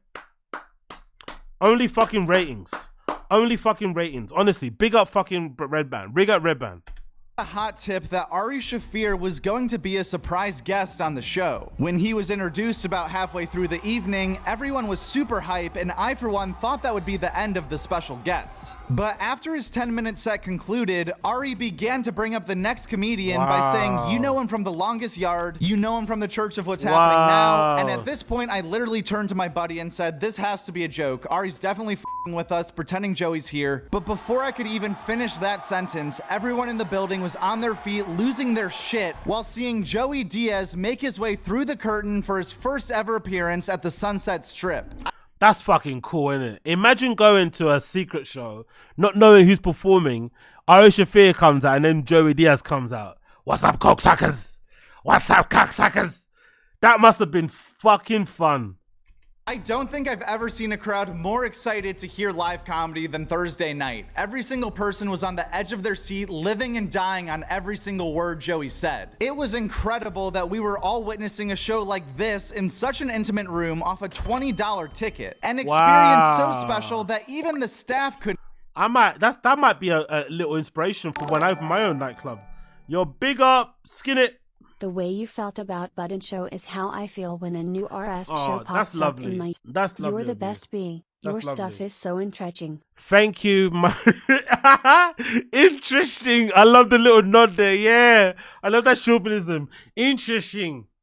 Interesting. Red and C. Big up my Red and C, man, them. Red and C. Red and C. Interesting. But big up Skinner. Appreciate you. That's the greatest compliment you could ever give me, mate. Honestly, appreciate it. Thank you for joining, my friend. Thank you. But this is a great idea, the secret show. This could be the premise of when like I said before, I'm not going to buy a Lambo. I'm not going to buy a gold house or a fucking penthouse somewhere in Miami like most fucking content creators, YouTubers do. No, what I'm going to do is I'm going to fucking get my own fucking nightclub and I'm going to book myself to play every single weekend. Even if I clear the dance floor, even if people come to my club and they throw fucking bits of rotten fruit at me, I'm going to keep on playing. And I'm going to make it even worse because I'm not going to announce who's playing. Then you'll get there. Surprise, it's me again. But this might actually be a good idea for a comedy club, for a nightclub in general, where you don't announce the DJs. It's just it's an unannounced lineup. But when you go there, it might be someone special. Like, that might be pretty cool. I love that. And it's the same price every fucking weekend. $20, $20, $20. Couldn't believe it. I'm Yonder Wizard. I am the head door guy here at Sunset Strip in Austin, Texas. The lead up to it started a couple months ago. Redban was on the phone with Joey in the green room, and Joey was supposed to come by, but he just got too up. Long story short, he said, I'll get you next time. So we're sitting up there, and Redban's like, hey, go downstairs and get Joey Diaz. So I'm like, okay, this is it. Observation. Is it any, I'm not sure about you, is it any surprise that Brendan never actually made it in stand-up comedy? Because think about it. This guy, to me, is what comedians should look like. He looks like he sleeps in an ashtray. He looks like all he does is eat and fucking drink, smoke cigarettes. He's probably lived a wild life, up and down, sofas, in the back of cars, got money, lost money, has interesting story to tell, and then parlays that onto the stage. So you have to be a little bit of a delinquent, a little bit on the rough side of things. Brendan's too polished. Fake tan, expensive trainers, that fucking Peaky Blinders haircut thing going on, cool tattoos. Look at this guy. He looks like he hasn't seen sun. Look, he looks like he's struggling to be under the sun, right? Hasn't had a haircut in yonks. But this is what comedians should look like. He's probably funny. So it's no surprise that Brendan struggled because he's not really, he doesn't live a degenerate life. You know what I mean? He's not really out here in this, do you know what I mean? He's not really out here doing fucking bumps off a fucking bar. Do you know what I mean? He's not out here drinking fucking warm whiskey on a Wednesday. He's too well, you know? Exactly, Chris Mack. Comedians are meant to be truly nuts. They're meant to be truly on the fringes, a little bit, almost like the real version of Bert Kreischer. Bert Kreischer is still stuck in his being an adult frat boy thing, but the real version of Bert Kreischer is like just an adult that's just like living this like alternative life. He's like kind of like that uncle that we all have where your parents don't let you stay in the room with them alone because he might give you an insight or like another perspective on life that might make you change your whole fucking perspective. He might tell you to go traveling around fucking China. He might tell you not to go to uni and instead take a course in a garage or something. Like, you know what I mean? Just people who think alternatively, who have different way of kind of looking at the world. That's what fucking comedians should fucking look like. No surprise Brennan didn't fucking, you know, didn't fucking succeed. He's staying in the Hilton. He's driving down to comedy clubs in a Porsche.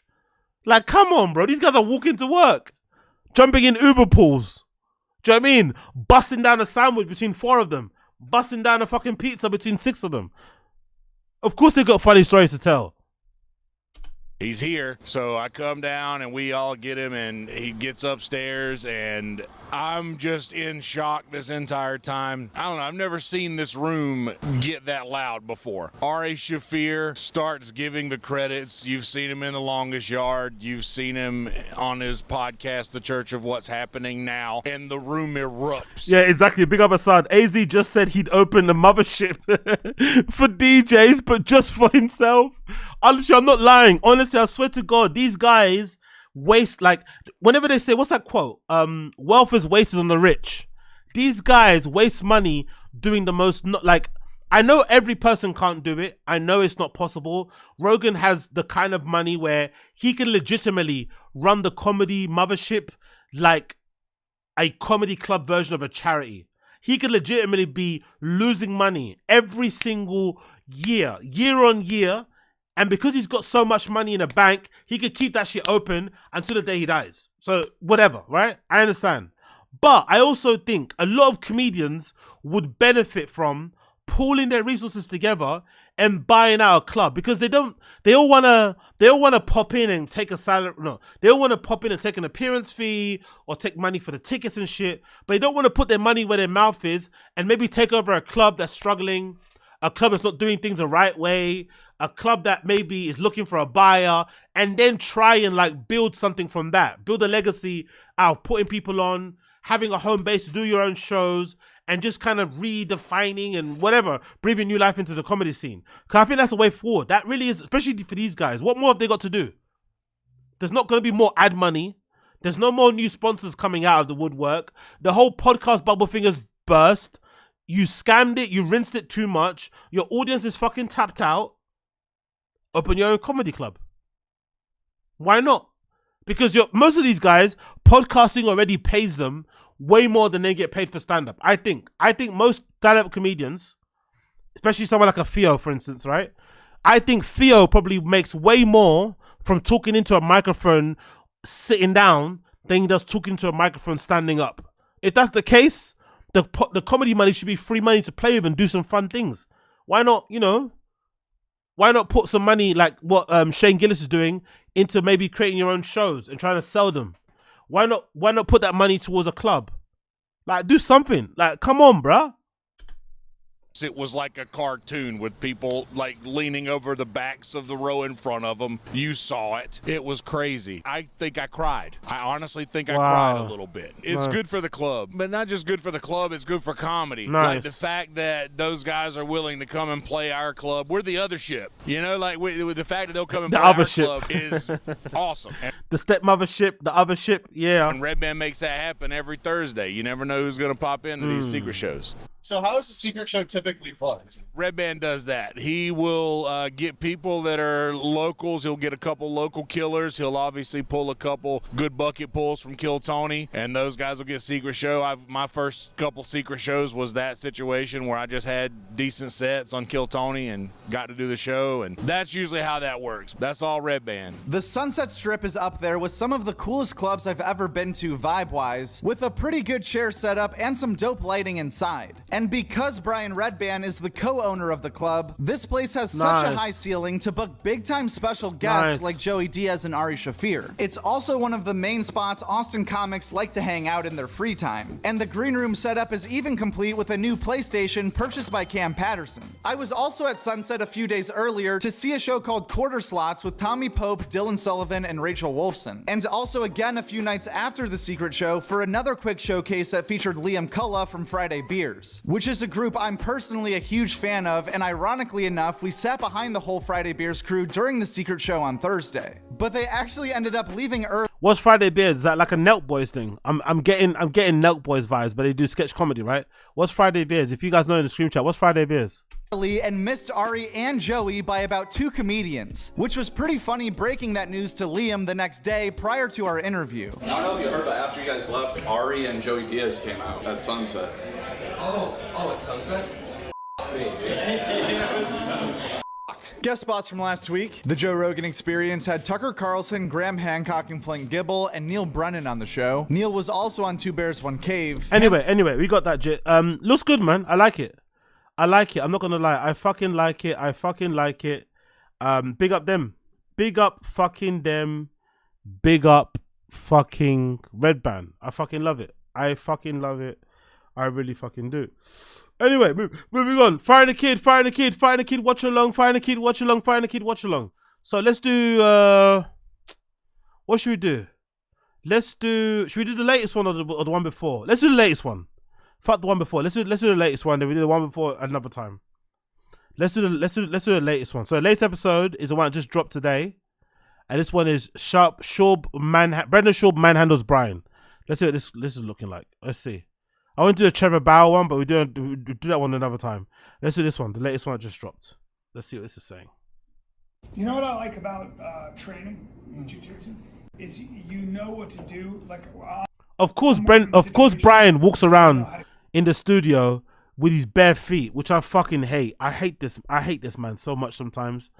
Like, why are you going to? Why are you doing this around those? Especially with him pissing in the sink, all the piss residue on the floor, the crumbs on the floor of donuts and other shit. It's like, ugh. You've been training a lot lately? Yeah, so what you do is like, so now nobody holds me on a seatbelt. Sure. No one can hold me. You guys learned that last night? Yeah, last night. I was always doing it wrong. I would come back and I try to sneak out. Now, your sensei showed you this technique? Yeah. That's right. But the way I do it is specific. Was it working last night? Nobody could hold. No? All right. I'd be sick. What, you can hold me in a seatbelt? I don't know. It depends on the training, dude. Let's try it. All right. So you're already barefoot, so that's a good sign. Yeah, it's all good. Okay, go ahead. So I'm here. And this is important because a lot of people will put you in this bullshit, okay? And a lot of times, if you don't know what you're doing, you're stuck. So a lot of guys panic. Over under here, right? Yeah, that's a seatbelt, okay? Oh, yeah. So right here, boom, boom here, all right? Shake it. Are you going 2 on 1? Shake it. Shake it. Okay, shake. Here. Now watch this. Watch this. Watch this. Okay. Wait, now you're not allowed to squeeze that hard. Wait, so if you're in here, if you're in here like this. That's Bryan's dog, I'm assuming, right? That's Bryan's dog. Of course that's Bryan's dog. Okay. Yep. Get, now don't forget about your neck. Fuck. Don't forget about your neck. That's it. Okay. Let's pretend that never happened. Okay, that never happened. Okay, now, keep going. I'm here. Okay, I'm here. You gotta do you're here. gonna have to so fight. shake it, shake, and then get your. You gotta get your arm under there. Yeah, get your arm under there. Yeah. So now. So just don't panic here. No, just keep doing your thing. Yeah. Aha! Yep, you got something. Okay, guys, see? Now see what that's gonna make it tougher on you. Imagine this still being a bit of your comedy. Imagine this being the funny bit about your comedy, about your podcast. Sorry, this sort of stuff. It's still the way. This is where you're trying to get your jokes from. This is so dated. Like, I don't know. Maybe I'm not man enough. Maybe I'm not enough of a bro. Maybe I'm not in the locker room enough. I don't know, but is this stuff really funny? Some 60-year-old man getting manhandled by a guy who's a former pro UFC fighter. Does that really make you laugh? Oh my god. Regular dude gets choked out by a trained fighter. Right? That doesn't. Okay, that sucks. Okay, but just keep going. Okay, so you gotta get like 2 on. Are they telling you 2 on 1? Yeah, you want to be here, guys. Here, get here, and then get over on the other side. This is not good where you're here. Not good. But what you want to do is not panic. Not panic. And get your back to the floor. See what I'm doing? Yeah, I like Getting my back to the floor. Yep. Or I like just your back to the floor, elbow or just up. stay here for a while. You can stay and there. let them get tired. Until they. So now you can get out. Now you're out. Okay. Yeah. No, because now you know what you're gonna do. No, stay here. Okay, and then tap right away. But then let's go back here, right? Yeah. Because then we're back here, right? Yeah. So here. Your stupid seatbelt. Yeah, right? yep. I'm here on my stupid seatbelt. I want your sensei to see this, right? Okay, For but hold all on. the students. So you're here, right? Yeah. And you can't get out of that. Yes, right? I fucking can. Nope, right? It's not happening, right? Yes, I can. Yeah, I can do anything I want right now. Right here? So then what I like to do is go, oh, this street's open. That street's open. Yeah. Escape. And then I go down here. Oh, shit. Okay, and then watch okay, this. my neck. Careful. Yeah. Yeah, that's not good. Okay. So I just think. She in the background saying, see, I told you. See, I told you. She in the background, I told you. I told you. What you do, I like where the direction you're what I was headed. doing? Yeah. You saw what I was doing. I think with a little work, it But could. you saw the patience I exhibited. I don't get. So I'm. Yo, Brendan's out of breath, innit? Brendan's legitimately out of breath. Hand on his shoulders and also he's breathing heavily. God damn, bro. Ozempic helps you lose some weight, but your cardio is not good. Aren't you a black belt? Why are you out of breath? Very patient. I'm sitting. Rolling with an old man. Look, he's out of breath. Brendan's legitimately out of breath. I'm relaxing. No risk. Then when I make a transition, you tap me. But what do? I tap. You gotta tap. Do you want to try and get you want to see how your seatbelt goes? Yeah. Okay. Yeah, I love that. I just want. I love that. I think this is You just sure such, you want to do this? Yeah, dude. I think Okay, such a good bro. learning experience for you. Okay, buddy boy. And for both of us. Is this like also like a soft is this also like a soft threat to Steve Will Do It? Is this Brendan reminding Steve Will Do It with the levels? Is this what it is? Am I getting that? So soon after the Steve Will Do It drama, is this like a soft reminder? Hey, Steve Will Do It. Hey. So guys, seatbelt. Boom. Boom. Over under. We're starting Boom. over And under. I do cable grip. Yep. All right. Bring it in tight. Oh, Here. that's tight. Now he's my Now he's mine. Now. Look at Brian's feet. Look at Brian's soft feet. Look at Brian's rich daddy feet. Look at Brian's feet. Never seen a hard day's work. Never even cut. Never nothing. Just his feet look like hands. Look at his feet. Those are the feet of privilege. Those are the feet of wealth. Those are the feet of always jumping into cars. Never walked. No public transport. No climbing walls. Nothing. Look at those feet. That's privileged feet. That's trust fund feet. That's daddy. No, that's father. Father. That's father feet. That's wire transfer feet. Now you're my boyfriend. Okay. Now you're my boyfriend. Okay. Now, what are we gonna do? The answer is not a fucking thing. You feel that, so put pressure first. Pressure Teach on the them back. what Oh, is Brian making the now you're my boyfriend, now you're my girlfriend jokes? Brian's heard the meme, the rape memes. time it is. Pressure on the Teach back. them what time it is here. Now they're gonna try to fucking do hand fighting.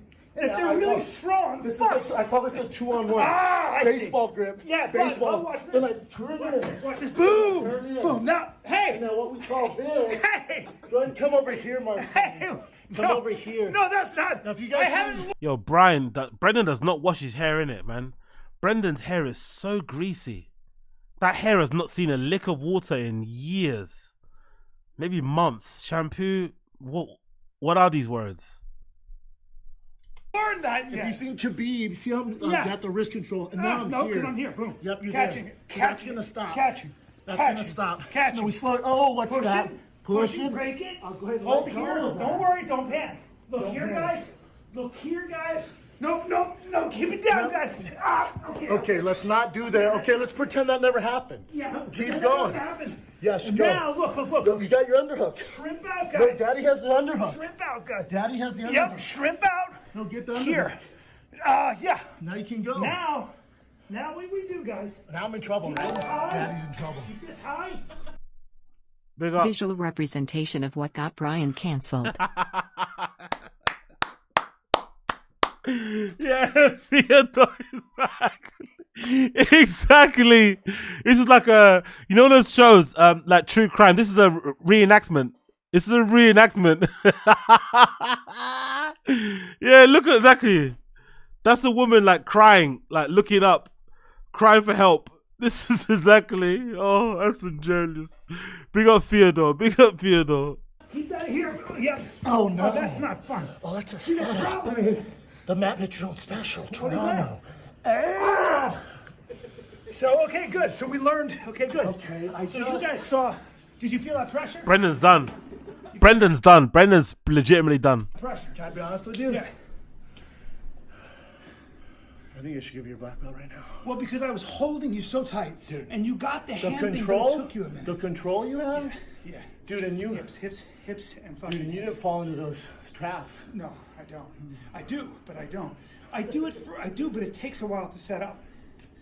So yeah, you get it on the transition. It took forever though. Huh? That Yeah, did take a forever. while. And look at how out of breath you are. So that would be a good example of how size doesn't matter in jiu-jitsu. Just keep at it. Keep at it. Doesn't matter. It's good train. Good train. Thank you. Good train. I do that too. Also. I go like that. Train.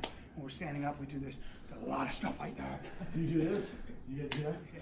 We do that. Yeah, It's a California thing. And then Then I like to just, see what I did? So you see that?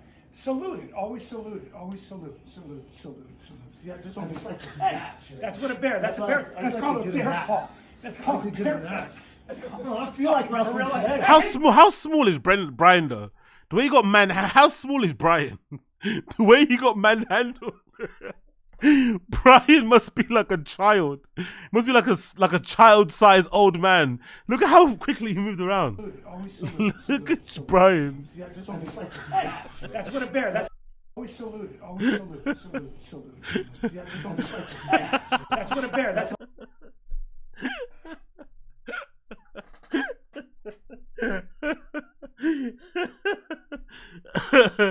Oh shit. He's so small in it. Look how small he is. Oh. That's called a bear paw. That's called a bear paw. I feel like wrestling today. Hey, gorilla! You piece Gorilla of boy! shit. No, gorilla boy! Oh, fuck you, though. Brian would get flung like an angry bird if he got into a street fight. Exactly. But Brian's always talking about being in street fights, though. Remember that epic argument? Remember the argument they had? Oh, let me see if I can get it up there before we fucking watch this shit. Brendan, Brian, street fight. Oh yeah, there we go. Very heated. Yeah, they're 6 years ago. Is it gone? Oh, it's not gone. Cool. No, it's there. 6 years ago. Is it gone? Has it gone? Oh, it's still there. Oh, it's unavailable. Damn it. Okay, cool. I think there's one there, right? Let's go back here. There it goes. Is it there? Yeah, there we go. Which one is it? Is this one? Let's see if it's still available. There, still available. Yay. Brian's not 5'11". No way Brian's 5'11". In my opinion. I'm 6 foot. There's no way Brian is an inch. Nope. I'm exactly 6 foot. There's no way Brian Callen's no way. He might be 5'7". I bet. Brian's got that actor weight. No actors that they lie about their weight. So actors when they lie about their height, that's what he's got. There's no way Brian Callen's 5 foot. And hold on, let's see. Brian Callen height. Come on, no way. No fucking way. No way. Brendan, 193. No way too. He's what, like 6'4"? Brendan's not 6'4". No way. Brendan might be 6'2" at best. Maybe 6'1". He's not 6'4". No way is he 6'1". Folks, no. They both lied about their height. 100%. Both lied. Both are liars. Liars. And sometimes good people do very bad things. And you know what it takes? They shoot you. They go crazy. They stab you with a knife. This happens. Listen to how Brian's talking, right? Listen to how Brian's talking. And keep in mind. Where is it? Keep in mind this video. Listen to how Brian's talking in that clip, right? Listen to how Brian's talking in that clip, please. Those of you who are still here watching, please. Where is it?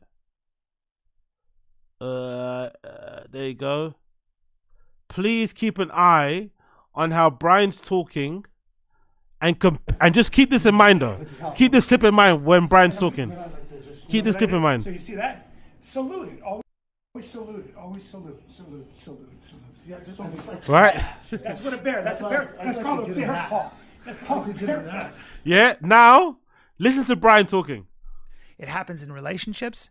It happens with lovers' quarrels. The first thing they always do is like if somebody gets like stabbed in the face. The passion. Yeah, they go. If he got stabbed in the face, you know, I read I've heard a cop talking about this, and I don't think it's even true, but a lot of gay crime. The guy gets face stabbed. Yeah, but also gay crimes is the worst domestic violence. Sure, because you betrayed me. It's two men. You betrayed me. I'm going to kill you. You do that, and then you come out of it, and you're like, holy fuck. And I think it's... By the way, comedy podcast, right? Imagine listening to these guys pontificate about the dangers of domestic abuse between homosexuals. It's like, bro, we don't come to you for this. You don't even know what you're talking about. You just, you know, reciting some shit you see on social media. You have you probably don't even know anybody that's gay, right? What the fuck are you talking about? Shut the fuck up. Be funny. But here they are, you know, with this fucking shit. Just imagine. Comedy podcast, by the way. It's almost like fighting. I actually believe if you're in a bar and a guy makes you mad enough to fight and try to really hurt him and knock him out, in a way, at the times I've been in fights, I wanted to kill the guy. I wasn't just going to punch him. I had deep hatred, and in that moment, I was trying to kill him. Can you relate to this, Chin, or am I the only normal person in the room? I'm telling you, B, I've never... You're just a different sort, but I'm telling you, it's not with my that girl. rare. So Joe and I have a baby together. If I came home tonight, she went, listen, I just got done fucking 7 dudes. There's nothing in my body that would go through my mind to kill her. That does not exist in me. Any fight I've ever been in, I've been in way more. This is where Bryan felt his manhood challenged. I don't know. Do you guys, for my red-blooded males in the chat, do you guys ever have these kind of arguments with your friends where you like? Surely, whenever I've had these kind of talking, whenever I've had these kind of conversations with my friends, it's always in a funny way. Oh, what would you do? Oh my God, I'd be so scared. Oh, it's like it's almost self-deprecating. But I don't think I've ever felt like I had to prove to my friends that I'm a badass by saying, yeah, I would kill. Like I've never. It's always like a self-deprecating thing. Like it's always like trying to take the piss out of yourself before somebody says, "Oh, you'd definitely run. You shit your pants. You'd piss yourself." But like, look at how triggered, look at how angry Bryan gets when Brendan, you know, quite mockingly, especially with his hand in his face, tells him that he's a pussy. Listen to how angry Bryan gets. More fights than you. Never once. You've also been in. What I'm saying is, you've also been in. You're talking about street fights, right? Yeah, I'm talking about I've been street fights. I've been more street fights. I don't think than you've you, been in more than I've been. I don't. I've been in. Bro, I've been you in grew a up lot. rich. What are we talking? Hold on. Don't tell me that because you don't know what the fuck you're talking about. Bryan getting annoyed that somebody said he grew up rich. He did. This argument was classic. This was probably, you know what? You remember I said before on the stream that I wanted to pinpoint when these guys started to get shit. I think this might have been the time because this was when Brendan was starting to feel himself. He started to get booked at way more comedy clubs than Bryan was. Bryan's at this point, he's 20-year stand-up comedy veteran. He's been passed at the Comedy Store. He's friends with Rogan. So Brendan was only a few years in. He was getting more gigs than Bryan. And he was also doing Bravo, all these things, right? MTV, ridiculousness and shit. So he was like feeling himself. I think this was when Brendan started to let his ego get the better of him. And I think in general, as a rule, you shouldn't like dunk on your friends. You shouldn't try to make your friends feel less than, right? Even if you're in the same field, you're in the same industry, and you're doing better than them, you don't do that. Obviously, Brendan don't listen. Big up. Only a trust fund art school kid would sit on a sofa like Bryan. Exactly. Look at that. Exactly. Big up Theodore. No one exactly. Or with his legs crossed. Exactly. And the funny thing is about the trust fund thing, there's nothing wrong with it. There's literally nothing wrong with your parents, your family working hard to provide you with a life where you don't have to do much. But I think you have a duty when that is given to you to give back. And also, especially as a comedian, you can make that shit funny. You can make it funny how you've never lived a life where you have to worry about when your bills are going to get paid. You can make it funny about the amount of times you've had to like talk to your dad without making it known that you're talking to him because you want to get money. Like there's funny ways you can make it work. But these guys trying to pretend they're middle class, trying to pretend they're working class, trying to pretend they're blue collar. It just doesn't make any sense because we all know it's not true. You can't be an adult male fully committed to stand-up comedy, not worried about your bills, without having some money in the bank. It doesn't work that way. You know what I mean? We all know that sometimes you have to maybe put your dream to one side to make sure the bills are paid. So I don't know, whatever. But yeah, great observation there, the way he's sitting. Great observation. But let's continue on. You've been more fights than me. I've been in as many fights as you've been in. Oh my God. In the street? I know you, dude. You don't fight. I know you. Don't tell me that. Oh my God. Wait. Why? You don't know me. You don't know how. Yeah, big up Assad. Yeah, big up Rodeo Brito as well in the chat. Big up Rodeo Brito. Big up Assad. Rodeo Brito, exactly. Yeah, exactly. He almost said I didn't grow up rich. Yeah. He nearly said it. He nearly lied, but he didn't want to lie. I think he was thinking in his head, just because I've grown up rich doesn't mean I haven't got in street fights, which is dumb because why would you grow up rich and then get into street fights? It's a bit dumb. But he nearly said I didn't, but he pulled a lie back in. What are we talking? Hold on. More street I don't fights think than you've been bro. in more than I've been. I don't. I've been in. Bro, I've been you in grew a up lot. rich. What are we talking? Hold on. I didn't. Don't tell me that because you don't know what the fuck you're talking about. You've been more fights than me. I've been in as many fights as you've been in. Oh my God. In the You've lost street, I know touch you, with dude. You don't reality. fight. I know you. Don't tell me that. Oh my I know God. you. Wait. Why? Why is Brian saying that? I know you. You're shit at fighting. I know you. You're not good. That's why you quit. I know you. I saw you get banged. I saw the Travis Brown fight. Honestly, that Travis Brown fight, what does that do to your mental? I'm not talking about his knockout, but what does that do to your mental? When your ex-girlfriend's new guy beats you up that way, has you belly to the canvas, pummeling you in the back of your head.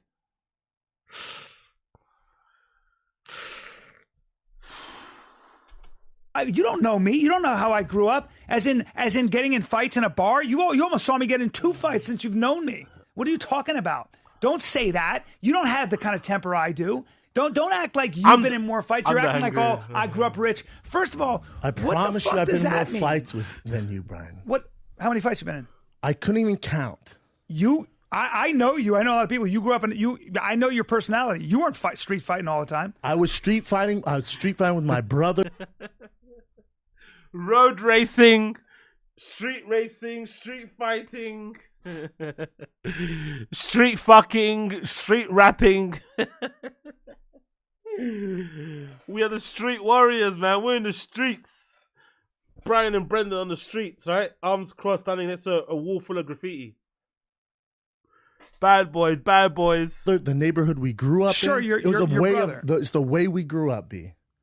Yeah, I fought plenty in high school and in college. Okay, you're some badass. I'm not. You're some No, badass why are you street saying fighter that? You're being insulting. I'm not being insulting. You are being insulting. I just called you a badass. No, you're not. You're being condescending. What you're saying? How? You're going, oh, you grew up rich and you haven't fought. Don't say that. You don't know me. Why are you so upset? Because I have a bad temper. Do you see how I'm not upset? Because I know it's true. Exactly. Because I know it's true.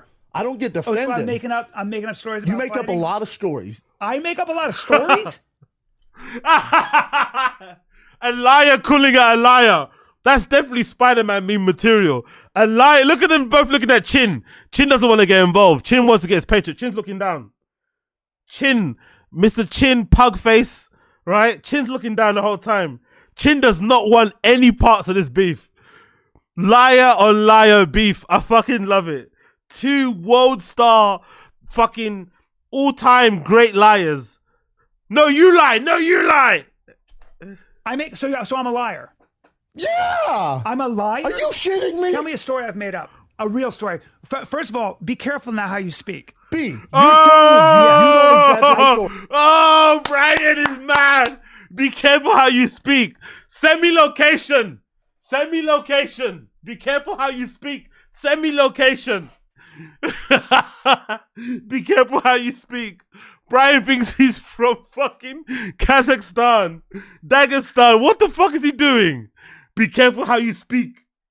Astaghfirullah. Alhamdulillah. Be careful how you speak. Oh, what? I do not lie. I never lie. You've never lied.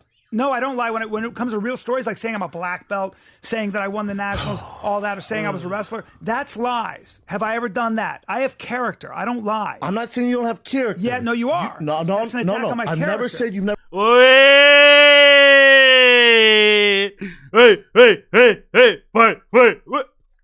Okay, but you're saying I lie. What do you mean by I lie? You've lied. You before, lied. for sure. Give me an example. Late to the studio all the time, missing shows. I can keep going That's on not- and I on. never lied about that in Guys, my life. We all lie. Are you shitting hold me? on. I've never lied about missing. Look at Chin. I hate Chin. I hate when Chin does this. Chin is definitely the type of person when his parents were arguing, "Mommy, Daddy, stop, man, shut up, man. Mind your business. Go to the next room. It's not adult time. Don't tell us what to do." Chin's definitely that guy. "Mommy, Daddy, stop it. Shut up, man, you little shit." Everybody lies. We all lie. Like, shut up, Chin. Enjoy the show. You're a producer. Clip it. Clip it instantly and put it on Instagram. Daddy. Like, because they're both his dad. Like, no, he calls them uncle, doesn't he?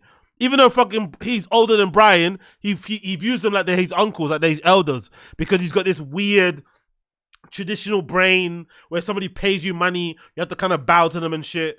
But he looks at them like uncles. Uncle, Dio. Like, shut up, man. Clip the clip. Missing shows. When I miss shows, I'm working. You've been late to the show. I go, what are you doing? You're like, you don't make it. You even We're told me. joking around. When I go, oh, there's a break. Hey, Brian's getting called out by his lies, and I saying it's a joke. Just because you're joking doesn't mean it's not a lie. But that's probably the basis of their comedy. That's probably the basis of his comedy. His comedy is always centered in jokes. But the jokes are lies, but they're not lies because they're jokes. But they're still lies. Break, what do I do later? I've never in my life, lied to you, a friend, like where I've made up a story and then not told you I was joking around. Ever. What are you talking about? Did I lie? We both lied to each other. No, but not. You're not Saint Therese up in this. No, hold on. We have not lied as in watch. This is a lie. Ready? Why were you late? Oh, because hold on. First of all, the pronunciation of both is wild. And what did he say? Saint Therese. What? No, hold on. We both lied to each other. Both. How do you add a W into both? We both. Each other. No, but not. What are you talking about? Did I lie? We both lied to each other. Both lied to each other. Both lied to each other. Both lied to each other. Look at that mouth. You're not Saint Therese up in this. No, hold on. We both lied to each other. Both. No, but not. You're not Saint Therese up in this. No. Who's Saint Therese? Who the fuck is Saint Therese? Who's Saint Therese? Saint Therese. I lie. We both lied to each other. No, but not. You're not Saint Therese up in this. No, hold on. One more. We have both lied to each other. No, but not. You're not Saint Therese up in this. No, hold on. We have not lied to each other. No, but not. You're not Saint Therese up in this. No, hold on. We have not lied as in watch. This is a lie. Ready? Brendan's saying he's lied as well, and Bryan's saying no, we don't lie. We don't lie. It's fucking hilarious. Why were you late? Oh, because I had a doctor's appointment, and then you've never done that. Never for real. Like telling you that if I tell you I'm late, now you know where I lie. You'll do that. This. No, hold on. This is a lie. If there are people waiting, we don't know, and then I call you up and I go, yeah, there's a break, there's a water main break. Later on, I'm going to tell you I'm not lying. I've never lied. Fighting is a great example. That's a lie though. Still, what the fuck is this guy talking about? I don't remember this. So he lies in the moment to get out of the shame of missing a show or not being what he's meant to be doing, to not be embarrassed in front of Brendan's friends. But then later he will admit it. But that's still a lie. That's how you know this guy was guilty of the things he got accused of, in my opinion. I don't know if it's true or not, but everything he got accused of, he probably did it. This guy lies all the time. So fighting, the times I've been in fights, say in DC or whatever, the let's call it 6 times that I can remember in college. All right, terrified, get in a fight because somebody starts stuff. If I were to tell you that I got in a fight and I wheel kicked this dude, then I punched the dude, to you, I've never done that in my life to a friend. I've never exaggerated. And I always talk about this. There's a difference between lies and lies. And here's a classic example. Lies and lies. There isn't. There's lying and telling the truth. I love this brain. We know somebody who talked about being in the towers, right? When they came down. And what did I say? I said, here's the way I lied one time. I said, and I was talking about this is a fundamental difference between a lie and a lie. And this is very important. And we're going to get back to the original point so that I can talk about this. One lie is this. I used to say, well, I used to have my coffee in the lobby of the towers every morning. You know, in other words, what I was really trying to do was I used to have my coffee. I'd been there, but my coffee, there was a stand outside. You're trying to relate. Yeah. So I wanted people to understand that for me. No, but you still lied. What the fuck is this? When the towers came down, it was really emotional. Still a lie. It's still a lie, but I was saying that was the lie I would make. Not to make myself look better, but I was trying to get people to kind of relate to the fact that I had an experience and it meant a lot to me. That's all. Or another example is this. Sometimes you ever hear like an amazing story and the way Does lying about never lying cancel out the original lies? Exactly. Lying about never lying, does it cancel? If you lie about never lying, does it cancel the original lie? It probably does. In a weird way, it probably does. In his brain anyway. Oh, if you admit that you lied about a lie that you didn't lie about later on, probably. But yeah, I love this, man. I fucking loved it. I forgot how funny this argument was. It's told is great, and it's a friend of yours. And then sometimes you don't know the people. You tell a story like you were there. Why? Because it adds to the story. It doesn't. Then otherwise, you don't want them to think, he's just telling us third party. No, I want you to hear this great story. No, that's not what normal people do. This guy's, you could tell he's a people pleaser. You could tell he grew up rich. He didn't really have much attention. He likes people who were looking and listening to him all the time. Right? Attention seeker type of thing. Because that's insane. Just lying so people can listen to you and listen to your story is fucking psychotic. Like, just lying for the sake of it. No, I need to lie so you can be engaged. It's like, bro, you're a fucking loser. Because it's a great story. I don't really care that I was there or not. Big up Jared Millerick. Exactly. Brian Ranazizi is fucking hilarious. Remember, we got started. Surely if we go back to the tape, Brian will have kept the same energy for Hassan Minaj, right? Oh, exactly. MJ Ranger. Exactly.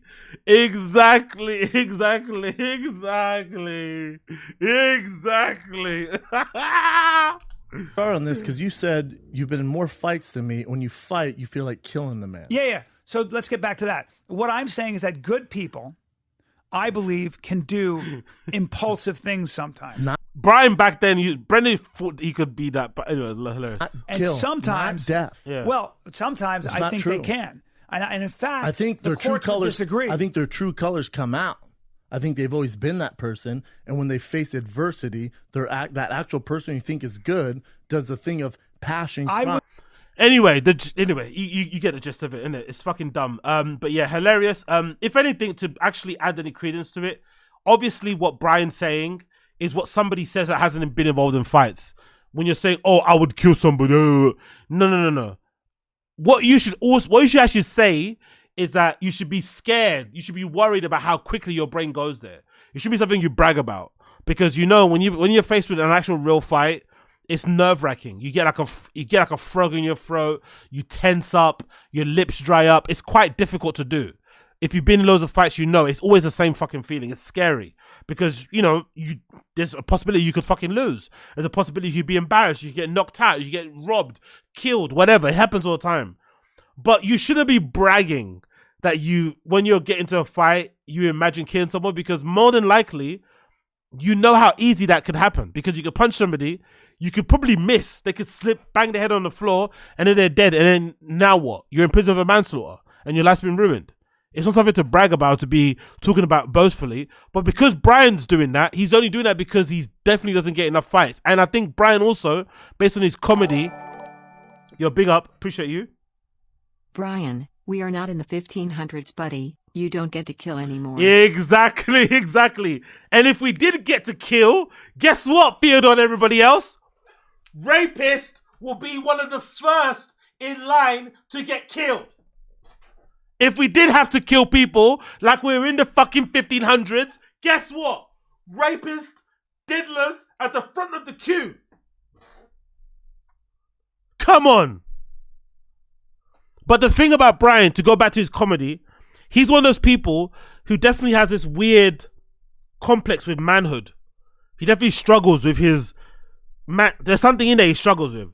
So I think this is part of it. This is another expression of like, he doesn't think he's enough of a man because he relies on his daddy for money, because he grew up rich, because he lived a soft life. He's never had to work hard. Everything's been handed to him. Like all this, whatever complex he has in his head, he kind of shows it in like, wanting to box when he's 60, rolling, doing jujitsu, which nonsense, right? So I think that's why he's the way he is, personally. But again, I could be wrong. Let's go to the show. Let's go to the show. Waste a lot of time on that. Let's go back to the show. Don't care, bro. He's running away. Cool. Enough. Come on. Cool. Let's go to the show. Little chatty Cathy's, dude. By the way, before we do that, just wow, they're doing adverts at the start of the show. They're doing the opposite of fucking Your Mum's House and Two Bears, One Cave. They're doing so they're doing previews, I think. That was the beginning of the show. And they're also doing ads at the top. Fucking hell. Skip, motherfucker, skip. We don't care about True Classic. We never have. We never buying that shit. We don't care how much off it comes. We don't fucking care. We don't care how much off discount. You know what I mean. Keep on skipping. We don't care about True Classics.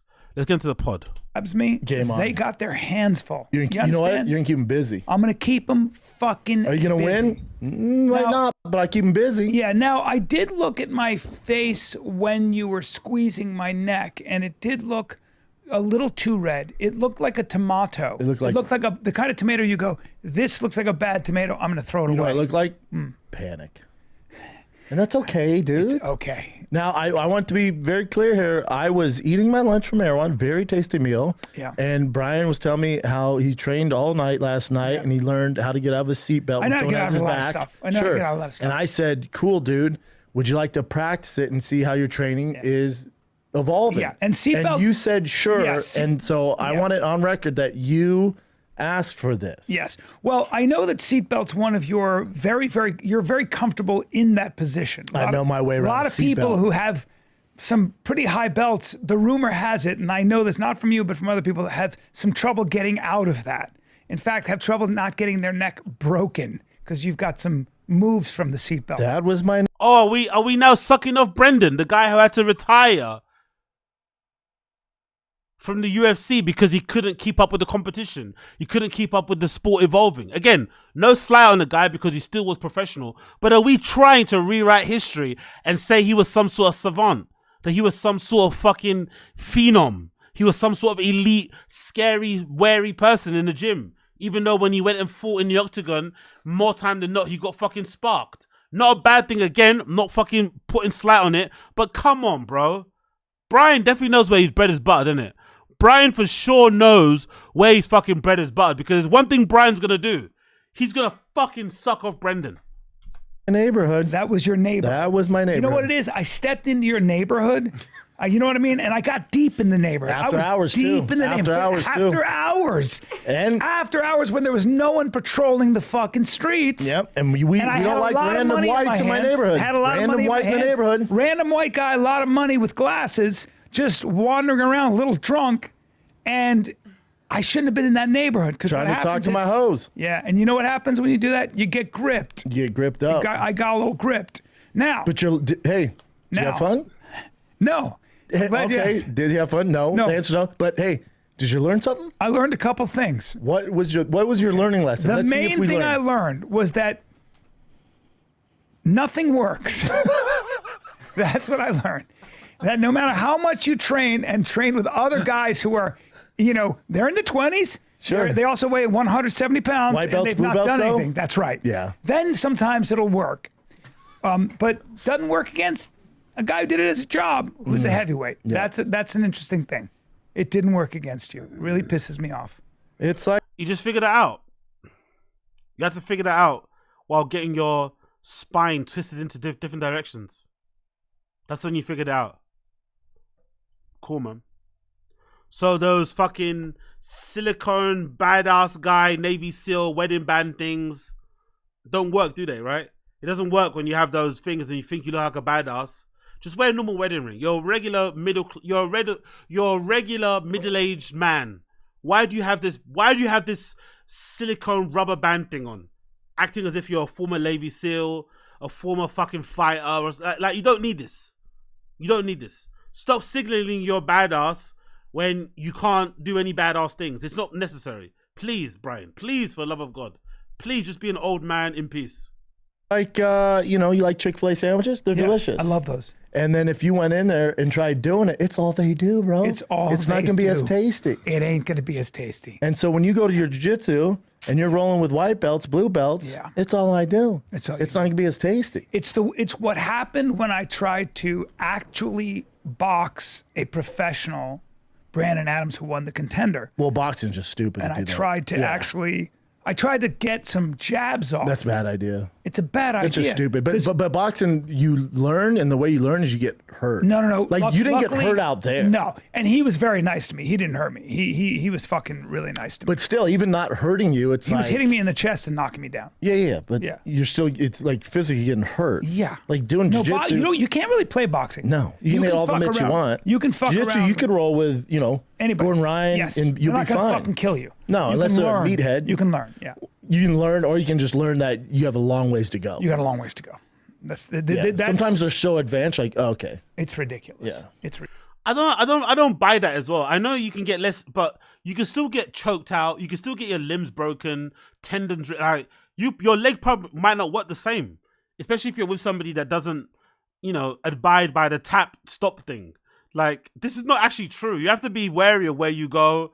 And you also have to come with a bit of humility. That obviously helps. If you're actually going in there and acting the way these guys act, where you think because you watch UFC and because you talk to coaches and fighters that somehow, just because you talk to them by osmosis, you also become a badass, you're going to be in trouble. I don't buy this whole, because you just, no. If you go into a jiu-jitsu gym with an ego on you and they can smell it from the time you walk in, they're going to want to put it on you. So that you go home and you remember that day forever.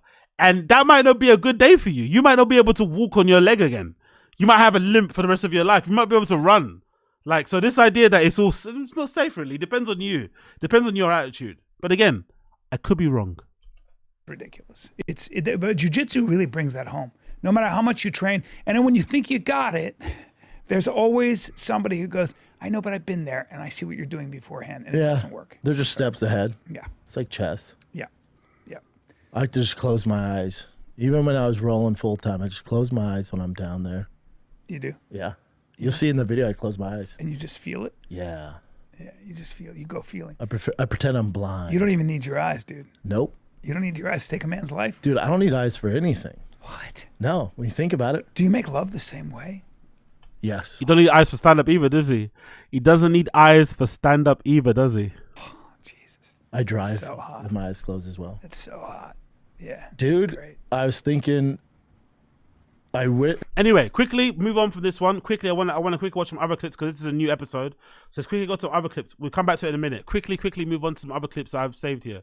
Quickly move on to other clips I've got saved here. Bear with me a second while we get through these other clips quickly, all right? Bear with me a second while we get... By the way, I know I've already spoken about this, but Jesus Christ, bro. Like, honestly, like, if this was your sister or like somebody... I'm just going through the tabs now. You'd be so worried, innit? If this is your friend you worked with, can you imagine? Can you imagine how you'd feel if you knew somebody like this? Can you imagine how heartbroken you would be if they, look like this one day and then the next day they look like that? Through a relationship.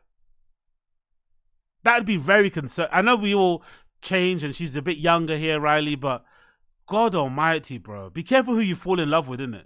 Be careful who you fall in love with because look at that. Look at this. Look at this. Look at that. I know.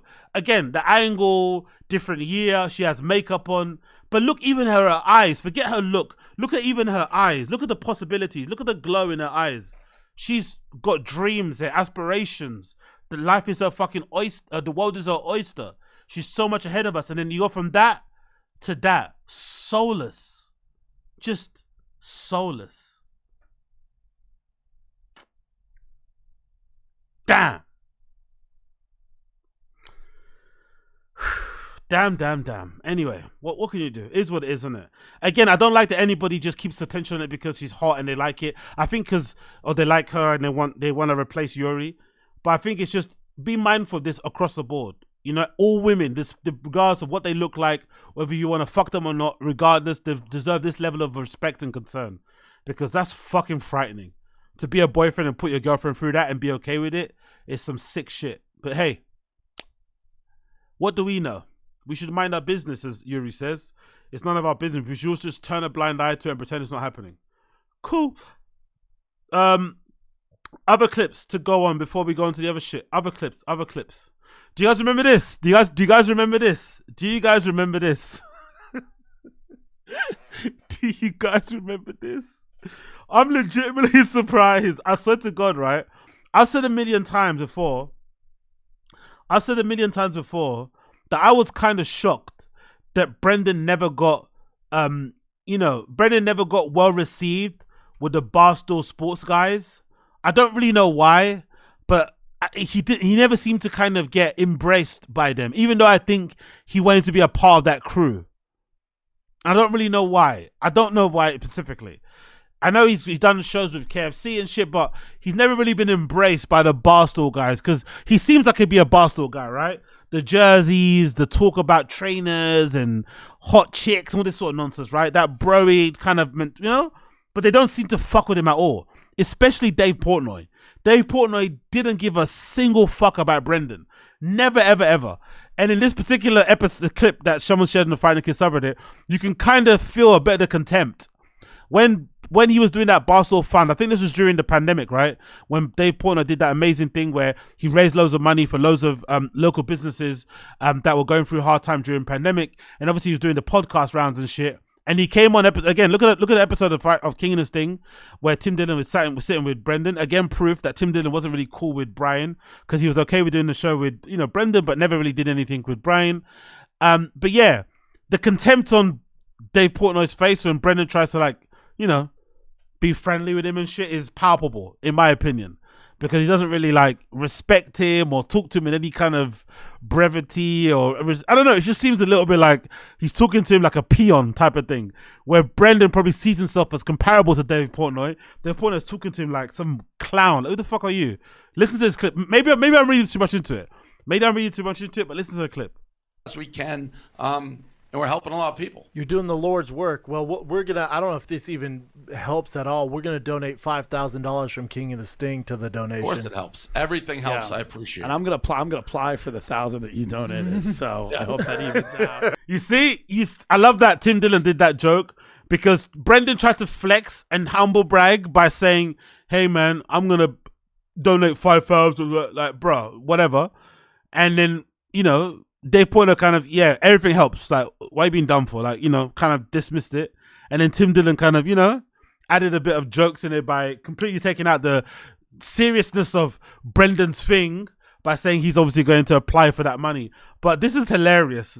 The way that, Dave just talks to him like a regular dude. He doesn't really rate him that much. We'll see what happens. Struggling podcast needs money. Yes.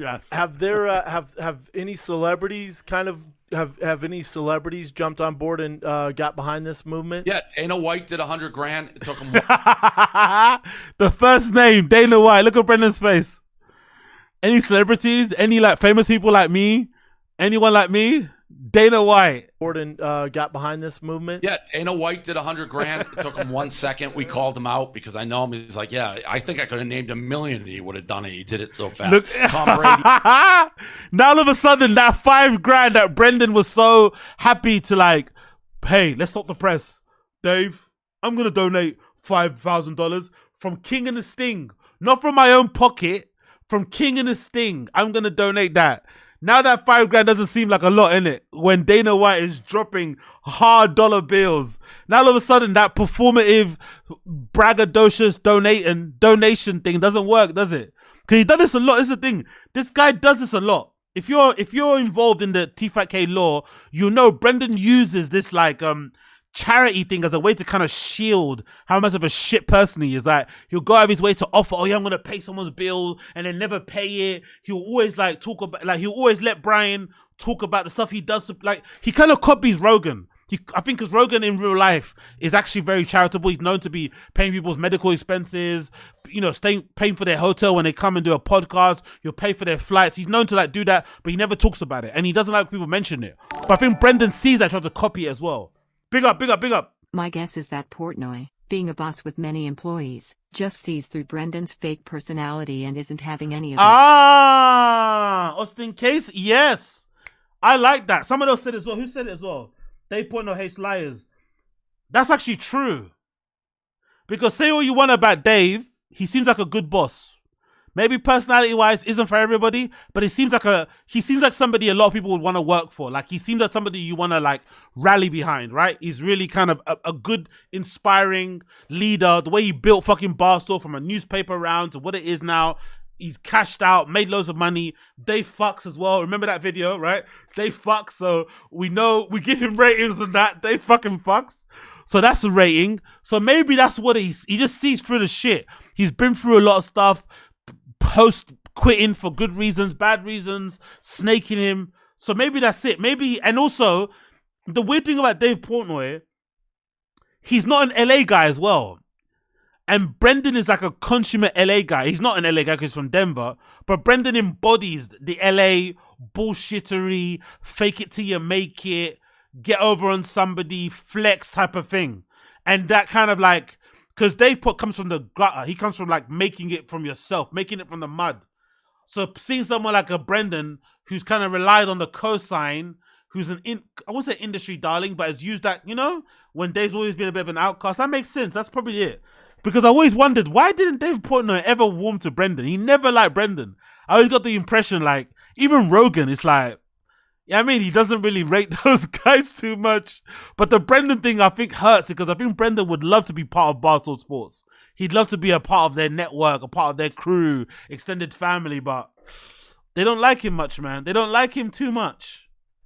He did it. Edelman did it.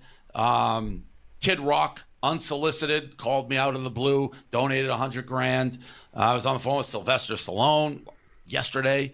So a lot are coming forward. I want Elon Musk. Who I bet he.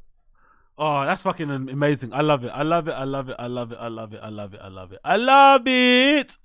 Big up Dave Portnoy. Never, you know, really didn't really take much.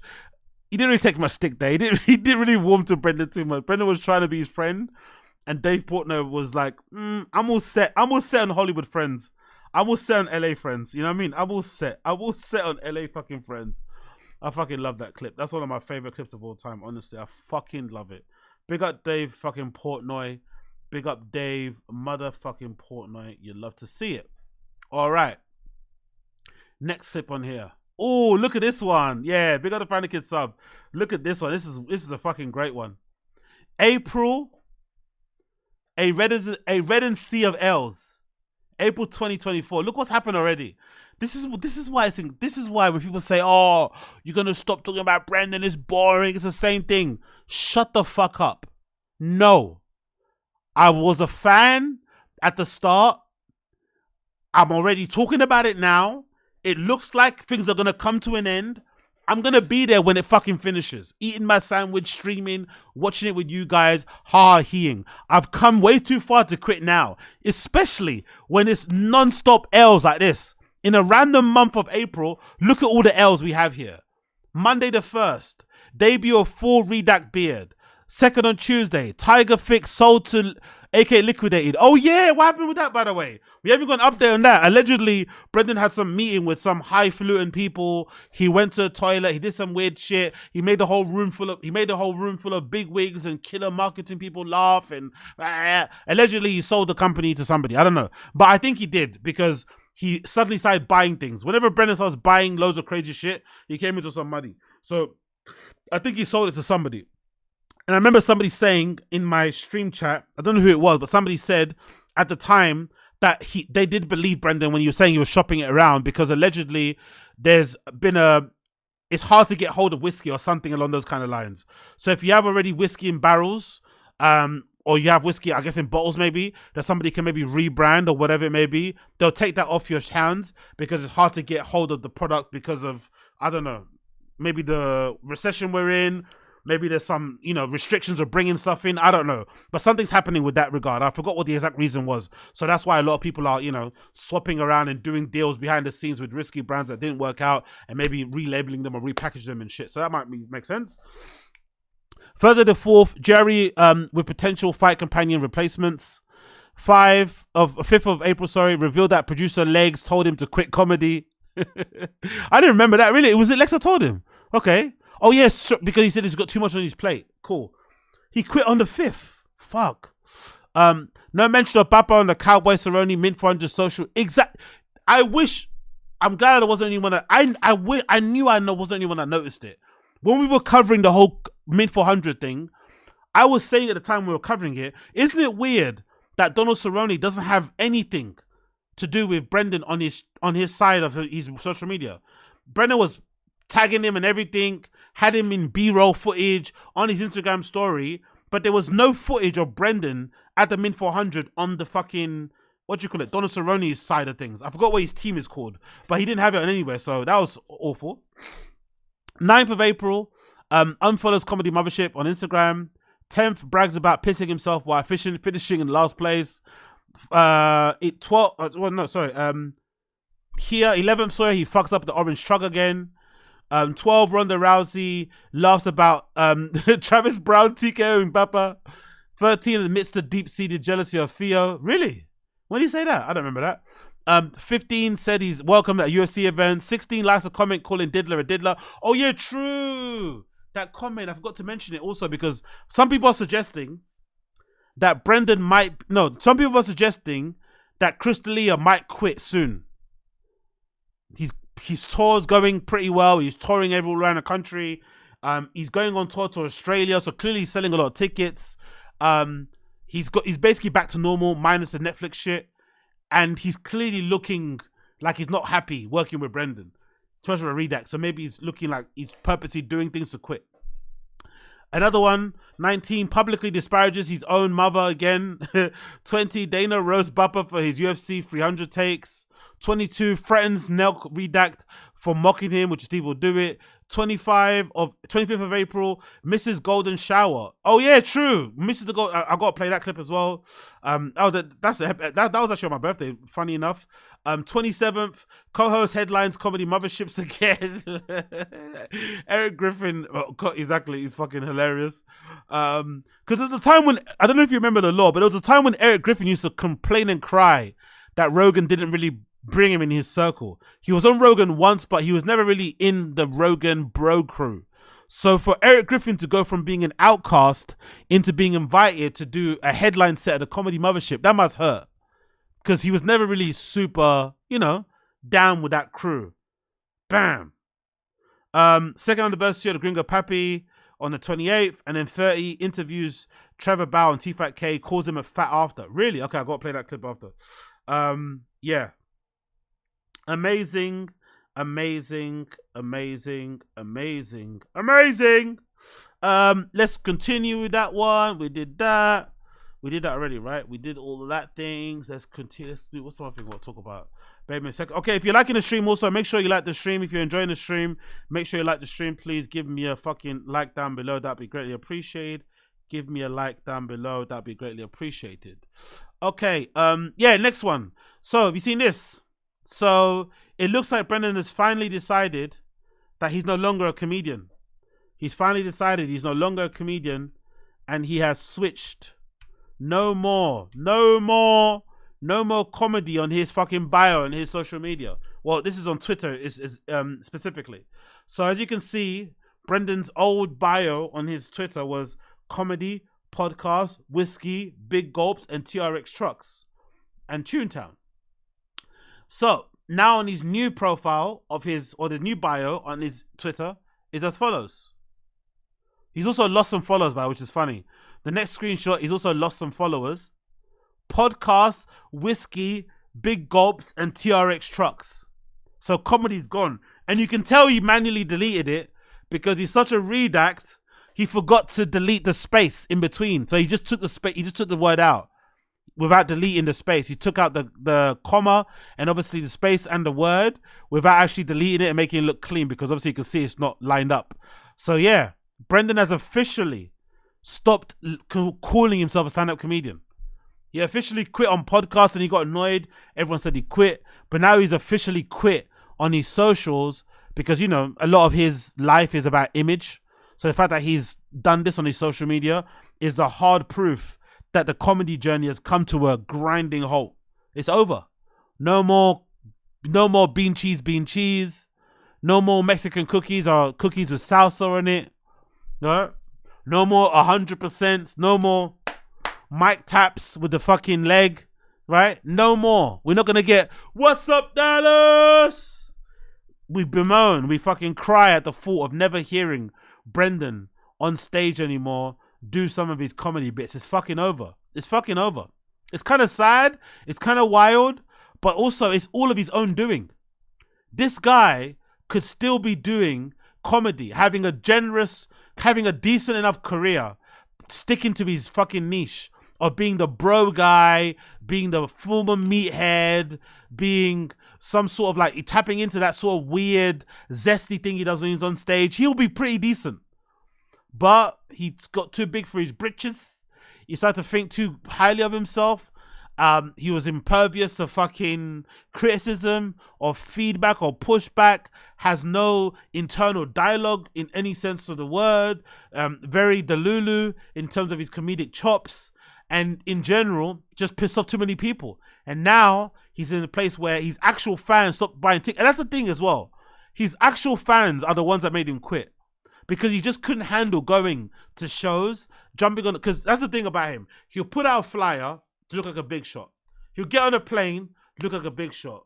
Post a picture of himself at the hotel, big shot. But then when you go and perform, those clubs are real humblers, because they're real fucking humility checkers. They really get you, they really kind of take you down a notch, because you can pretend to be a big shot. You can have this amazing AI created flyer where you're standing in front of a truck looking all cool and shit. But when you actually go to a show and no one's there, that's your fucking level.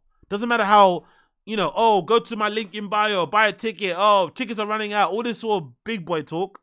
When you actually go to the show and no one's there, that's gotta hurt. Especially when it's a comedy club with 50 covers and shit, right? 10 standing, and you can't sell out that space. Being one of the highest amount of appearances on Rogan, having all these fucking credits, former UFC fighter, a long-running podcast, you can't sell 50 tickets. That's gotta hurt. And final nail on the coffin, it also is proof that he's not in it for the comedy. Because if he's in it for the comedy, if he's in it for actually, if it's true what he said, he actually dreams of being on SNL, he would know this is part of the journey. You're going to have some ups, you're going to have some downs. But if you think it's your calling to be a comedian, you're still going to perform in front of one person. You're still going to go to perform in front of an empty fucking crowd, because you know that's how you get better. That's how you improve. That's how you fucking reach new audiences and build a fucking new community of people, fans, whatever. You're still going to do it for the love of doing it. And not even just for the sake of your fans. But the fact that he quit it, and he quit the fucking European tour, he cancelled that last minute, didn't really offer an explanation, and now he's not doing stand-up anymore. He was never really in it, bro. He was never in it, really. Now it's only podcast, whiskey, and big gulp, which is funny because he doesn't drink whiskey anymore. Because as I've mentioned on this podcast ad nauseum, the Ozempic thing, a byproduct of that, an unexpected consequence of that, it helps with addiction. A lot of people that take Ozempic suddenly quit smoking and shit. And another thing they do is quit boozing. So that's why he's not boozing anymore. Not because he's some sort of like, you know, wild guy, some sort of fucking, you know, crazy disciplined dude. He's only quitting it because he's taking Ozempic that he's not admitting to doing. So here we are. Here we fucking are. Crazy situation, isn't it? How everything fucking turned out. No more comedy on the bio. It's gone. The comedy chapter of Papa is well and truly closed. And he only has himself to blame. Only himself to blame. Don't feel sorry for the guy. Exactly, Sarlux. He could probably play small rooms at the mothership anytime he wants, but his ego. Exactly. That's another thing somebody said in the Fire and the Kid sub ages ago. When I was first kind of like intrigued by when Rogan first opened the club, I was like, oh my god, is he really gonna not book him? Like, what the fuck's going on here? It's just fucking wild. And I was following all the threads. I remember somebody, it sounded like they kind of knew what they were talking about. There might have been an employee there. They were like, hey, he's never playing here. It's not happening. If he does play here, the staff are going to protest. They're going to go on strike. No, they're not having it. Like, everyone has to earn their place by merit. Cool. Another thing somebody said was he's been offered the opportunity to start from the scratch, to start from zero, to go from playing the smaller room and then kind of going up that way and being a kind of an opener, guest spot, whatever. But he refused. He wants a headliner spot. That's the thing as well that was like, wow, man. Brendan's never going to make it. He's doomed because he can't even recognize he can't even read the fucking tea leaves. He can't even see the winds, how it's changing. Because clearly, I think what happened is Rogan definitely got a little bit of he started to regret the monsters he created in LA. I think so. I think part of the move away to LA, yes, it was. I think the move away to LA to Austin was obviously tied toward a COVID more, and because most of these comedians, they freaked out when they couldn't perform live. They saw it as like a right. It's like their right to do stand-up comedy, even if they're in the middle of a war zone. People have to have laughs or whatever, right? These rich comedians just couldn't handle not doing comedy, so they took it very personally. They got very offended. They fucking took it as a threat to their livelihood. Blah blah blah. So obviously he went to move to a state where the rules were a bit lax. But I also think as a coincidence, at the same time, Rogan started to realize he created some monsters with some of these people in his group. How entitled they were, how egotistical they were, how unwilling they were to learn and to whatever it may be. And I think the greatest example of it was obviously Brendan. And of course that Bobby Lee shit with Brian Callen and stuff. And you find out, oh shit, these guys are using my name to bully other comedians. And like, whatever. Maybe he knew before, but I think seeing it in real, HD, kind of made him feel like, I don't want this anymore. So when he went to Austin, clearly, he went to change up how he does things. I still think it's a bit unfair to be like, you're allowed to play in the comedy store, you can't play in membership, whatever. Brendan should have noticed that and just responded, okay, cool, no problem. I'll do whatever you want, Rogan. You give me a career, you give me my fucking wife, you gave me my cars, you gave me my kids, whatever you want me to do to just be in your good graces still, because he's still probably regretting that whole bald guy thugs comment. He should have done it. But again, the ego is too big. He couldn't just do it. And look what happened. Look what happened. Look what fucking happened. Look what happened. Because some people, myself, suggest, I think he should have moved to Austin with Rogan. I think he should have moved to Austin and did like a bi-state whatever and just came back to record The Fire and the Kid with fucking Bryan. I think that's what they should have done. They should have actually tried to breathe new life in the show by having them either do the show in Austin or move around. Yo, big up Austin. Appreciate you. Go back to JREEP number 1811 with Bappa. You can see his ego out of control. His Wixkey just came out. He was making $, and Bobby Lee drama hadn't started yet. Yes, Funny yes. to watch knowing what's around the corner. Big up Austin Casey for the fucking knowledge. That's definitely noted. I'm doing that for the next stream. We're gonna do that watch along. I'm gonna clip the section there. We're gonna do that. Amazing callback. Because actually, funny enough, I was watching the episode of the one where after he released Gringo Papi, actually. After he released You'd Be Surprised. That was funny because usually when Rogan has a comedian on, when they do a special, like, oh, that was really good, they talk about it a lot, they didn't really speak about it. And Rogan tried to like get Brendan to realize that it wasn't good. Like, don't worry, man, you can improve. It gets better. Just kind of go back to drawing board. And he didn't get it. So that was a really funny episode. Like, after You'd Be Surprised comes out, I forgot what number episode it was, but Brendan didn't really get that it wasn't good. He kind of Brendan was going down the angle of like, oh, how do you deal with haters? And Rogan was like, no, haters are like, sometimes there's some truth in what they're saying. Take it. Don't take it personally. Take the stuff that's valuable and then just discard the rest of it. But he was trying to tell him in a roundabout way, hey, the special wasn't good. Don't think they're just hating for no reason. Like, this was terrible. And he just didn't understand. But yeah, big up Austin Casey. I appreciate you. Let's continue on. Here. So, unpopular opinion. I don't know if you guys agree here. Unpopular fucking opinion. I don't know if you guys agree here, but this is my unpopular opinion. I don't mind Kat. I know the Fire the Kids subreddit hate her, but I don't mind her. I don't understand the hate that she gets. She was working for these guys. She was obviously never going to trash them. And I also don't think she's that, I won't say smart, but what do you expect from the girl? You know, she's a bit of a, I won't say a redact, but she's a bit of an airhead herself in a way. Not in a bad way, again, not in an insulting way, but I don't expect much from the lady. So people on the Fire the Kids sub who kind of have a hate boner for her time there, I don't understand why, personally. I feel like she did really well to get what she got out of the show. She got a whole fan base of like sycophants and incels and freaks who love her. And then she parlayed that into OnlyFans. You have to give that girl ratings for that, because she took that little fame, the little kind of like, oh, she's the eye candy of the TFATK thing, and parlayed it into like OnlyFans, which is funny because the previous eye candy people, producers on the TFATK were way hotter than her. The one that had the droopy eye, I forgot her name, and Special K was smoke shows compared to Kat, really and truly, like objectively speaking. But the fact that Kat makes more money than those two girls combined online, and at one point was making like 100 grand like at her peak at OnlyFans. Like, I think the famous thing that they kind of let out was that she was making 100 grand a week or something like that. And of course, Brendan started fucking bragging about it, told Rogan blast on his platform, and I guess she probably hasn't told anybody, and she got angry and told Brendan to fucking relax because she was like, he was blowing up her spot. So she did really well with the limited amount of like fame, exposure, whatever she had. And again, I don't really mind her too much. She's a bit of a ditz, but it's not a crime to be a ditz. Do you know what I mean? It kind of is what it is. But the people on the subreddit hate her. So this is look at the title. One of the most bizarre happenings in Bapaverse. Bloghead, and also she's got some of the best work ever done. She lost a bit of weight. She got herself a BBL and she looks great now. I think personally, I was never a fan before, but the BBL, she got it done like, it's like a tasteful BBL. Do you know what I mean?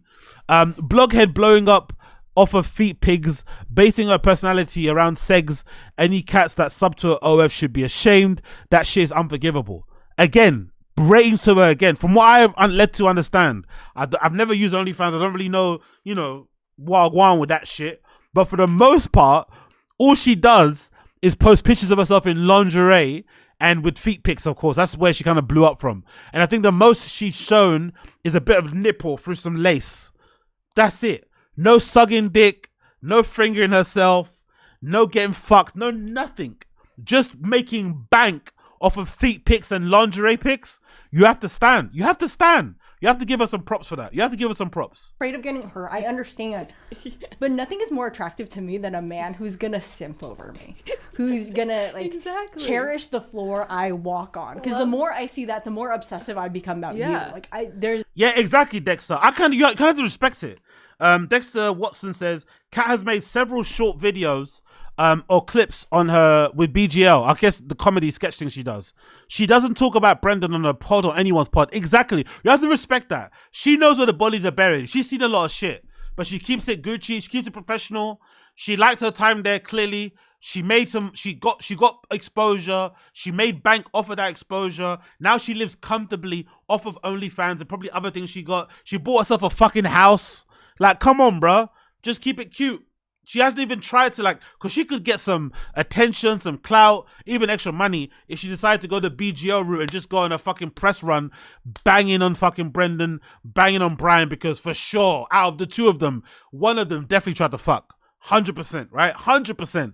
So she could definitely blow up their spot or some other shit. If she doesn't do it, you have to give her ratings. You have to give her ratings. I know people don't like her, bloghead, Lego head, whatever, but give her some ratings for keeping it cute, keeping it ladylike, and just kind of ducking with her money and her fucking subscribers and keeping it moving. You feel safer, yeah, too. I feel so safe. There's no man in the world who can catch my eye if I feel like you're obsessed with me. And that's what I need. I can't deal with a man who just kind of likes me, enjoys my company. I need you to love me, be obsessed with me right off the bat. Part of me. And needs everyone to fucking know that you love me. That's why we were talking about, remember, we were talking about, like, if a guy didn't like going down on a girl, how like sad it would be. Like, I want you to love every part of me. Like, I don't think I could love my fingers. Literally, I can't fall in love with a man who does not eat me out. I can't. I can like you a lot, but I will never truly love you. I wouldn't do that to myself. Yeah, because my future husband would never do that. He would always eat me out, and he would enjoy when he ate me out. He would beg. Like, what do people expect from this girl? This is how her brain works. What do people expect from her? Like, I don't, you know what I mean? Like, this is her entire personality. Like, what do people expect? Why do people expect more from her? I don't understand. Like, take people, I always say, you should always take people as they are. Accept them for their faults and for their, you know, for their pros and for their cons. For their faults and for their good stuff that they have going on. But don't try and, like, project something or make people into things that they're not. Like, this is what she is. Bit of an airhead, bit of a bimbo in a way, bit of a ditz, you know, whatever. It's all good. No crime in that, really. I don't think so. He would literally fucking beg me like it was his last meal. Yeah. He would beg. And it's like, because I remember I was seeing this guy for a little bit who, like, he had a broken jaw. Oh, wow. And he still would eat me out. That's what I want.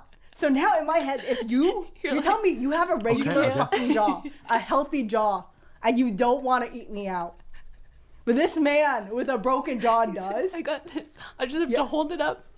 He's like, I've been eating nothing but like protein smoothies for the past 2 months. But you know what else I can eat? Chin. My doctor You're looking delicious. Yeah. Bon appetit. Thank you. I love you now. Oh, yeah, he's a good one. He's a good one. Not for me, but for someone else. Thank God. God bless his next girlfriend, his wife. I wish you nothing but the happiest relationship. He's a good man.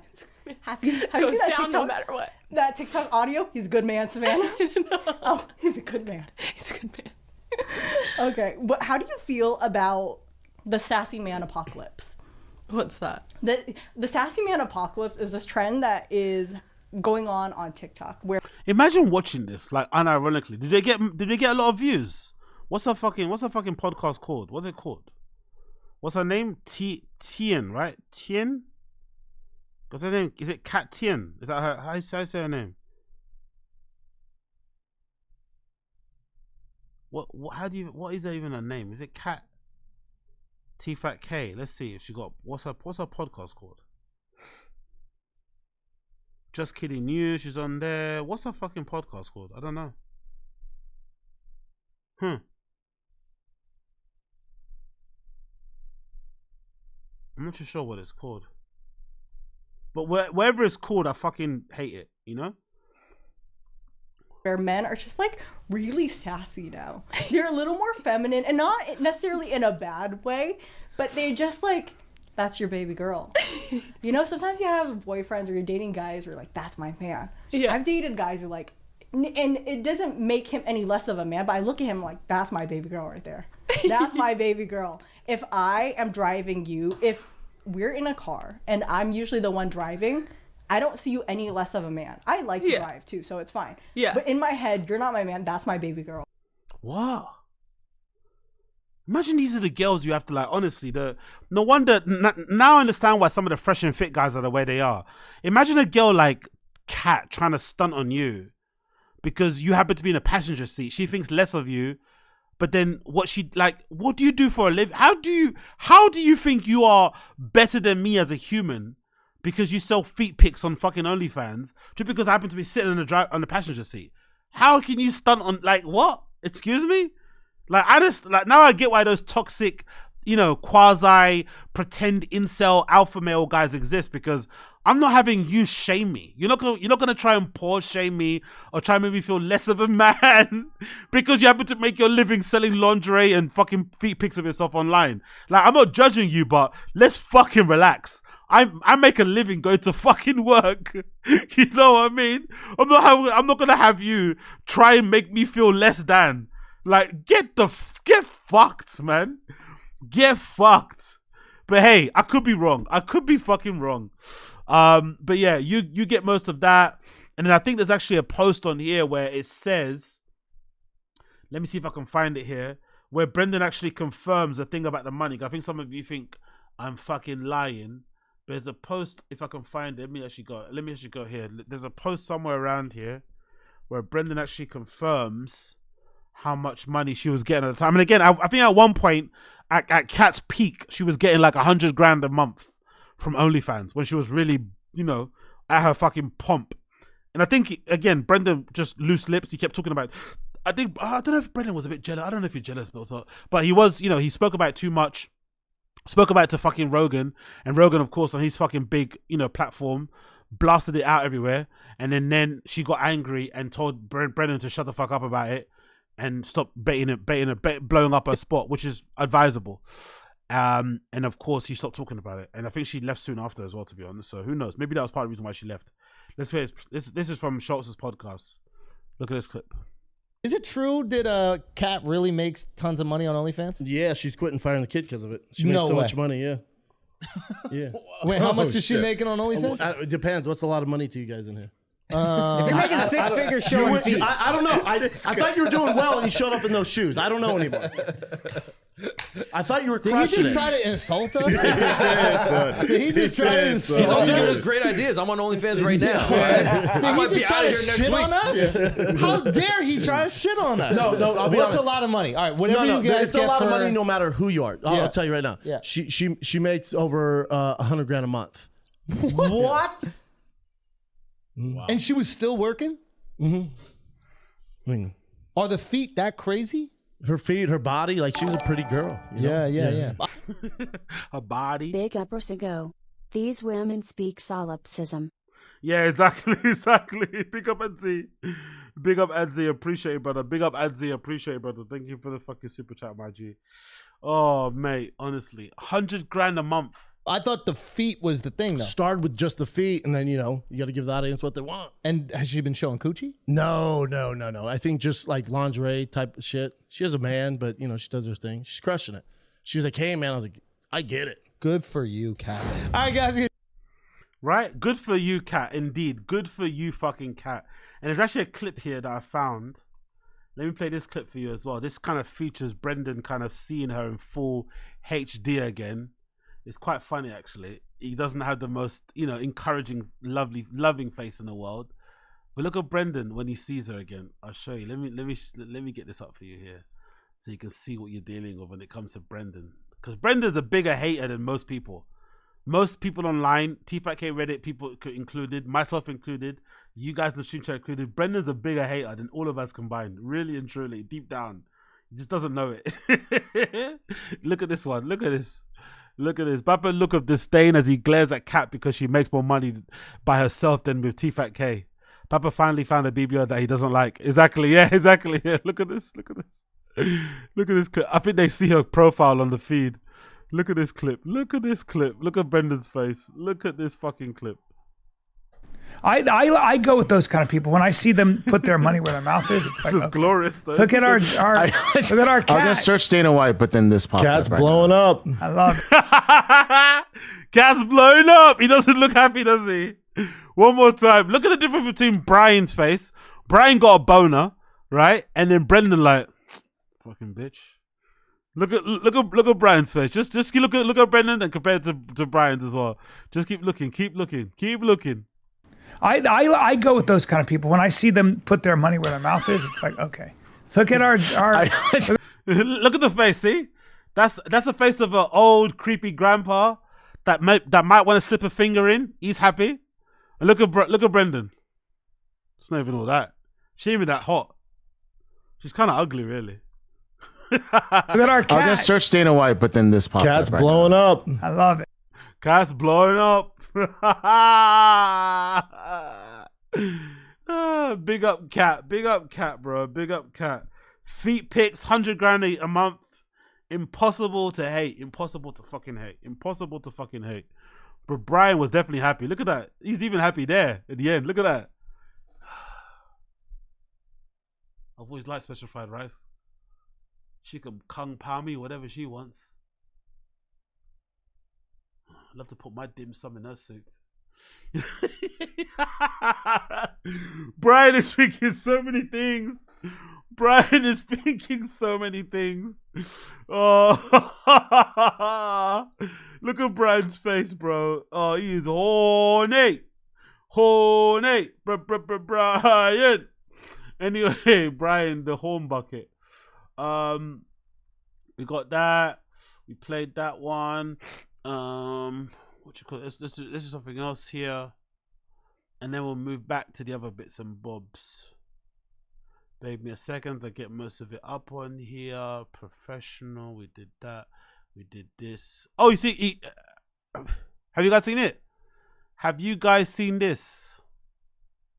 Look at this, man. Look at this. Amateurs. Papa will take it from here. Have you guys seen this? This is fucking hilarious. It features the one and only.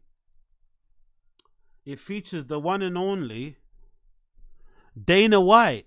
Huh? Dana White reviewing some fucking whiskey with Sugar Sean. Kind of interesting, right? I wonder if they're going to feature some Tiger Fick in here. Are they going to do a review of Tiger Fick? I wonder if they're going to do some Tiger Fick reviews. Let's see this. What's up, everybody? I'm in New York City with the champ, Sean O'Malley, and we are here at Campari. They're bringing in some bartenders. They're going to make some drinks with Howlerhead, and we're going to see who makes the best drink.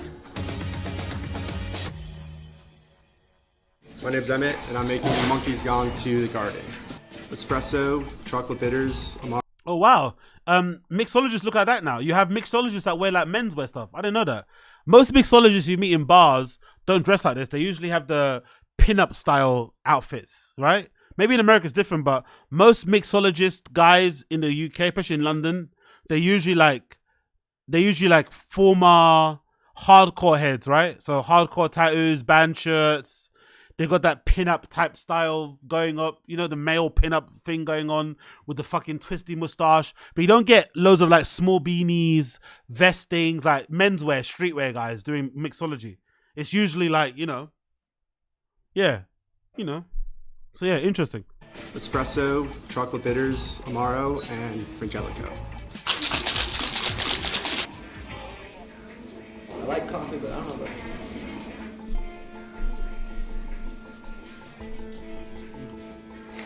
Oh, it doesn't have too strong of a coffee at all.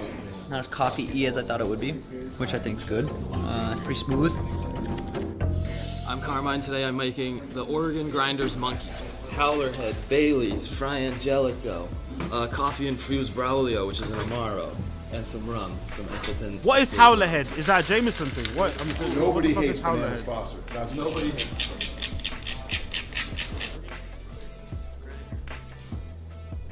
What is Howlerhead?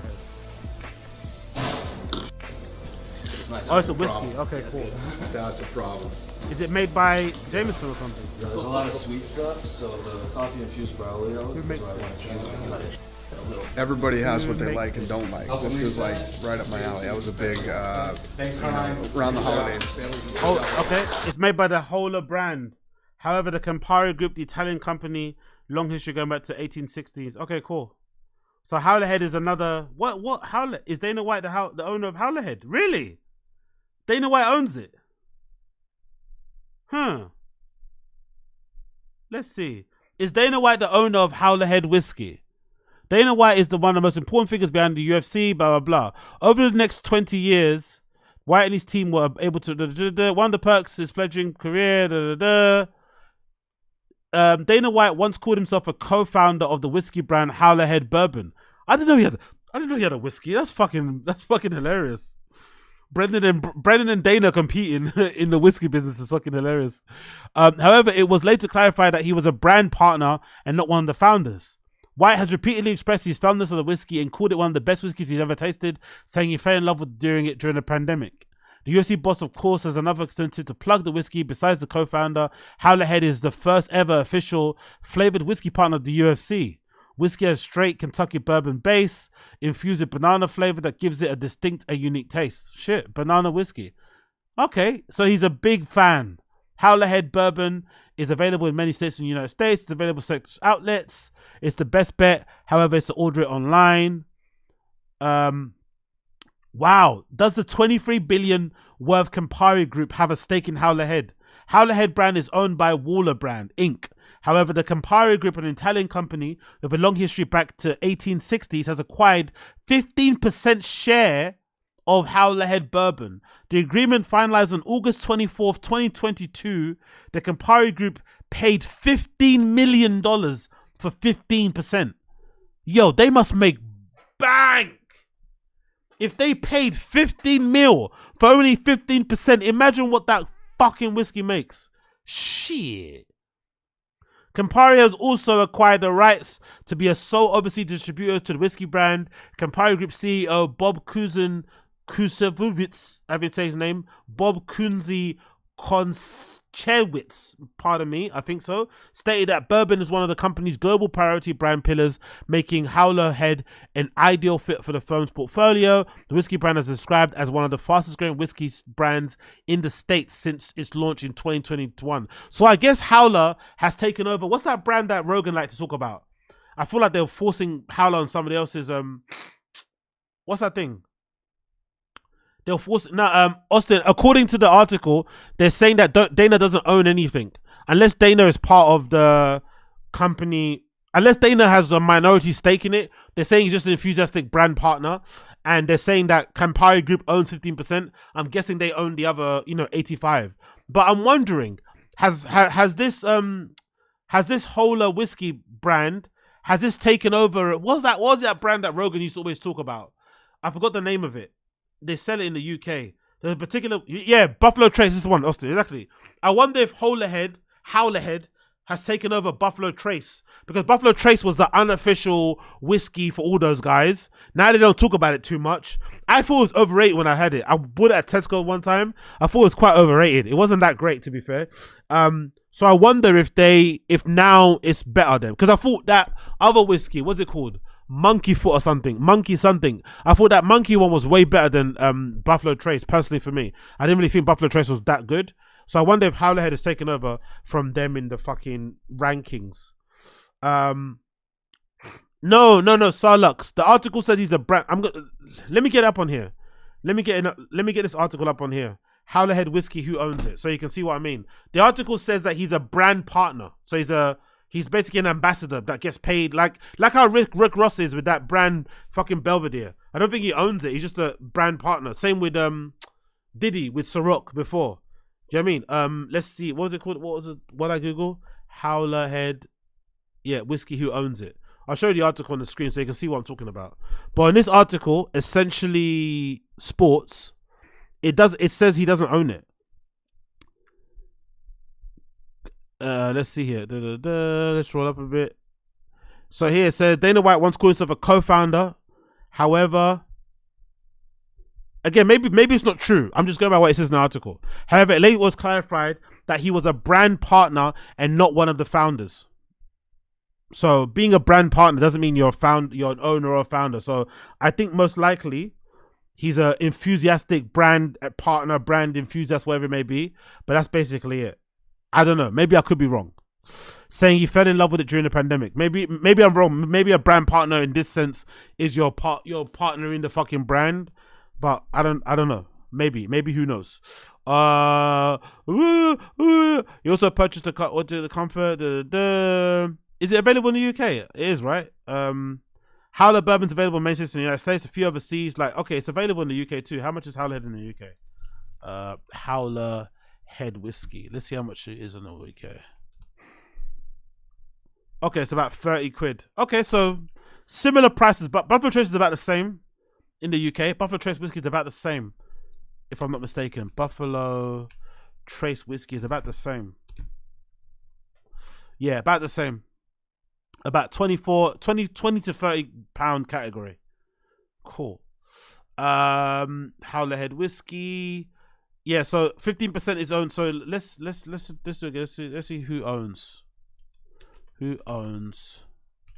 Howlerhead whiskey. It's owned by the Howlerhead Inc. So it doesn't say nothing about Dana on here, does it? Howlerhead Inc. Campari Group acquires it. Campari Group, unless Dana has a share, unless Dana is also involved in the Campari Group. I don't know. Maybe. Who knows? Regardless, they make a lot of bank. Obviously. Recently, days before the defense, Sean O'Malley, youth champion and previewed an up-and-coming Jamaican rum called Funk Harbor in reference to his name as Funk Monster of New York. Cool. Okay, cool. Okay, cool. Let's go back to the video. Where is it? Where the fuck is it? What was I talking about here? I don't fucking know. Where was I? Where fucking was I? Yeah, where was I? Bear with me a second. I'll try to get this video back up on the screen. Apologies, my friends. If you're enjoying the show, make sure you like the stream as well. Do me a favor. Like the fucking stream down below if you're enjoying it, fellas and ladies and in-betweens. Don't be a fucking dickhead. Help me out. Alright, cool. Let's go back to the video. Good job, brother. Hi, my name's Connor. I'm making the pina colada old fashioned. Howlerhead, I got a coconut rum, pineapple syrup, some overproof rum, some bitters. So.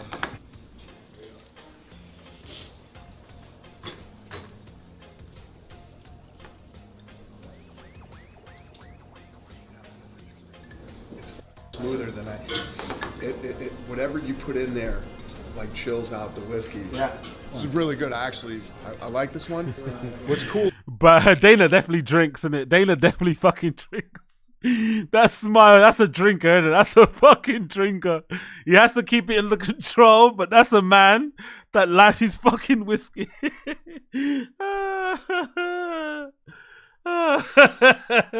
He's staying at that. She's a bad bitch, isn't it? That's some chips at the casino. He's like, fuck, you know, I love you. Really good, actually.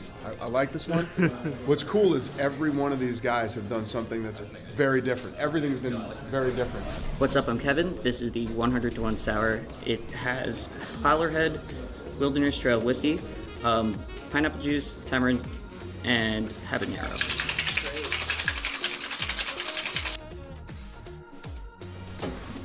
Sir?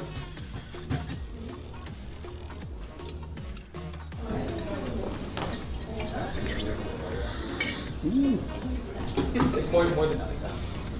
In a shadow box and cringe. Ooh, wow, that is different.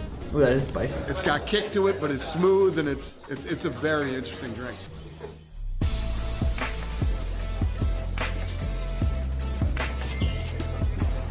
We'll give him an extra 5 points for getting through that. We gave him props on that. The monkey gone to the garden.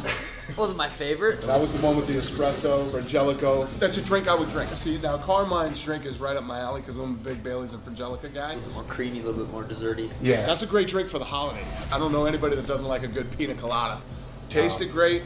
Why couldn't Bappa do this for fucking Tiger Fig? This is quite a cool idea. Get different whiskey, get different fucking mixologists to come down, present different takes on, you know, different cocktails, whatever they do using your fucking whiskey, and then you rate it. Why couldn't Papa do that for Tiger whiskey? Maybe it would have still been around. And it'll be a cheap night. Two or three of those and you can call it a wrap.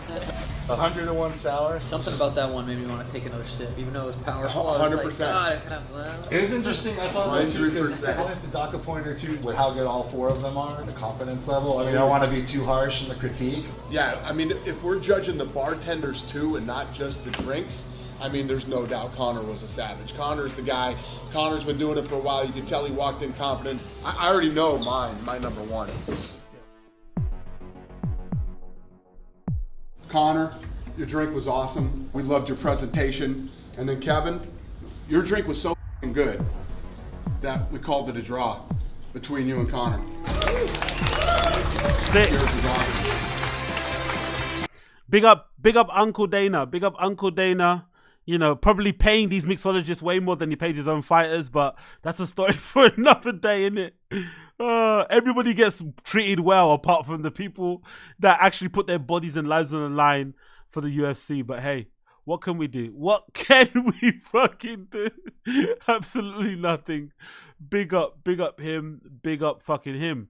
I want to quickly go on some other shit quickly before we get back to the Fire and the Kid early episodes that we need to watch again. Let's quickly go through that. I want to quickly see that clip where they're talking about the fucking Trevor Bauer guy. 1 second if I go through this and then we can continue. Bear with me a second here. Bear with me a second. I know this is annoying, but just bear with me a second. Let's do this one. Let's do that one. Bear with me a sec. And then let's get this other one as well on here because I think this is very, very iconic and we need to do more of these going forward. Where is it? Where are you? Where are you? I couldn't find it. Oh, man. I can't find where you called them motherfucker. Where is it? There we go. Not that one. We need the other one as well. Alright, cool. Let's do this one first. No. We got that there. And let's also do this one too. Cool. We did that one. And then we got one more to check before we continue. Bear with me a second. Before we roll and control. Is it there? No, it isn't. Is it there? No, it isn't. Where are you, you fucking bitch? Yeah, there we go. There we go. Cool. We found it. We found it. Cool. So, we got a couple clips to quickly go through before we get back to the Find the Kid episode. We were on the fucking watch along.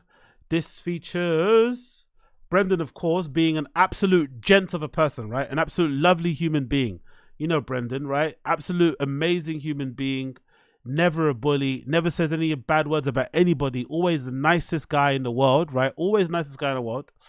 So let's find this clip first, because this clip will show you why some people aren't the biggest fans of the show itself, right? So this features, what's that guy's name again? I think, is it Jim Brewer, Trevor Brewer, whatever his fucking name is, right? The pitcher in baseball who's going through those mad issues where random women keep coming up with stories about him sexually assaulting them.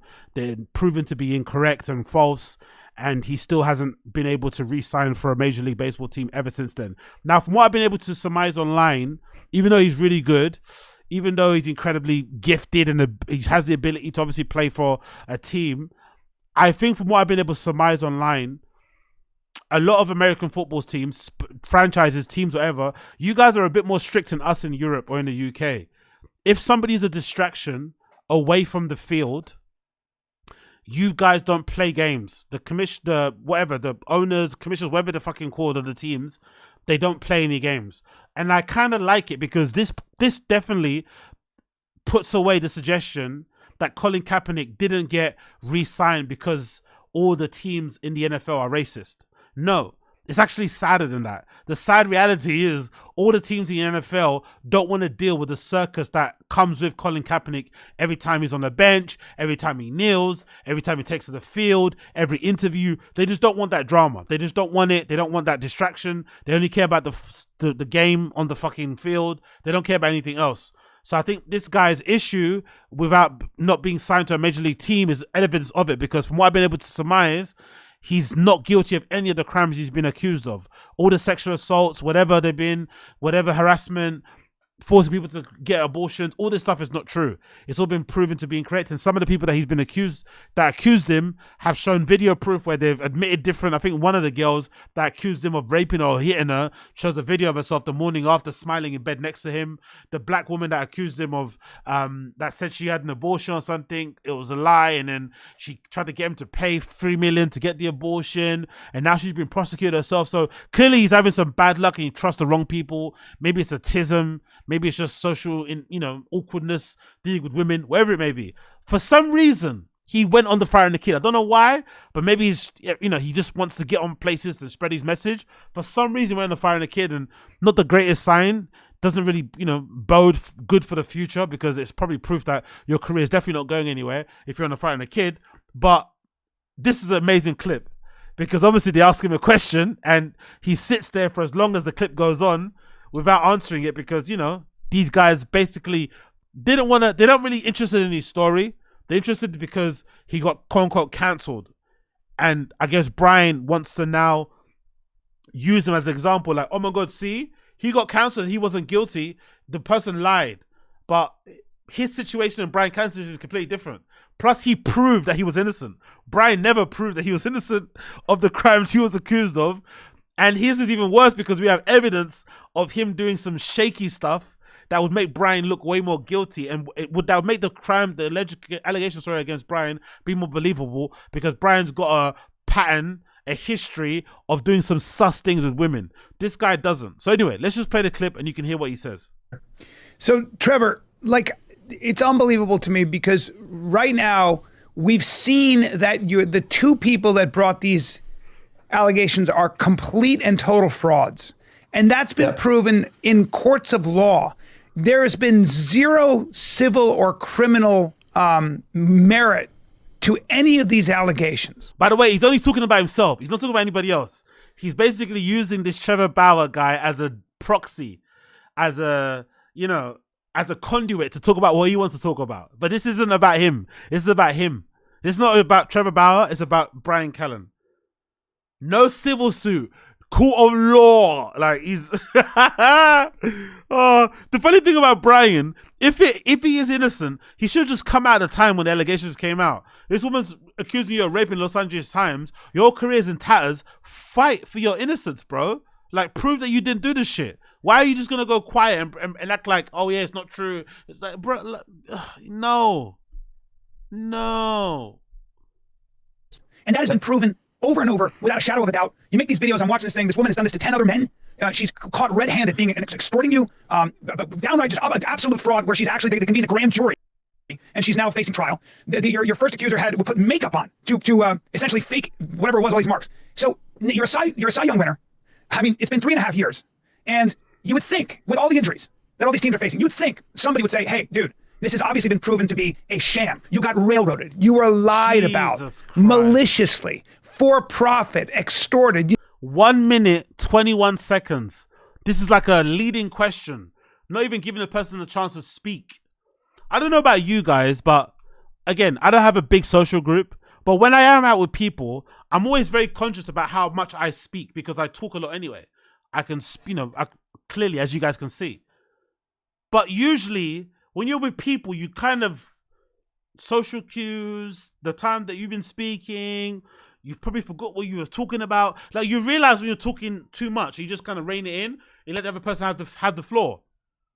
I loved with these guys, they have no capacity of that, which is even worse, because in this particular place that they're in, they're conducting an interview. Technically, they have a guest on. Usually, when you have a guest on, you give them the floor. Hey, I want you to come on my show and talk about yourself. I want my listeners to get to know you. I'm interested to find out more about you. So I'm going to ask you questions and give you time to answer them. But somehow these guys, it's like, you do a pod every week where you talk about yourself, you hear your self-talk ad nauseum. Blah, blah, blah, blah, blah. You get a guest on and you can't even shut the fuck up and let them fucking answer the question. 1 minute, 21 seconds, and the guy hasn't said a fucking word. He just sat in his hotel room nodding. Waiting for his opening. Okay.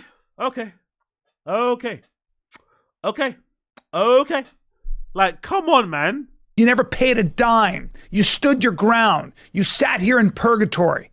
Come on back. I think one of the issues, for you answer, Trevor, one of the issues that I find my God. He gave him the bat. He didn't even let him talk after Bryan did his little 1 minute 30 seconds question that never fucking ended. Brendan, before you answer, let me answer the question that Bryan asked you, and then ask you another question. So now Trevor Bauer, again, he might be a bit of a genius when it comes to analyzing his own tape and all this sort of shit, but he's now having to process keeping a hold of that one question that Bryan asked, long-winded, and also whatever answer Brendan gave to Bryan question asked for him, and also whatever question Brendan now has for him in his brain. God damn it. I find myself defending you all the time, is the media, you know, obviously when this stuff first came out, everyone covered it. It's everywhere. Then now that you've proven yourself innocent and you've gone through all the steps that you have to go through, and you know, you're doing your thing out in Mexico, they're not covering it with the same energy that they cover. Yeah, they're talking about Chris and Bryan. Look at Bryan's face. Look how angry he is. He's angry thinking about it. Bro, you let that woman end your career. It's your fault. It's your fault. Because that woman that said Bryan raped her, allegedly in Los Angeles Times, he had even more reason to be able to defend himself because that was an ex-girlfriend. Surely with an ex-girlfriend, you have more evidence, you have more reason to kind of stand up for yourself because this is someone that knew you. You almost feel a little bit cheated and you almost feel kind of like betrayed that they try and now spin your situation that you had that was maybe a bit complex. Because I could believe, honestly, I don't really believe, but I could see a scenario where Bryan was into some like rough sex shit, right? He's into some like, let's say alleged kink stuff that involves, you know, you fucking somebody and acting like you're not really into it. I could imagine that being a thing. I could see that being a thing. These LA guys, these Hollywood, they're into some shit. But you have to talk about it, bro. You can't hide. Big up. Says the guy that's been yapping for over 6 hours. What's that? Hey! Okay, cool. You know what?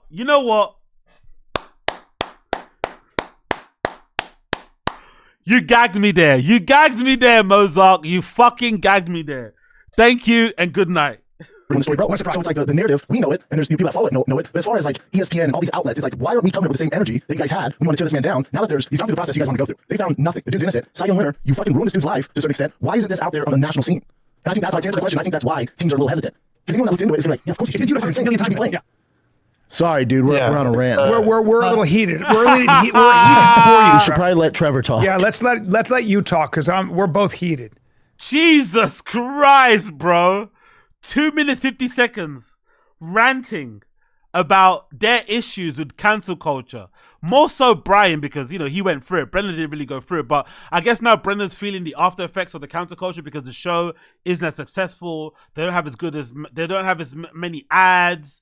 They're not selling out shows. TFATK Live #2 had to get cancelled a couple days before because Bryan suddenly found out on the day that his wife was 8 months pregnant.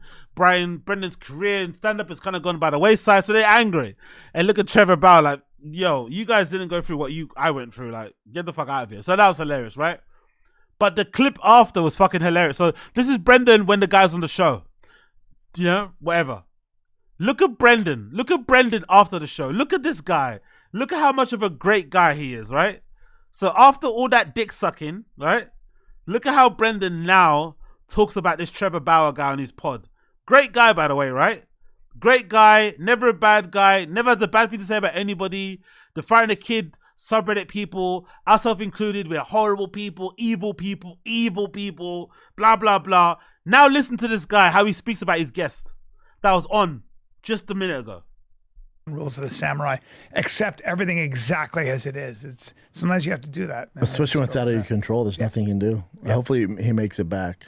Yeah, I hope so, man. Shout out to Trevor Bauer, man. Yes, sir. Stay away from that Mexican food. Just put on some weight. Let's do some. What a cunt. What a cunt, innit? The guy comes on your fucking channel. He probably has no right. He probably deserves better than that, right? His own videos on his own channel get like hundreds of thousands of views. He's clearly somebody that divides opinion. People are maybe not too sure if he did it or didn't. Very talented at what he does, whatever.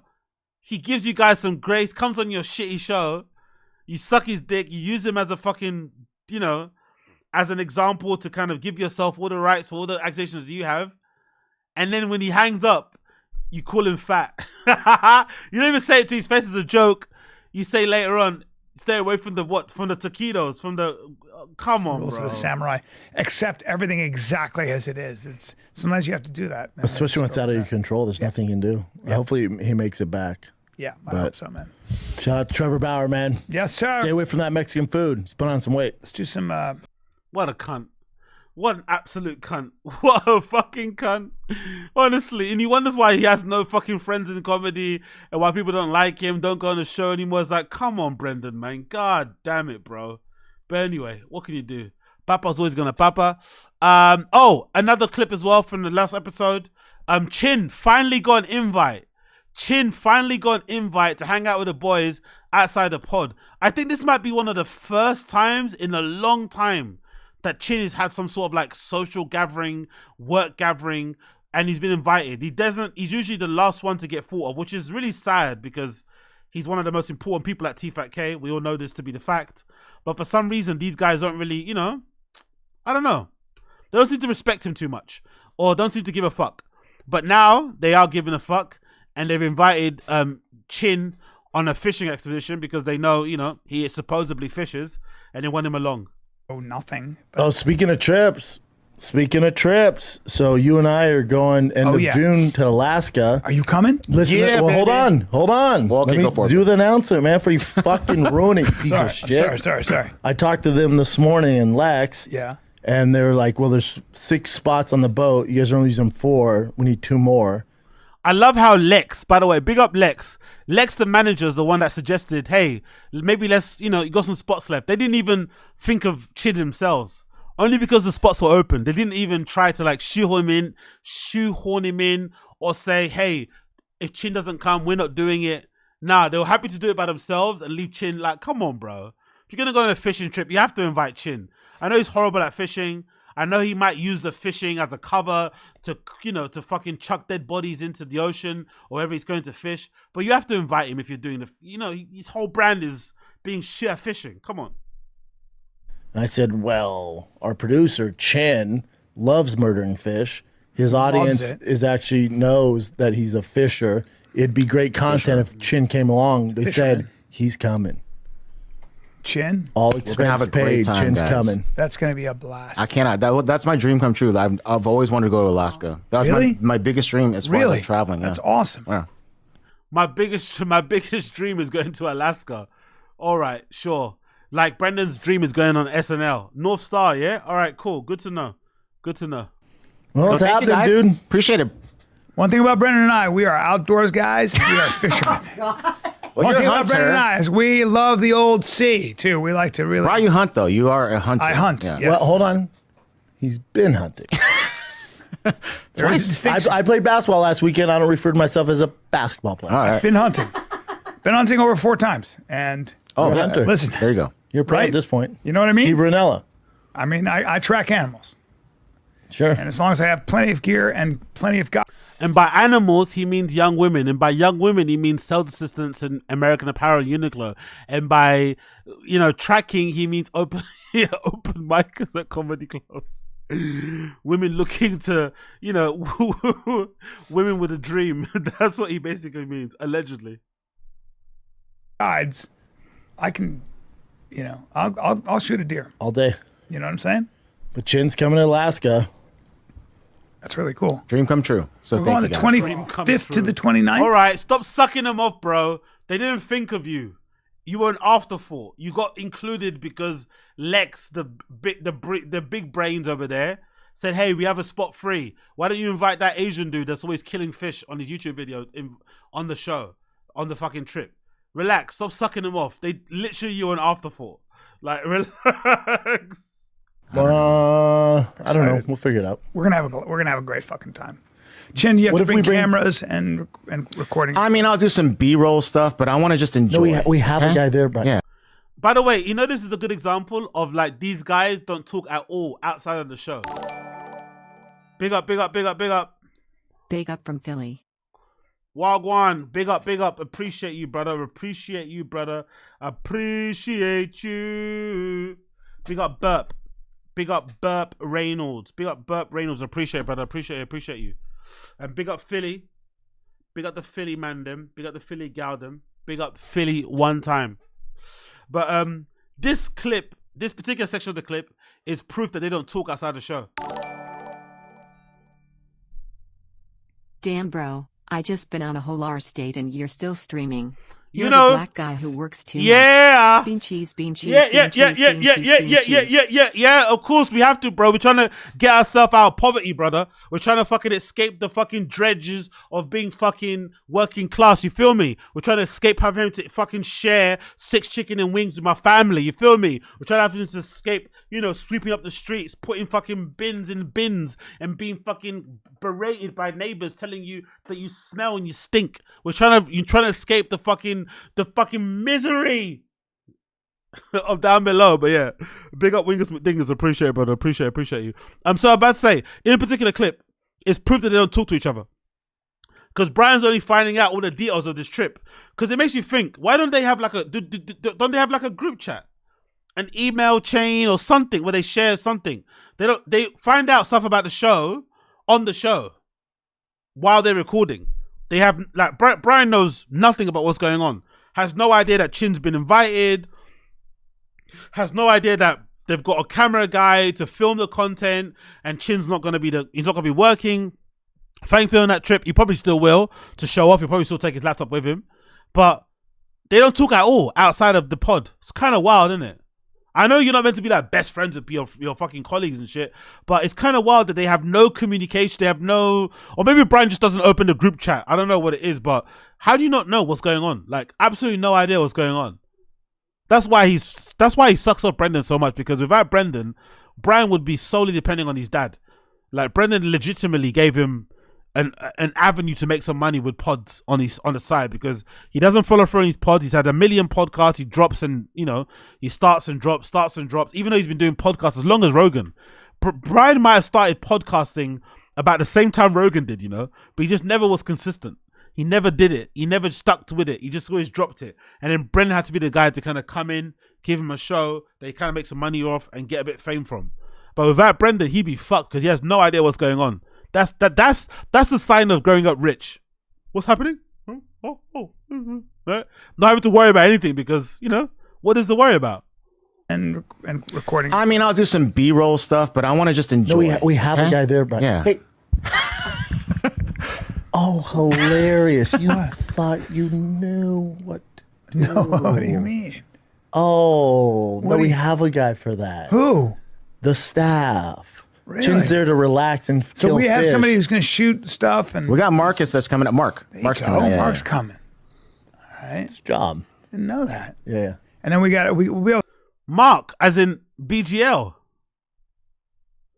No way. Or something. It's another Mark. We'll do a little podcast maybe from there.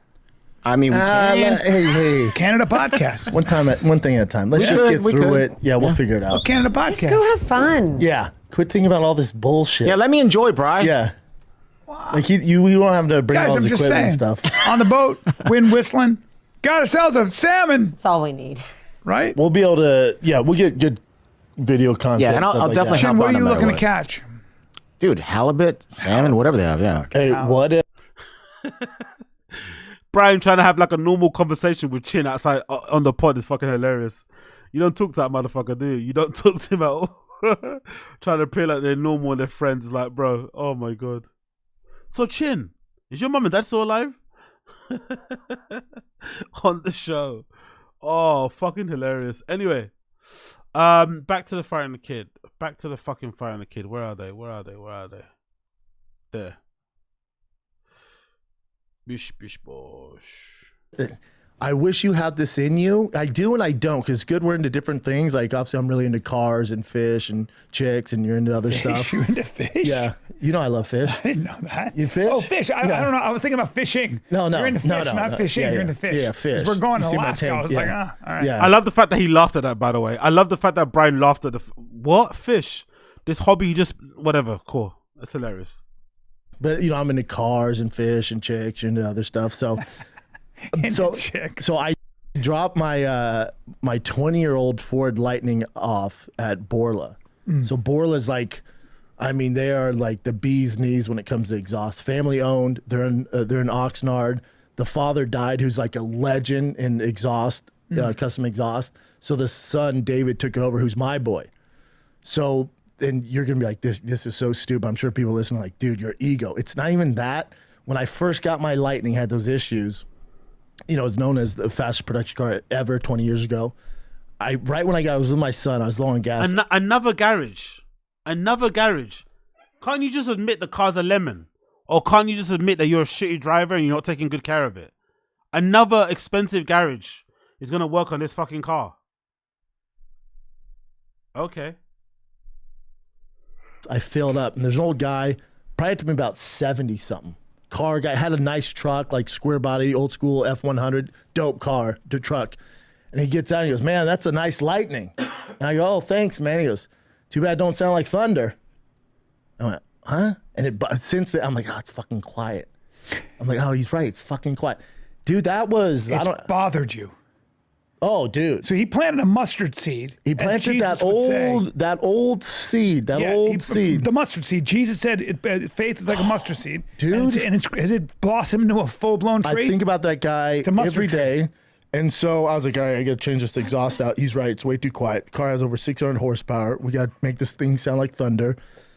Remember, it's a 20-year-old truck. Yeah. So there's not a lot online that you can buy for this. There's not a lot of kits. So I hit up David Borla.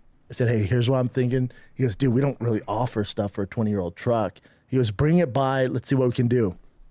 The head engineer, he's a savant. He knows like musical tones, all this stuff. He's been there for 30 years. Was that the guy who said, shh? That guy was like, okay. Yeah, so he's a huge fan of Lightnings. He goes, I know what I'm gonna do. He goes, you need to leave it with us. I was like, oh, what are you thinking? Like 1 or 2 days? No, a month. So a month. And I was like, oh, okay, I just walk back. So from Oxnard, whatever, we'll figure it out. Just make it sound better. So they've had it for a month. I picked it up today. In Oxnard. Dude, I picked it up today. Did you drive out there early in the morning? Oh, I had Mark take me because I Uber so I can drive that home. Okay. But I haven't had my Lightning in a month. I had Mark take me. I pick it up.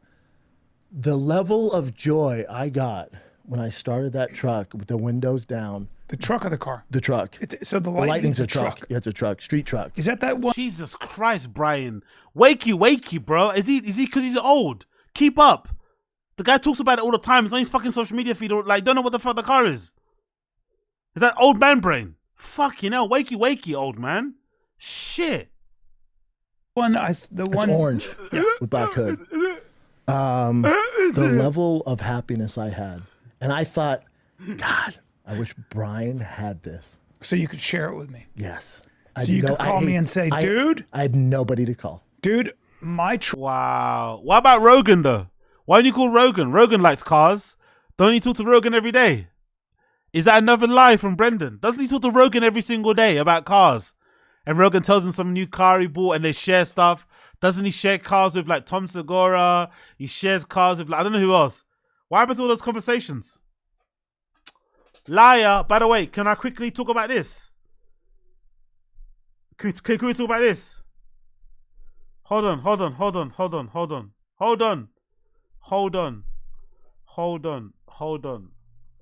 Let me quickly move on to this, please, God.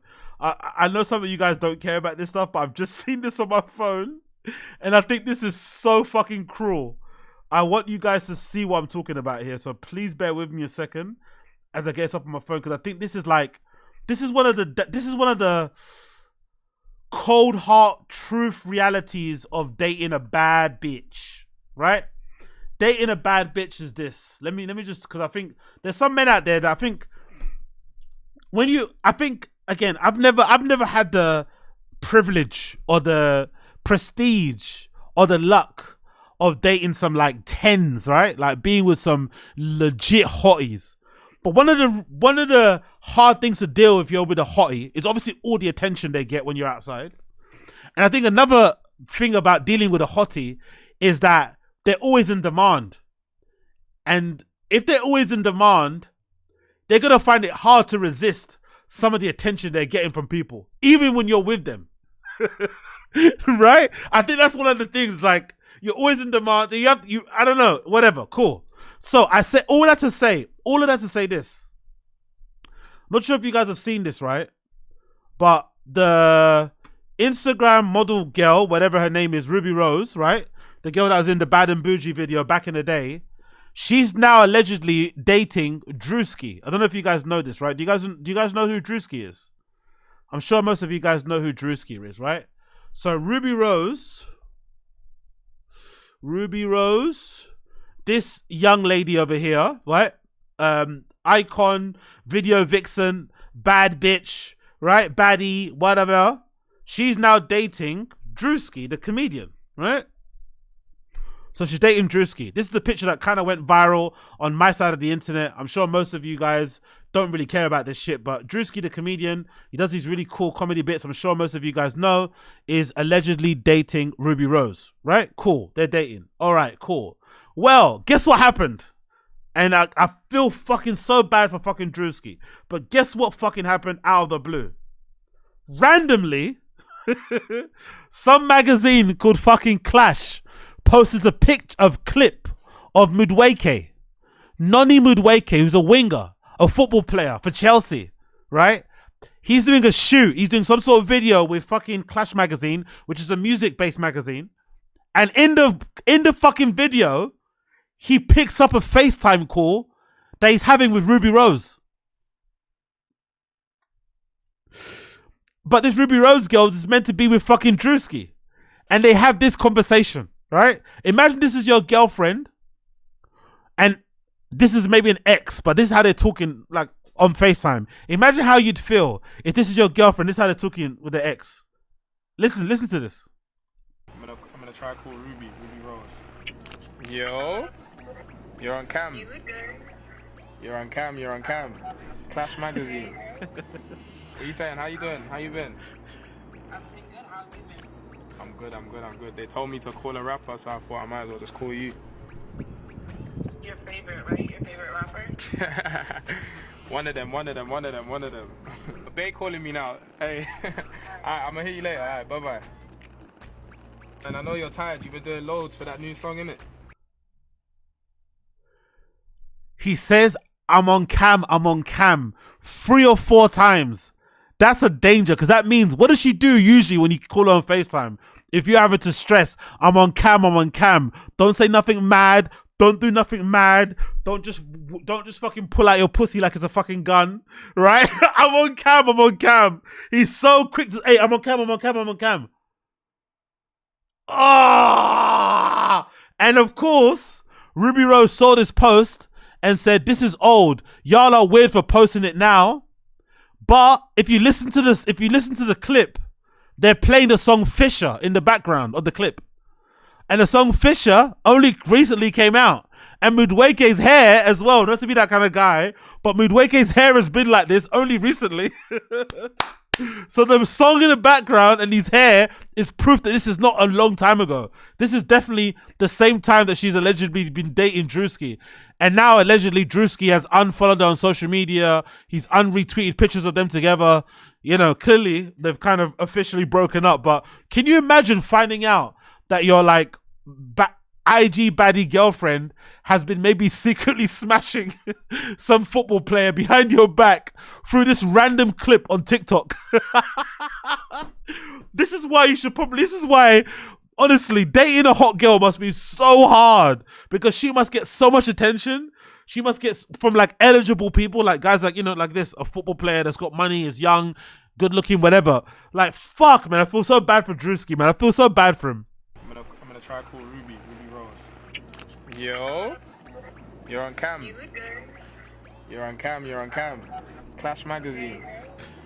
What are you saying? How you doing? How you been? You're on cam. I'm good. They told me to call a rapper, so I thought I might as well just call you. Your favorite, right? Your favorite rapper? Oh! Ah! Look at his face smiling. Your favorite rapper. What does that mean? Look at that smile. Look at the Steve. Oh, Drewski, bro. Drewski. One of them. Yeah. Chill. You're baiting me up. Ah, I feel so bad for Drewski. I feel so bad for him. Fuck. But these things happen, bro. These things happen. Honestly. Because again, I've never been cheated on by a girl. But I've heard it's hard. Guys, they say legitimately, they admit, nah, it's fucking difficult. Like, even if they've done a bunch of cheating themselves, they say that when you find out your girlfriend cheating on you, it's difficult to take. Can you imagine what it must be like this? Can you imagine how that must hurt on social media? Seeing everybody kind of clowning on you, right? After you've publicly stepped out with Ruby Rose with these pictures, right? Like, again, I don't know if it's real. I don't know if they were fucking around for social media, but I don't think so. It looks kind of legit.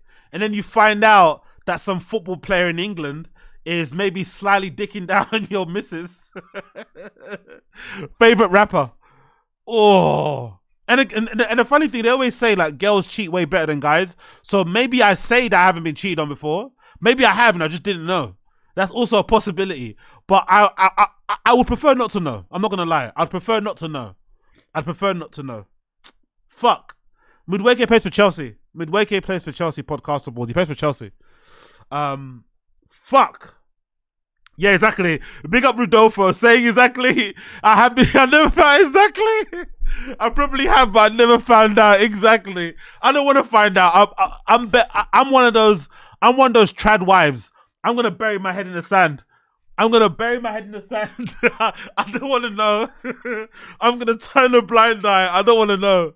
Oh fuck, man. Yeah, one of them. Look at Midwake smile.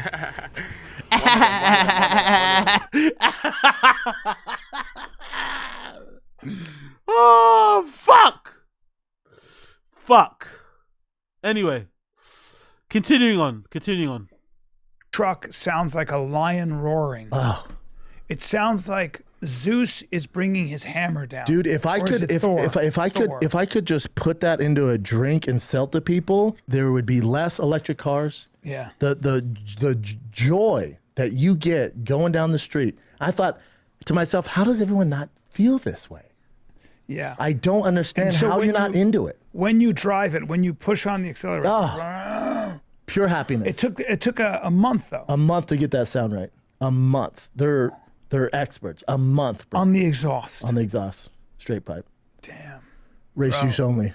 I wish you'd called me. I would have been like, that's amazing, dude. That's amazing. I tried calling my brother, but he's at work. Brendan has no friends, bro. The sad reality of a life when you like shit on everybody, you act like a dickhead. He has no friends. Legitimately has no friends. No one to call. When he finally got his truck fixed and shit, he wants to celebrate it. All these rich friends aren't friends with him anymore. No friends in comedy. No actual friends anymore to talk to. Damn, bro. That's the thing about being someone like him. All that money, all those toys to play with, and no one to share it with because, you know, you shitted on everybody else when you were coming up, and now on your way down, no one wants to be a friend anymore. God damn. So I could only text, and then I was like, I'm all out of people to call. Yeah. Oof. Yeah, you don't have a lot of gearheads. You don't have a lot of friends. He wanted to say it, but he changed. You don't have a lot of friends. Gearheads.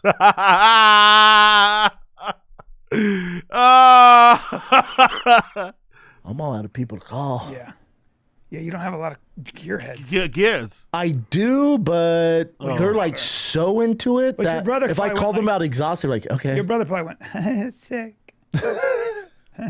That's sick. You're just not that into it, huh? Yeah, I don't know. But you're not into a lot of stuff. You're not into a lot of that stuff. I wish I was. I'm not really into sports. I like fighting, but I'm not really into cars. I just had this conversation with. Yeah, you're a fucking weasel. That's what you are. Weaselly, small, wiry old man. That's what you are. All you think about is fucking Sanaz every day. That's what's on your mind. You just think about bending Sanaz over one of those tables at the back. That's what's on your mind. Well, these people had made some money. We were sitting at Nobu in Malibu. And they said, what's your thing? You clothes, jewelry, cars? And I was like, oh boy. You're like, dudes. You're asking the wrong. Yeah. Muscular black guys. I mean, that's about it. They're like, okay. Yeah. You don't have a thing. Muscular black athletes. Wow, you don't have a thing. Brendan tries to. What's more redacted, by the way? Yo, big up. When he met someone or maybe on the come up, he would tell them he's all set on fix. Exactly. He'll say he discovered them. Exactly. You remember when he was that cocky? Remember when he was that arrogant? oh, I'm all set on friends. I don't need any friends. Like really, really like he used to kind of lord it over people like, oh yeah, I don't need any friends. Almost as if like people are trying to be his friend to get to Rogan or just trying to beg it. When in reality, he's the one that needs friends, not them. He actually needs friends. But I was gonna say, what's sadder? Being Brendan and being in your mid-40s, trying to find hobbies and interests, jumping around like a teenager, and trying to find something that you like to get into, to give yourself a personality, or being Bryan and being, you know, admittedly quite dull, having nothing really about yourself, having nothing going on apart from the stand-up and podcasts that you do. You know, you're not really into sports. You're not really into you're not really into the conventional guy things. Really, not enough time someone would call you. Like that's like a good test. Like, can someone call you with some news and you be excited? Not that you obviously can watch some stuff, but you're not. What's worse, being a Brendan or being a fucking Bryan? What's worse? Big up Game Breed Footballer. I'm gonna take Brendan. As losery as it is that he jumps on stuff from time to time and, you know, like jumps on things and then jumps off things, at least he's trying to find things to be into, to occupy him, to get him out of the house, to be with guys and shit. Bryan's existence is like, do you know what I mean? Like what, rich guy shit, just sitting around on his phone, drinking wine and going to steak dinners every day. Bit boring, that, you know what I mean? I want something to kind of get into, something to get my teeth stuck into, you know? No, maybe, I don't know. But you don't have like a thing. I don't have a thing. Big up podcastables. I'd be Brendan because at least it's not a rapist. Jesus Christ. Theodore, Bryan just spends all his money on child support. And wine and cheese. And sandals. Big up Theodore. Also, Casey, he said he don't really have a thing, coming from a guy that has a new thing every week. Exactly. You obviously, if you're Bryan, you'll be insulted that he said that to you. But you know, they're like two peas in a pod, really, right? Different branch, same tree. I'll take Papa, says Game Breed Footballer. So I says, I'd rather be Chin. I'd rather be Chin. All right, fair enough. Like I picked up, like my TRX has been in the shop. I told you I'd get the wide body carbon fiber flares on it. It looks so out of control. It's so insane looking. It gets. Yeah, but that's fine though, Screw, that's particularly fine. Screw 32, there's nothing wrong with that at all. It's just that Brendan will get into stuff later. Screw says, my dumb thing is to get home from work, have an IPA and some live resin and then play some Warzone. It's dumb, but it's my thing these days. That's not dumb. The dumb thing is Brendan will get into that years later and then pretend he's balls deep in Warzone. Oh yeah, I've always liked resin. Oh yeah, I've always liked IPA. Suddenly be IPA guy. Suddenly brewing his own fucking beer at home and acting like he was always into it. Fuck off. It's more tension than. Yeah, big up. Wine, cheese, Yeah, exactly, Adzi. Exactly. And any Ferrari lap, it's so insane. I pulled in the garage and my girl was just like, you just got problems, man. Yeah. She goes, you just can't have a TRX is already an insane truck. Yeah. And I go, damn, that's cool, but I bet I can make it even crazier. You know what's funny? His wife's saying that. His wife's saying that when she doesn't work, like, I don't know. I don't know if this is toxic to say, but don't comment on my shit when I pay your fucking bills. I don't want to hear shit from you. When I pay for this house, I pay all the bills. I pay for your fucking silly designer clothes fetish. I basically allow you to have like a mini side business, but you resell all this shit that you buy from my money on fucking Poshmark. You have no right to question what I do with my money. I know that's toxic to say, but shut the fuck up. You don't work. You're in your early 30s. You still have your fucking limbs attached. You can still work a 9 to 5. You don't work. You don't do a single thing. You don't contribute anything to this household apart from looking after the kids. Fair enough, you look after the kids. Cool. With your nanny's help and your granny's help. Fair. Whatever. And your mama's help. Cool. But let's relax talking. Like, if I'm Brendan, don't talk to me about my fucking cars. I just let you buy a $13,000 Balenciaga coat that you had to get fucking tailored to fit your short ass. That probably took 10 grand off the fucking value of it. You organized a special surprise birthday for me, and then you hired a photographer and made it seem like it was your fucking birthday. Get fucked.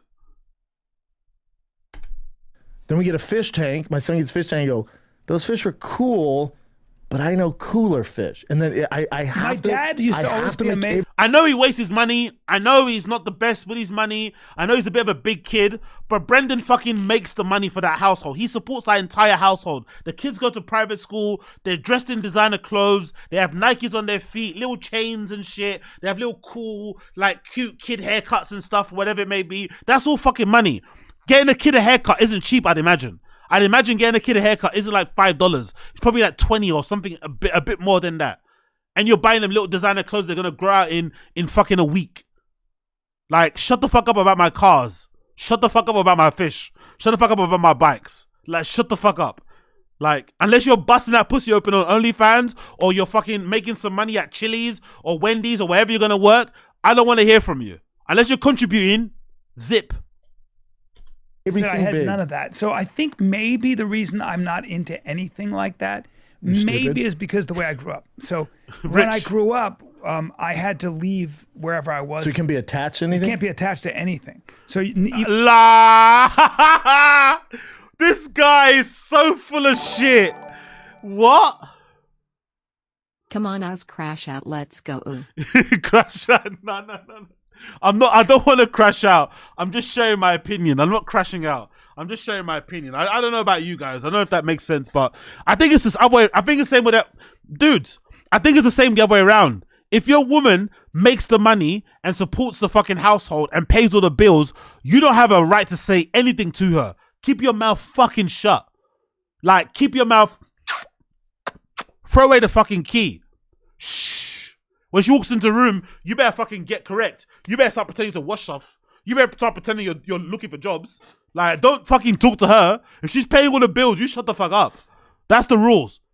When people are contributing equally, then you can fucking shout and argue at each other, punch each other and whatever. But if she's paying all the bills, you shut the fuck up. That applies both ways, mate. Both ways.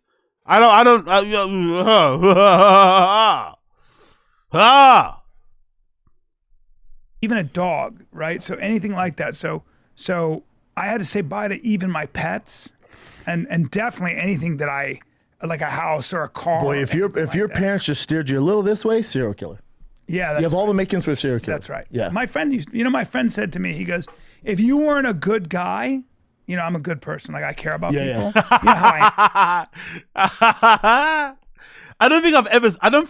I can't remember the last time I said I'm a good guy. Who says that? If you're actually a good person, do you actually say that aloud? Have you actually said, I'm a good guy? Only weirdos say that, isn't it? You hear that on podcasts a lot. I'm a good guy. I'm a great... What?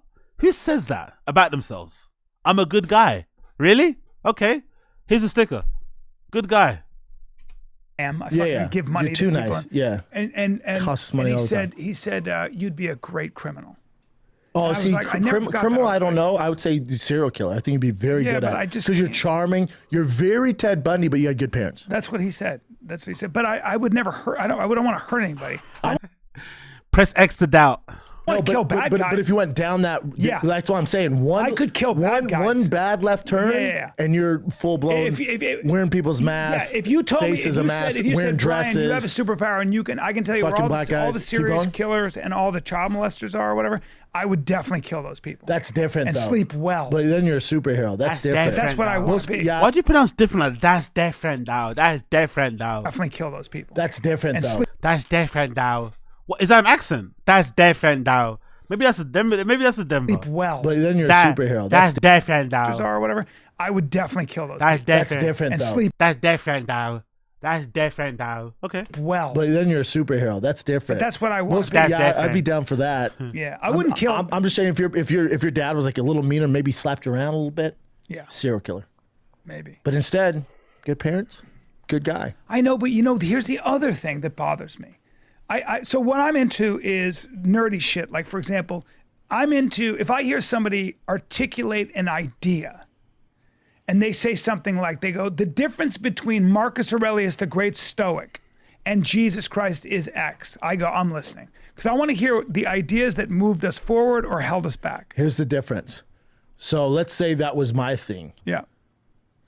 But and it can be a good or bad thing. You gotta be careful what direction you point me, because I go deep. So let's say it was Marcus Aurelius, right? And I got onto him.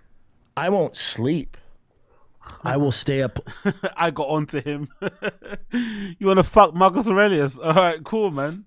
Stoicism is definitely the horny way. All night, learning about him, and that will go on for months, sometimes years. Yeah, you had that weird addiction, that addictive. Where I have to know everything. Yeah, and there's nothing wrong with that. No, I love it. Yeah. But like, you gotta be careful, because you point me into Adderall, I go down there. Yeah. You know what? Well, you're the kind of chicks person with that dicks, really, I go down there. Yeah. You're the kind of person that really does need to be walled in. It's like, you ever hear the expression, so in the Vedanta, the Himalayan sages and the Hindu sages say, flow. And the intellect is there to is there to be the dams, the walls of that river, and the intellect, which is self-restriction, right? So don't eat too much, don't drink too much. That self-control is there to keep the mind's flow in a specific direction. Because if you don't, it's yes, everywhere. and then you'll go. But what'll happen probably with you is your mind will take over, and it'll go into an addictive pathway. So your mind will go, I'm going to do all this. Yeah, but it's not unhealthy. So it's like, I mean, it could be with no, it's part of your success sleep, when because you're really intense. Of course it's unhealthy. Didn't you have to quit one? Like what? Of course it's unhealthy. It's unhealthy because you jump onto things like a bandwagoner, not really getting into things properly. It's definitely unhealthy because, you know, social life, family life was on the rocks when he was touring and selling out tickets and living that hedonistic playboy touring lifestyle. So definitely unhealthy. What the fuck's he talking about? Intense about things. So it's what made you an Everything's athlete. really intense. It's what made you really good at jiu-jitsu, shit like Everything's that. intense. Yeah, you did. I remember I was with you when you used to train. Nobody trained the way you did. I never saw you got tired when you fought. I mean, you didn't. I don't think you had the greatest coaching MMA wise necessarily, but you had been doing it for 24 months. Again, the point. They're trying to blame his lack of success in MMA to the coaching. Oh, I love these guys. The lack of shame, man. Yeah, the coaching really let him down. It's the coaching. That was it. Cool. All right, bro. What I'm making is that but you even, get so good. It's with anything, but like even stand up. Think about it. When they're like, hey, you can do sets here. It went from doing one set I was allowed to doing. You're obsessed. 18 sets. Yeah. So it's just like so it's like the stand-up thing is not a good example though, because the stand-up thing, he could have easily taken the road. He took the road of least resistance, but he could have taken the road with more resistance to have trained himself and given himself more calluses and stuff, and more fucking, you know, stripes and scars, but he didn't. He took the easy way out, which was just getting booked with his friends on shows and playing main gigs. But if you would have went the hard way and did open mics and really grafted, he would have probably did him a world of good, man. He would have been in a much better place. Really much better place, man. He really fucked himself. He should have really went down the harder route. That would have been a much better way to go about it. But, you know, what can you do? It's over now. He hasn't got comedian in his fucking bio on Twitter anymore. You're gonna be like, oh, this is weird. So I picked my truck up, right? And it has the fenders on it. This might be nerdy talk, but some people will dig this. Maybe all 8 of you who are gearheads. So the bumper doesn't work anymore. Nerdy talking. I like how he tries. I like how I forgot he does this. He gets into stuff and he thinks that makes him intelligent. Big up.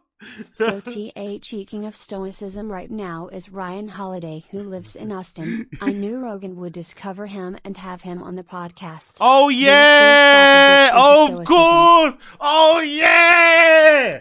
I've got the book actually here. Oh, I've got it somewhere here. I've got it actually here. I used to read it all the time. It's really good. Like every day, it's got like a great quote from one of the, I think mostly from Marcus Aurelius. But, you know, Ryan Holiday is fucking obsessed. By the way, check out Ryan Holiday. He's got one of the best book recommendations ever. When all the books, say half of the books I bought that I always read, they mostly come from Ryan Holiday's book recommendations. So I recommend you check it out. Ryan Holiday has books of the month. Or books, no. Yeah, books of the month, I think. Books, is it a month? Anyway, wherever. Ryan Holiday has a reading list that he kind of goes through. He reads more than I do. I'll get through about 4 to 5 books in a month. He does like 10 or something. Fucking crazy. But yeah, he does live in Austin, innit? He does live in Austin. Yeah, that's the one. Yeah. Oh my God. No, look at the fucking...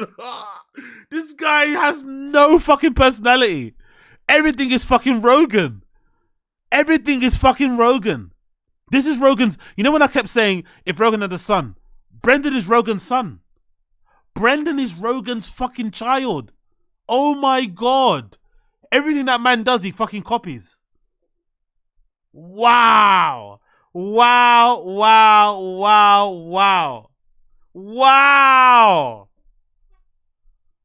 Yeah, Ryan Holiday was what he kind of came into public consciousness because he made that book about Dov Cherney, the owner of American Apparel. He used to work as the marketing manager or something at American Apparel. He learned all about viral marketing, guerrilla marketing, building that brand up, using controversy, sex sales, all that sort of shit. He wrote a book about that. Then he got into stoicism, and I forgot what he's doing now. I think also gets mentioned. Yeah, I think he's got a bookstore. He's got some really cool rings.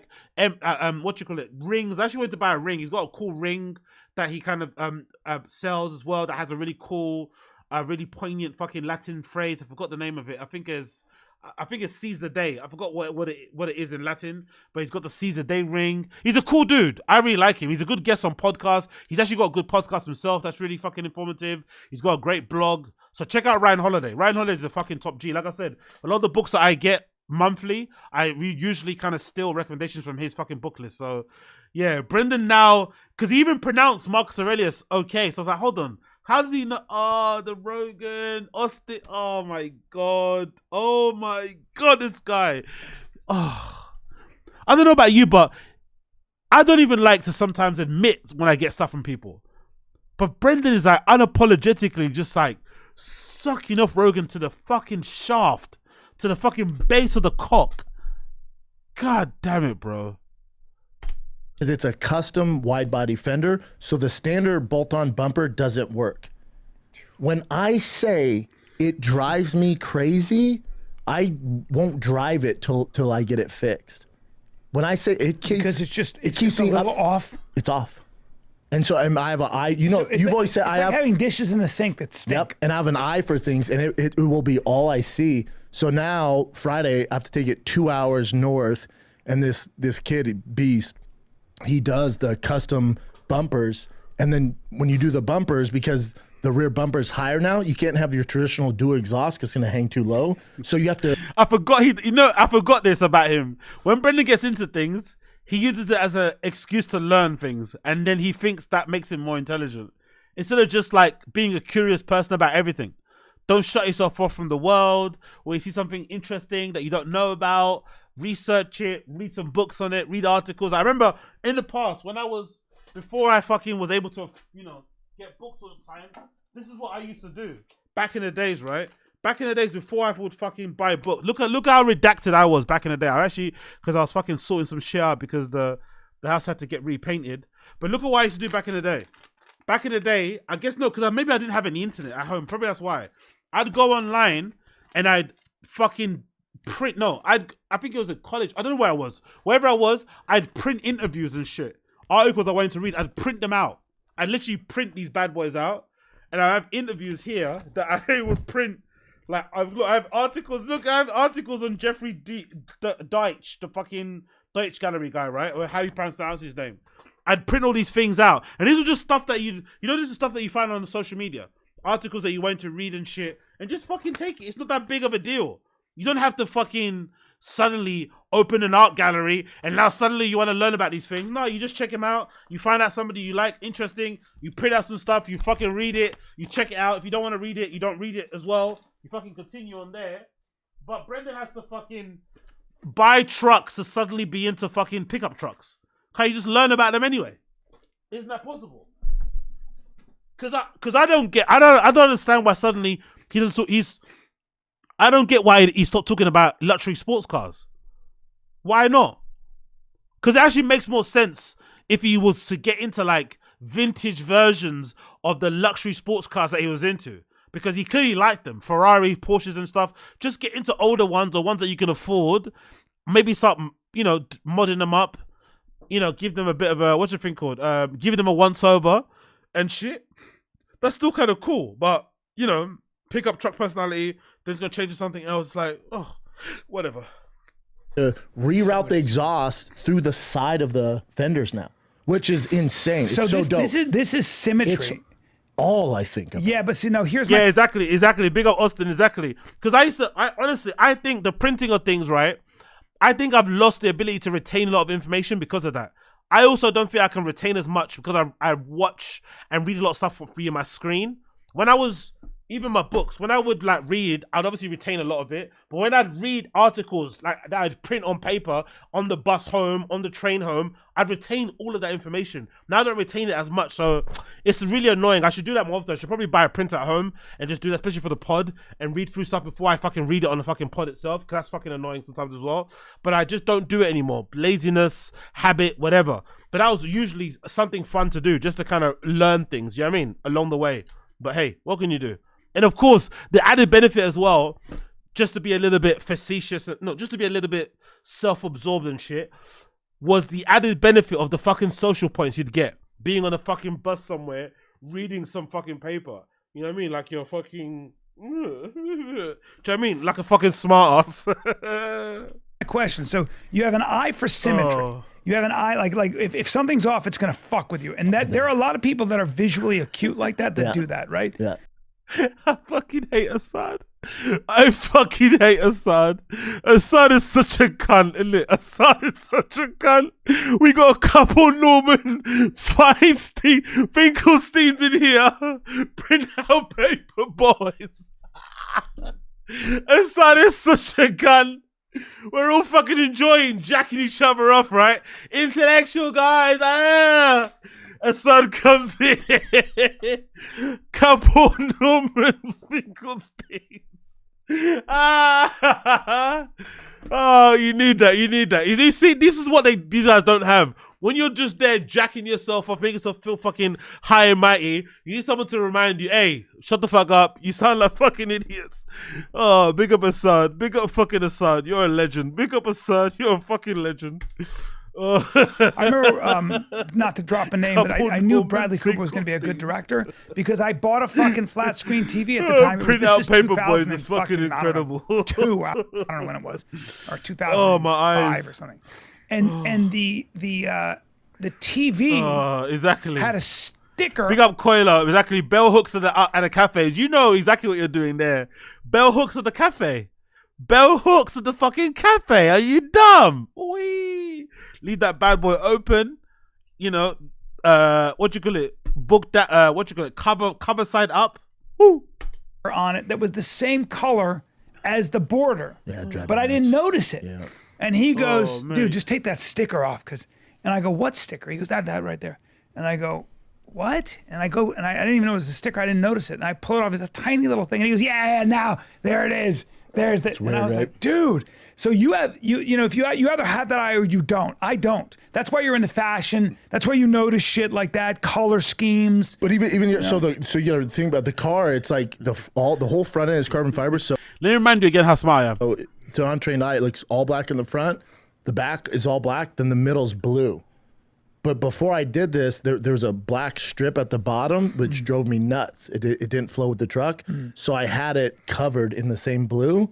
So we get there and everyone's like, oh, this is great. And I'm like, oh man, it doesn't flow. It's almost like I have I'm on the spectrum. I'm like, it doesn't flow. I'm like, what are you? You're definitely on the spectrum, that's for sure. But I don't think it's the one that you think you're on. Talking about, I go, watch this. And I grab where it's masked off the blue and I pull it off. So now that black strip is there. Because now in my head, it's like black version of black strip, and it's the connector. And when I pulled off, everyone was like, holy shit, that's night and day. I'm like, that's what I'm talking about. Damn. Now we can.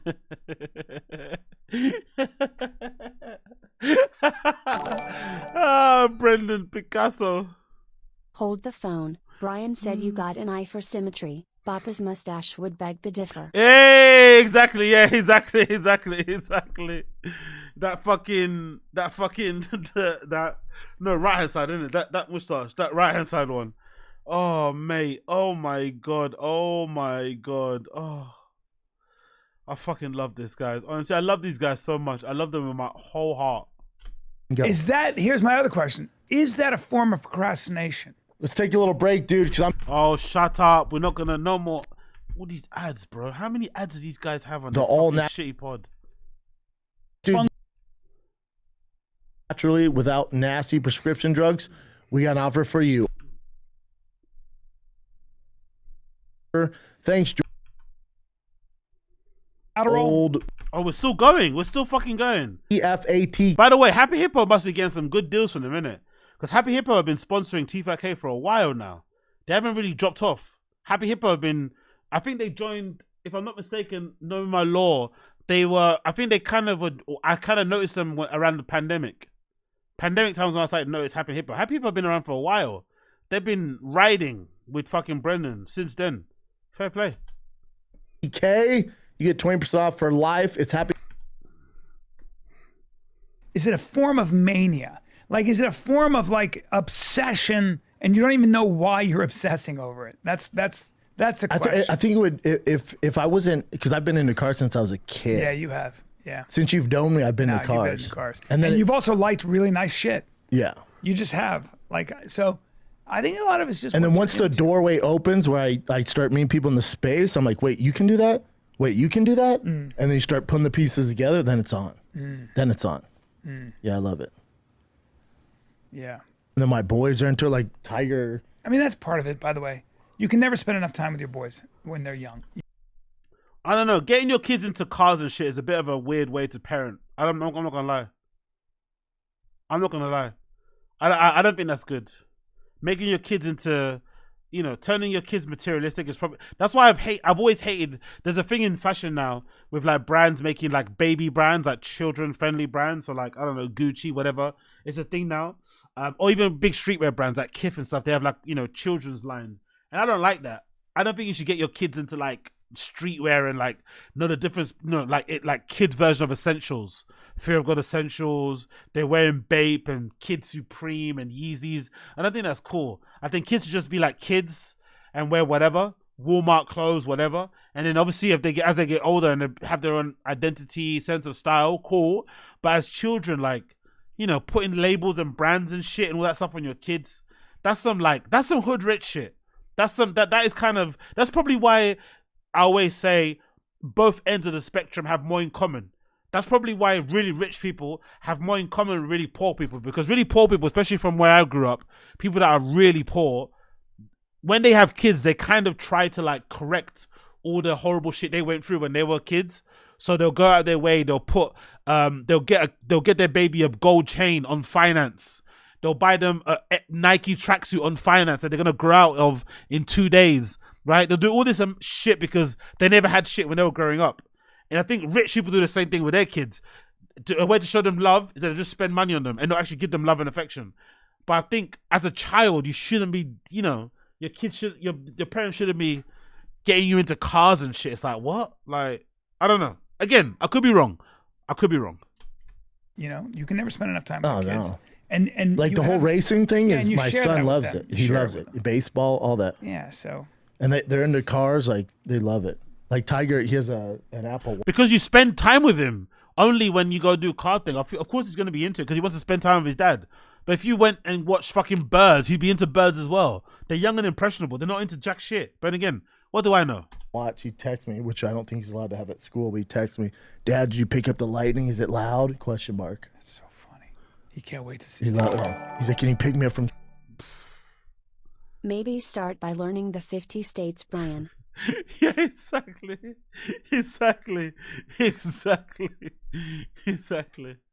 And you know what as well I like? I'm going to say this out loud because I've just observed this now. Imagine any person that feels like they have this, especially Brendan, sorry. He almost has like a weird, why does he like to flex on Bryan about his sons and stuff? I almost feel like he likes to like act as if his sons are more manly than Bryan's son, or suggest that he's like a better dad. Do you get that feeling? Or am I just like reading too much into this? I feel like Brendan kind of like, it's a weird dynamic when they talk about their kids. It's almost like Brendan's trying to show off that he's a better dad. Like, oh, I'm so busy. I do all this stuff, but my boys. And then Brian's like nervously like, no, I don't know. It's odd. They've got an odd vibe going on. From school, I'm like, yeah, you got it, dude. And then even with his because clearly Brian's son, I'd assume from how he speaks about him, is way more similar to Brian in personality. And is into sports, is a bit of a joker, whatever Brian suggested or hinted that he might be gay, I don't know, whatever. And Brendan's kid obviously is a mirror image of him. He's trying to make him into a meathead and shit, and get him obsessed with baseball, even though he doesn't want to really play it. So, I don't know. I get the feeling like, you know, one sees their kids as superheroes, one sees their kids as like less than, and they kind of lord it over each other in a weird way. Like, look, the Borla exhaust, man. It's a V8. Hey, I got a like, question. What? Hey, can I get a ride in it? No, man. What? You know the rules. Oh, come on. You don't think it'll start? You know the rules. Look at all my neck is all the gaggy. Oh, somebody mentioned it in the stream chat. Who mentioned it? I forgot who mentioned it. Someone mentioned it before in the stream chat. I saw it, but I forgot to fucking say it aloud. Somebody mentioned in the stream chat, more likely than not, if Rogan did have a son, his son would definitely be trans. And definitely be the opposite of Rogan. Like Rogan, how he acts about hunting or being a man, blah blah. Rogan's son would by default definitely be like, you know, like how Elon. I think Elon's got a son that disowned him and shit, and basically is trans as well, if I'm not mistaken. I bet you any money if Rogan did have a son, the son would end up being one that he wouldn't actually want, you know, or be proud of. Because they'd be completely opposite, you know, politics wise, would publicly disavow him. Like, it would be kind of wild. So maybe it's for the good he doesn't have one. Yeah, I wish you had a thing besides black dick. I know. How many times has he said this, by the way? It's Just not don't. funny. I don't. I mean, I'm. And at your age, it's just not gonna. No. By the way, even training jujitsu, like I just do it just so that in case I get in a situation, I know what to do. So you're not obsessed with it. No, I was never obsessed with, you know. I guess stand-up. Jiu-jitsu's tough, especially when it's a... I guess stand-up. You see, I've always said as well, Brian's one of those people who I think he just got, I wouldn't say he got lucky, but I think Brian is good at stand-up without trying. I think he's one of those people, you know, sometimes when you get given a gift that you don't really enjoy, it's not really your passion. I think he probably definitely enjoys acting more. He can't do that now, obviously, because of the allegations. But he definitely never really loved stand-up comedy. He just happened to be good at it. Do you know what I mean? Kind of thing. But he's lucky also because once the acting gig stopped over the allegations, the only thing that he had to rely on was stand-up. So be thankful for the gift that you didn't really you took for granted, because it saved you in the end, didn't it? A job, you know, like when jiu-jitsu's your job, when you got to train twice a day. Oh my God. You know, I love it though. I absolutely love jiu-jitsu. Because it's infinite. It's so creative. Yeah, it's There's dope. an answer. It's the best. Do you miss it? I still do some of it, so like I can get my rocks off. But when do you do it? It just depends. Like the lie. Look at him. He's lying. He never rolls. He's never rolled. He doesn't go to. Because of being Brendan is such a. You know, he loves to fucking boast about everything. If he was rolling and going to jiu-jitsu gym still, he'd be showing on social media. He doesn't do anything. There's a group, which is okay. Which is okay. Group that get together in the valley. A group I get together in the valley. That's a lie. That's obviously a lie. Good guys. Yeah, really good. Yeah, there's some. Yeah, really good. Like. Oh, look, he's still wearing. He's wearing his merch, but it for that tour that didn't happen. Brendan. Let's do it. Brendan Shaw. Was it Keep on Trucking? Keep on Trucking. Man, wearing merch for a career that you're now no longer doing must be brutal, isn't it? Where's it? There you go. Yeah, remember? So yeah, he's wearing merch from this tour that never happened. That's, you know, no longer a thing anymore because he quit stand-up, which is a shame. We should have fucking seen that, but hey, we didn't. And then that's the other one. Oh no, it's actually, so I guess it's the same. Yeah, there's the other one as well. Wild times, bros. The Brendan Shaw comedy train is well and truly fucking ended. Look at the comments, honestly. Brendan Schultz, like, I don't know how you survive on social media like this. Near sellout. How big is the venue? 10-seater. Big up this guy. Big up Connor. It's near sellout. How big is the venue? 10-seater. Oh my God, bro. Oh my fucking God. The comments are so brutal. And what's the other person saying here? Missed opportunity to call it keep it trugging tour. AI getting out of hand. They making you look handsome now. Who's this guy? Popeye Vasquez. Like, honestly, bro, get your tongue out of his dirty asshole. Yuck. AI getting out of hand. They making you look handsome now. Like, ugh. Niagara Falls and Buffalo ain't the same place, fam. Dope artwork. Let's go. Come back to Boston or Providence, thick boy. Who was to say? Como hoy es mi muy cumpleaños. Puedo ver mis videos previos hasta abuelas. What the fuck does that mean? That mean watch my fucking OnlyFans? Since today is my birthday, anyone can watch my... Okay, cool. Fuck off, Paula. Clearly not a bot, Paula, right? Let's go to the other one. Let's actually see this one on Twitter. Austin Casey, click the translation, please. You're making my ears bleed. Please, for the love of God, click the translation. Hola, señores. El hamburguesa sin queso, por favor. That's my españoles. El elefante es muy grande. What the comments on this one saying? Figured out when to reach, keep on building. Bought my tickets, can't wait. God, just stop. Wow, look at this. Look at this person. The comments are horrible, innit? Big up homeless cat. God, just stop already. It's getting sad at this point. This whole truck gimmick has been thoroughly worn out as well. Jesus Christ, bro. How did he... Anyway, he's... Yeah. Fuck. But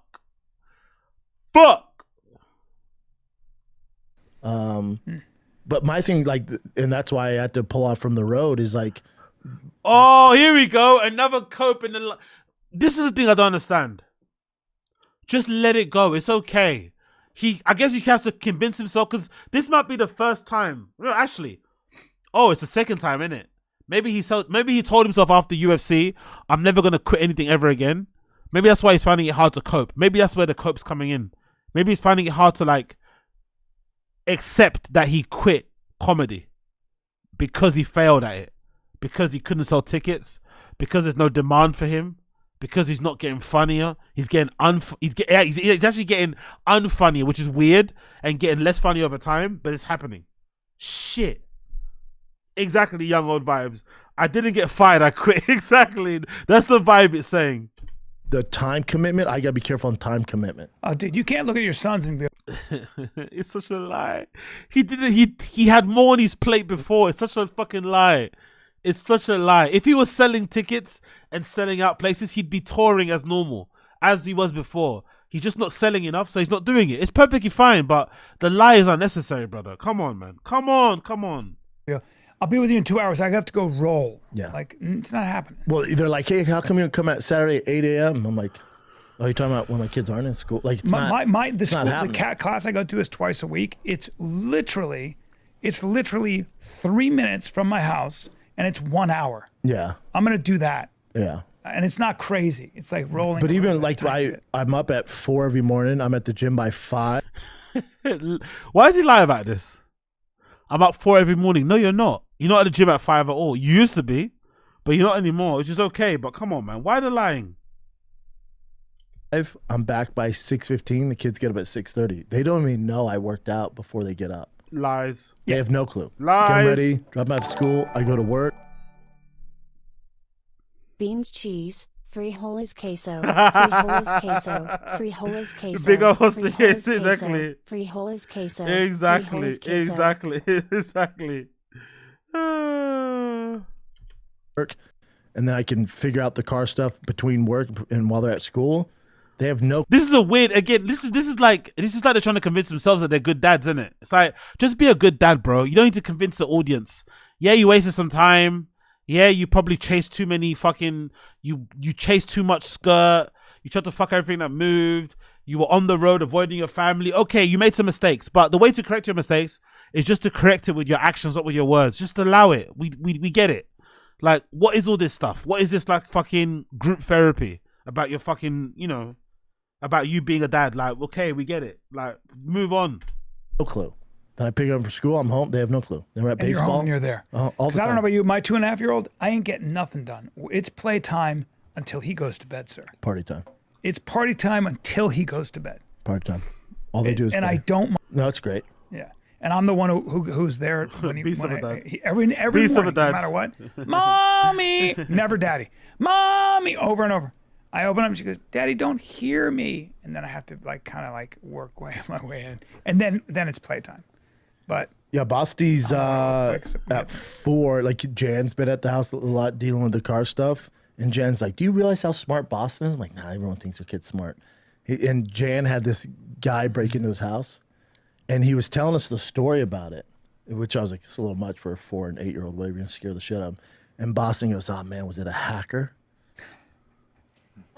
And I went, what'd you say? He goes, was it a hacker? I'm like, what do you know about hackers? He's like, was he on like a computer, like hacking into your... So is the actual person behind TFATK isn't Bobby Lee? Is it Brendan's 4-year-old son, Boston? Is Boston behind the TFATK subreddit?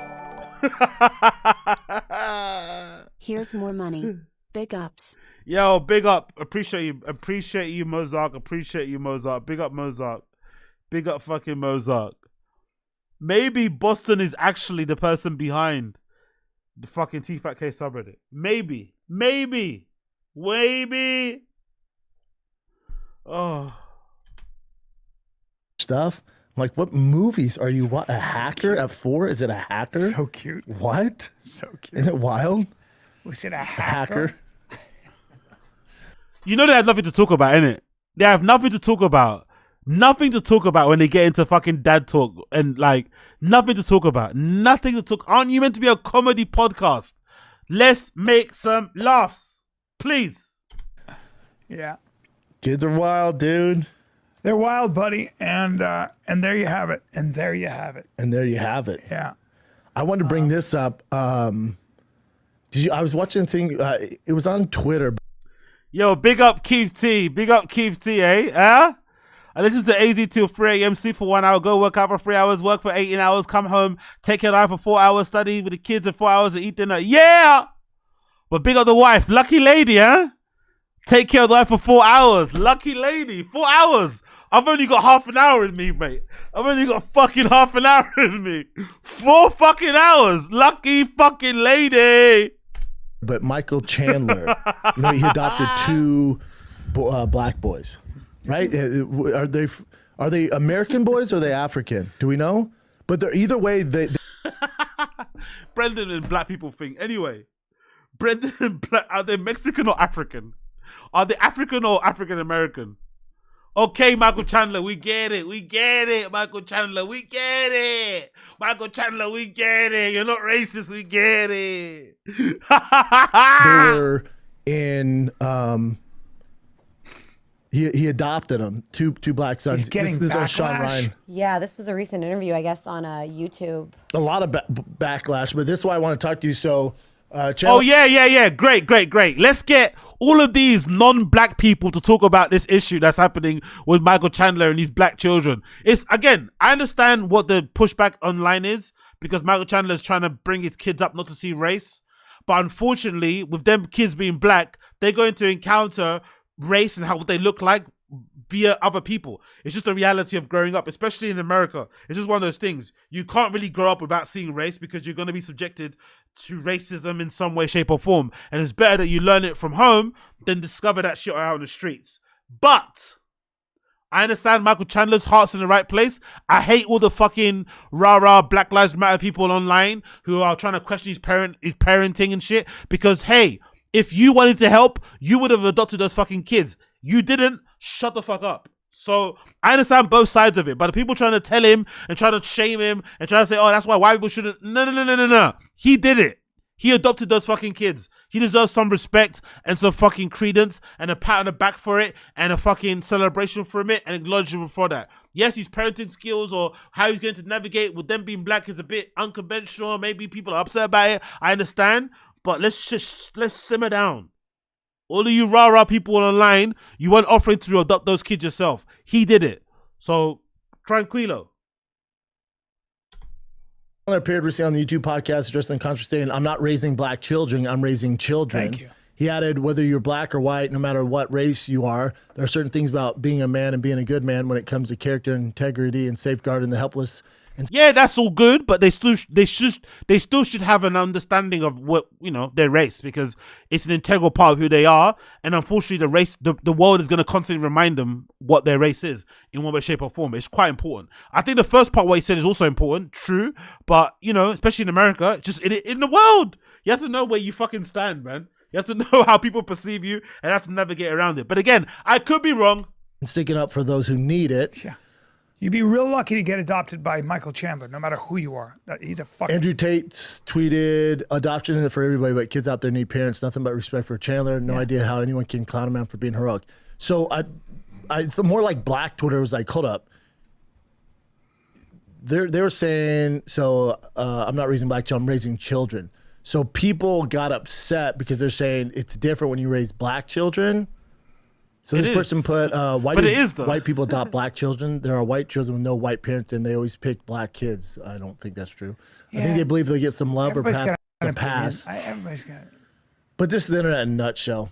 But hey, in one respect, don't talk about it on the internet then. If you don't want that to be a topic of discussion, don't talk about it. Like Dwayne Wade with his child that's trans. He doesn't really like talking about it in public. Don't question this shit. It's what they deal with at home. Don't talk about it in public then. If you talk about it in public, people have an opinion about it. You then can't cry. That's the thing that's annoying about this whole thing. It is what it is. Maybe Michael Chandler shouldn't have mentioned it and should have just said, hey, the way I parent my kids is my business. It's nothing to share, and it kind of avoid the whole topic, because now you're going to get all these people fucking chirping in. It kind of is what it is. When you open the door is open. You can't close it now. We're inside that bitch. This guy put, I think his heart's in the right place, but I hope he doesn't have to learn the hard way. Raising children of color is different. Yes, you should raise them to be honest, upstanding men and women, but all it takes is one incident with some people who are not such. All that stuff goes out the window because it boils down the color of their skin. A lot of white people are oblivious to this. Ty blocks Americans hate when whites do that. Yeah, exactly. Yeah, okay. Big up Abe. Big up Abe Martins. Well, go on. Hope you're well, my man. Hope you're well. Long time no see. Hope you're good, brother. Hope you're good. Hope you're good. Hope you're good. Hope you're good. See a doctor if your stream stays this hard for more than 4 hours. Big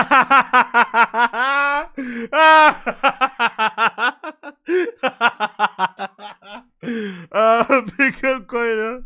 You're a fucking dickhead. Oh, anyway. On the subject of all that shit, because I have to actually piss and actually go to the gym, because all you guys fucking keep mentioning it. I have to piss to actually go to the gym at the moment, so I'm gonna have to love you and leave you. Let's pause it there, okay? Let's pause it fucking there. As you can see, I can talk my fucking ass off without realizing what's going on.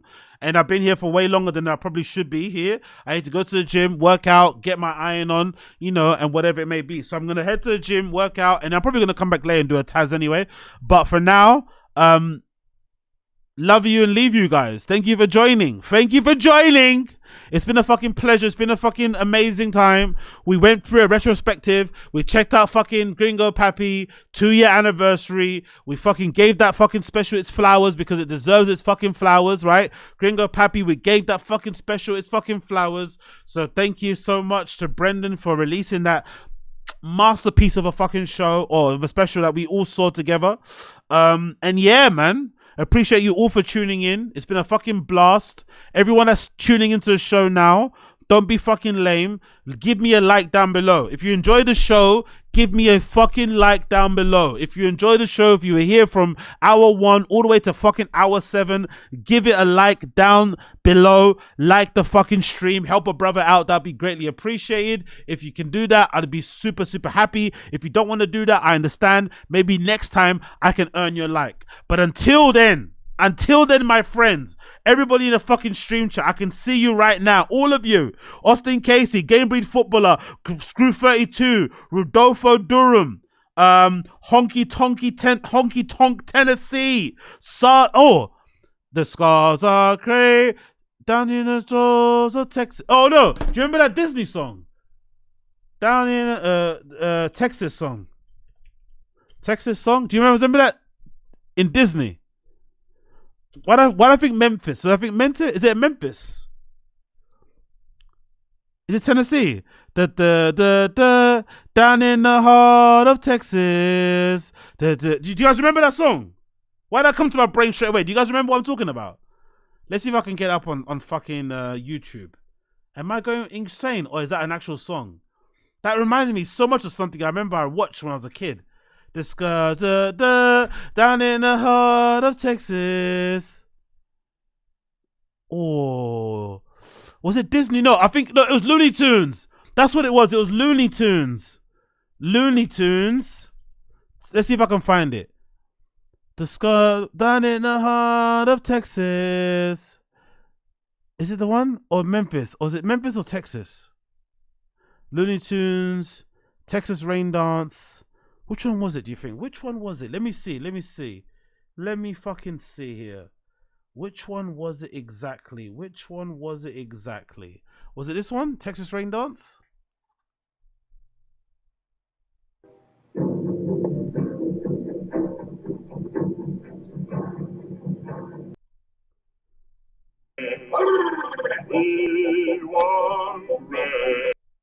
Oh, let's do Texas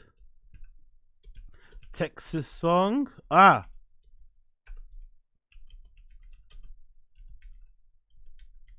Looney Tunes. Am I remember this? Yeah, that's the one. Yeah, that's the one. I got it. That's the one. This is the one, right? Yippee! Yahoo! Yeah, this is the one. Little old song by the same name. That's the one. This is the one. Bouncing ball. You guys remember? Yeah, this is my fucking outro. This is the fucking outro. Big up everybody that tuned in. Appreciate all of you. I'm gone. I'm out of here. Make sure you fucking like the fucking stream. Let's fucking go. Stars are bright, are big and bright, deep in the heart of Texas.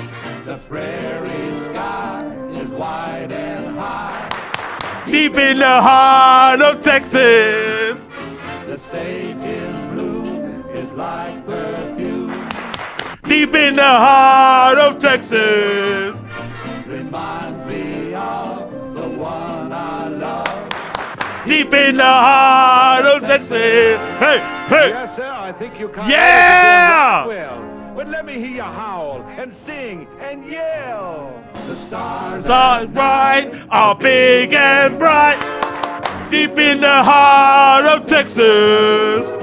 Brendan cannot perform at the comedy mothership, deep in the heart of Texas. Papa had to quit stand-up comedy, deep in the heart of Texas. The one I love, hey. In the heart of Texas. Peace out, motherfuckers. Peace out, motherfuckers. Peace, blood clot, out.